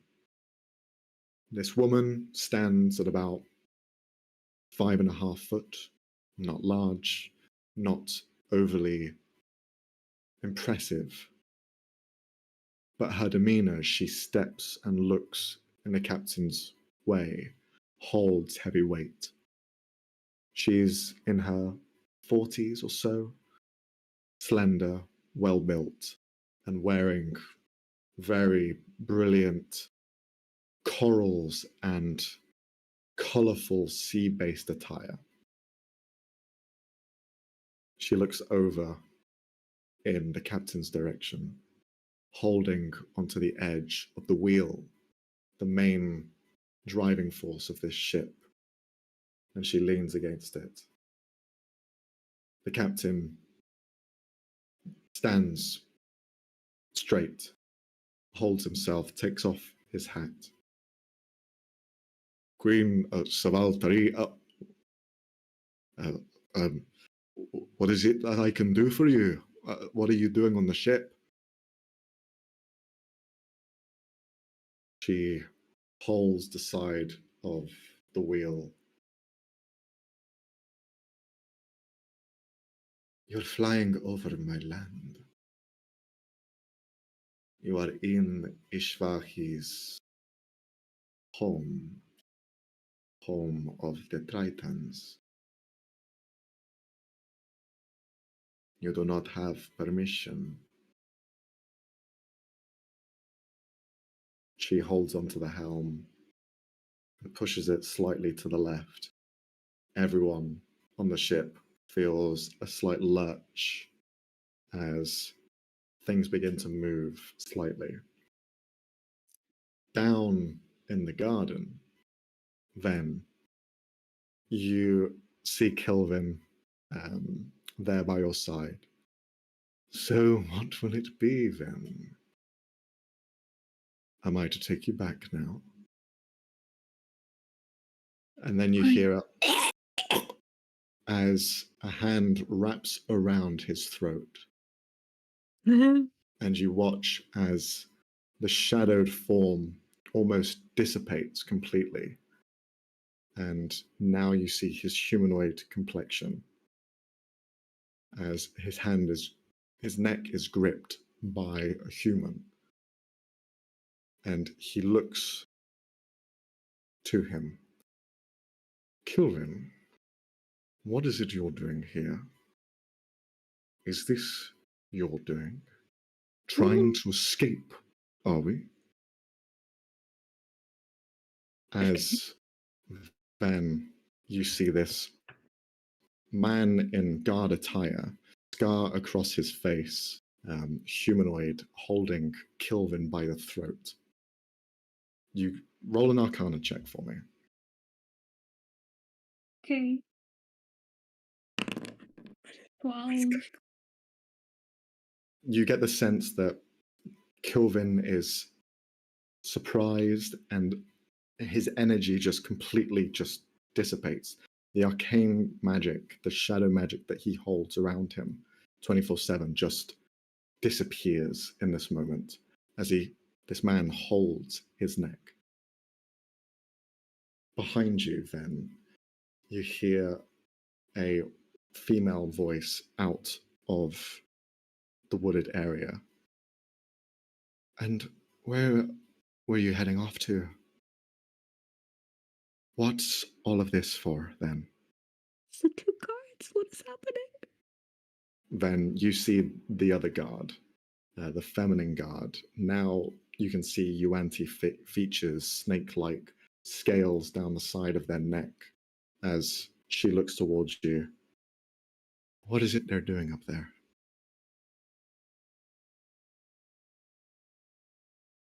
Why should I tell you? Well, it's quite important if you're trying to fuck everything upstairs. Wouldn't know. I was there for 5 seconds. So this isn't you then?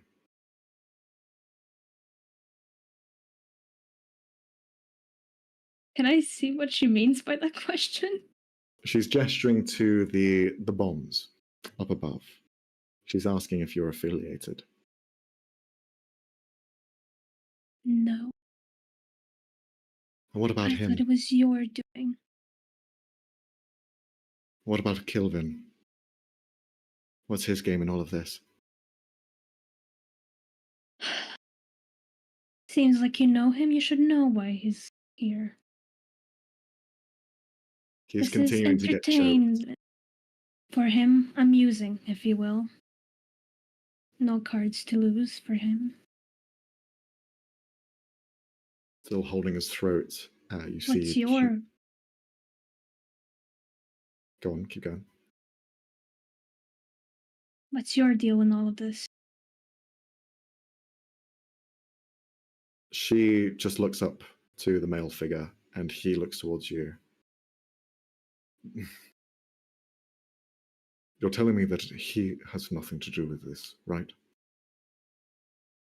Not as far as I'm aware, but keep an eye on him. No, we will use him. Kelvin. He turns to face himself. You're going to help us get rid of this. If you don't, you know what will happen. Deal with it. And he pushes him forward, and you see the shadow reemerges around him. All right, I'll handle it. But I'll only do half the work. You'll have to do the rest. And he just gestures to him. You want to know who I am? I'm just someone who ended up in the wrong place. But luckily, I'm here to help.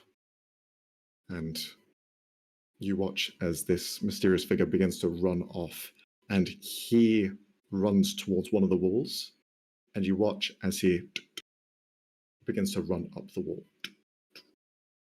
as fast as he can, and he goes fast. He continues to bolt it and runs up as quick as possible. For you then, what are you doing? You still have this Yuan-Ti figure with you down below. So, care to explain what's going on and how do we dismantle those before this ship goes boom? Well, typically it's just go with the flow and see what you can do in the moment. As you are having that conversation, you hear break in the grass around you as this cladded figure steps forward. What is this? Traitors! Onlookers!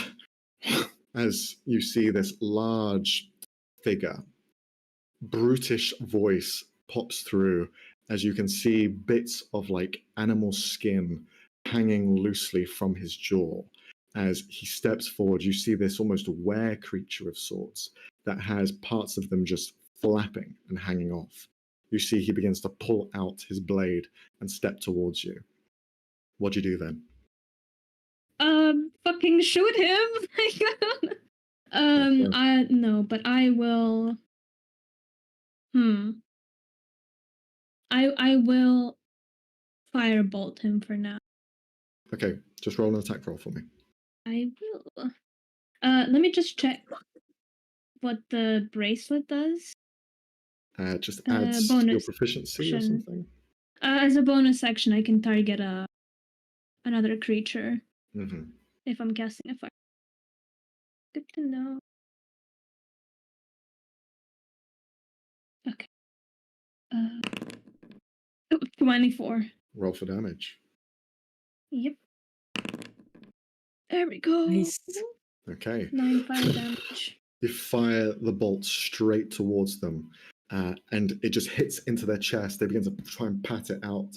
In that moment of distraction, the Yuan-Ti by your side slips underneath the firebolt simultaneously with these hooked blades by her side, and you see as she begins to sink them into the back and try to pull him down onto the ground. Let's see. Natural 20. And then the other strike. Okay, so one of the strikes lands. You see the two hooks sink into his back and pull him down with all of her strength, and he just tumbles backwards. As he lands, commotion begins to uproot, and you can see more people begin to become alerted. In this quick moment, you just hear, "Fire them! Blow it up!" as they just shout that out loud. We go up to the ballroom as both Thodane and Sienna, the two of you, have rushed in as fast as you can, seeing Serenity, who has now commanded some sort of presence here, as well as Werfen Shrewd. He has now stepped up on top and is beginning to gesture, "Get out, all of you, now!" As he just begins to scream out.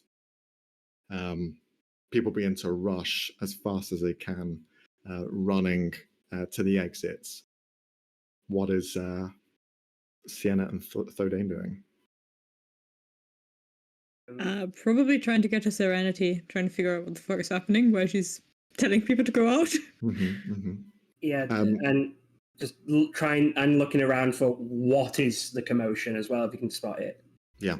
Roll a perception check, Thodane, for Sienna, as you find Serenity there. She's one of the kind of last ones to be ushered out as she's kind of helping move everyone around. You can see the metallic-faced guy is also kind of helping push everyone out as fast as he can, ushering them through. But as soon as you see Serenity, I don't know what's happening. There's some sort of... there's an explosion that's about to take place. I'm trying to get everyone out as soon as possible.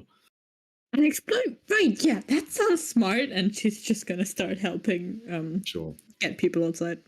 Okay. Thodane, you don't really see anything, unfortunately. The only thing you notice is as you arrive with Sienna, a little bit later on, there is flame and light that begins to shine down below. You can see in the botanical garden below through the glass that is see-through from this point from above. You can see elements of someone being swung and hits the top of the roof of your floor. You see this cladded humanoid man who is just kind of hit into the side of the glass, and you watch as someone holding on to the pane of glass above just rips him down and throws him to the floor. And you just see him fall, land below. Something is happening beneath your feet. Yeah, cool. Not wanting to cause an even bigger panic, just straight into Sienna's head. So about the gardens, you may be onto something. Oh, for fuck's sake! Okay, we don't have time. I'm going to need the two of you to roll dexterity saving throws. Then you watch as an explosion takes place. Oh god.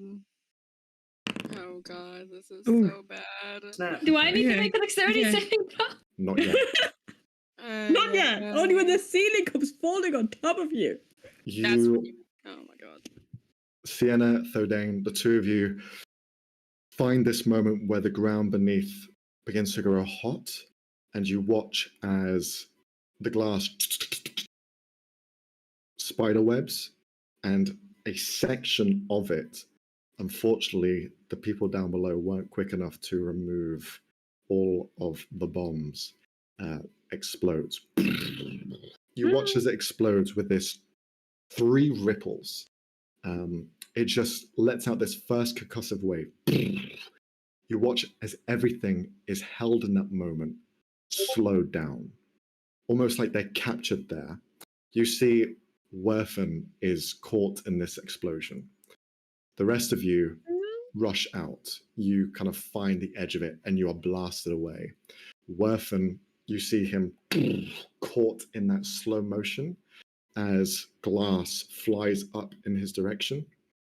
And then you watch as that wave of molasses that surrounds him in that moment, flame in real time, covers that entire area. And then the third wave, a concussive blast, fires outwards. You watch as an area of the stadium flies out and smashes against one of the glass windows looking out to the horizon, whilst the floor itself begins to cave and fall in. You all rush out as fast as you can and you're caught away. Then you watch as the explosion takes place, but from underneath. As it's happening, you watch as this Yuan-Ti figure continues to take out this person who is grounded. But you see that slow motion and then the ripple of energy fly outwards. You see as the human man has climbed and is using these grappling hooks to swing from one area to the next, trying to take out person after person. You see as the wave catches him and he flies back, and you see him just land in the botanical gardens somewhere, completely out of view. I will need you to also roll a dexterity saving throw as what came from above begins to fall down. Holy shit. And Oh, once again, No! oh my god. You see glass begin to shatter down, bits of stone, some of the sculptors sculpts that Thodane was pointing at begin to cave in and fall down below as well. You jump, move out of the way as fast as you can. Some bits of stone begin to hit on top of you, and you find yourself at one point completely enclosed and was pinned down by large sections of rubble as you kind of find yourself tucked inside, not hurt, but you are covered in this one section. We go back to the top with Thorn. Thorn, you hear this explosion down below in the ship somewhere. The captain is surprised. The queen is surprised. And you see her look towards the captain. And the captain just looks to her. And you see he just puts his hands up. I don't know what you're trying to do here, but please don't hurt anyone aboard the ship. We will leave as soon as possible. Just please. Enough.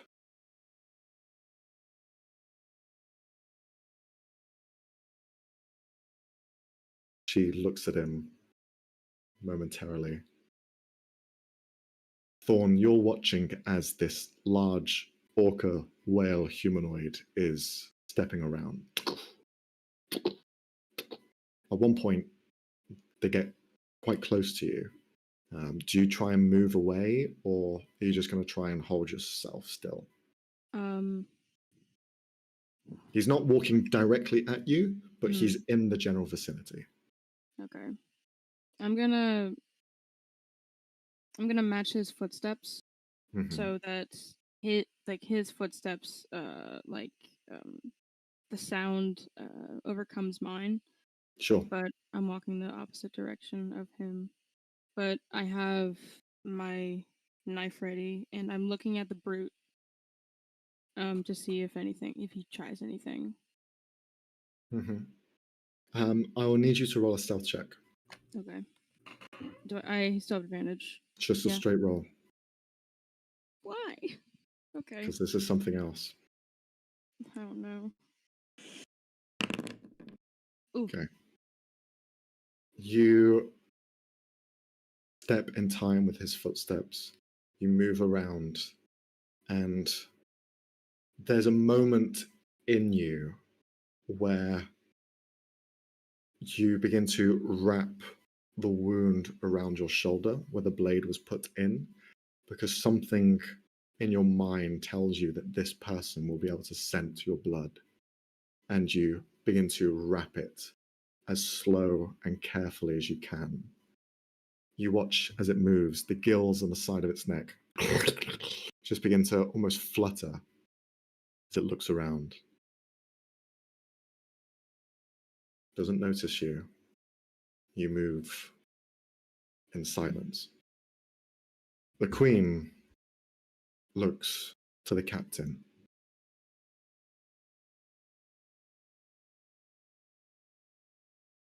A ship should never be in the skies. A ship belongs in the water, where it can be controlled. You watch as she begins to look over the machinery of the ship. No, don't do that. Her fingers point at one thing, and she waits for his expression, points to another, and holds onto a large device. There is a twitch in the captain's eye. This is the one. No, that's not the one. The captain always goes down with the ship. She pulls the lever down, and the heart. Go on, yeah. Can I try and take it? How are you trying to take it? She's holding onto a lever which is fixed on the helm. Okay. She's pulling the lever down. Oh shit! Oh shit! Can I try and keep it there and hold it there so she can't move it? You can try. Mm-hmm. You move up. Roll an athletics check. Okay. Oh shit! Oh shit! Oh shit! What the fuck is Freya? God, if you exist, Okay. that's gonna be a nat 20. Okay. Close. It's a 17. Good enough. Maybe. I don't know.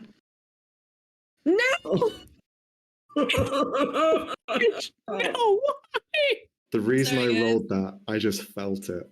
I just felt Sorry, it in my guys. bones. I don't know what it My was. bad. We're gonna die. We're gonna Yeah, die. We're gonna all die. going to die, and Max goes, You, hey, what Sorry, if guys. everyone's new Sorry, characters? guys.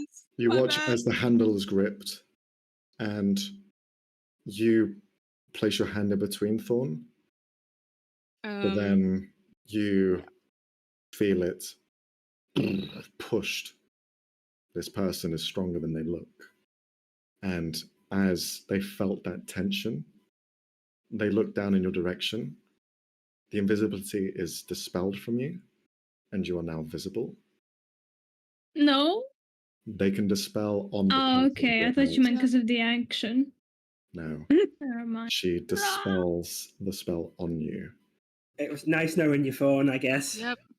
It was Talking nice about knowing each new of us. characters. As she holds down Fun the lever campaign. and puts it down, all of you, no matter where you are on the ship, feel the hum, the constant hum, turn into this deathly silence. Something you never really noticed before because it was a constant. But now that it's gone, there is just a quiet, a still quiet. And you're only left to the footfalls and the pondering, the screaming. For Thorn, she looks at you. You see purple irises. And hold on one sec. No! Fuck you! You No, Max, no! Priorities! It's okay, shut up. You see her purple irises stare at you, and you see she looks down. Child of the primordial, let the beast free. And Thorn, you feel a waver inside of you, and something in her words, free, free, just begins to echo in the back of your mind, and you feel the beast begin to emerge from you. And we're going to end the session there. Fuck you. No, no what problems. is happening? Not So, done Straight let me up, sum it fuck up. you. The Straight ship up, is fuck you. falling. There's a giant snake with wings. There's an army of tritons. There's terrorists attempting to, I don't know, blow people up. There's a hole in the ship. Well, What did I that's miss? all for today, folks. Hopefully you enjoyed. Oh my god. Hopefully you like this. Oh my And we'll see you next god. time. Bye. Holy shit. Holy shit. Bye. Pray for Holy us shit. in the comments. Oh my god. Holy shit.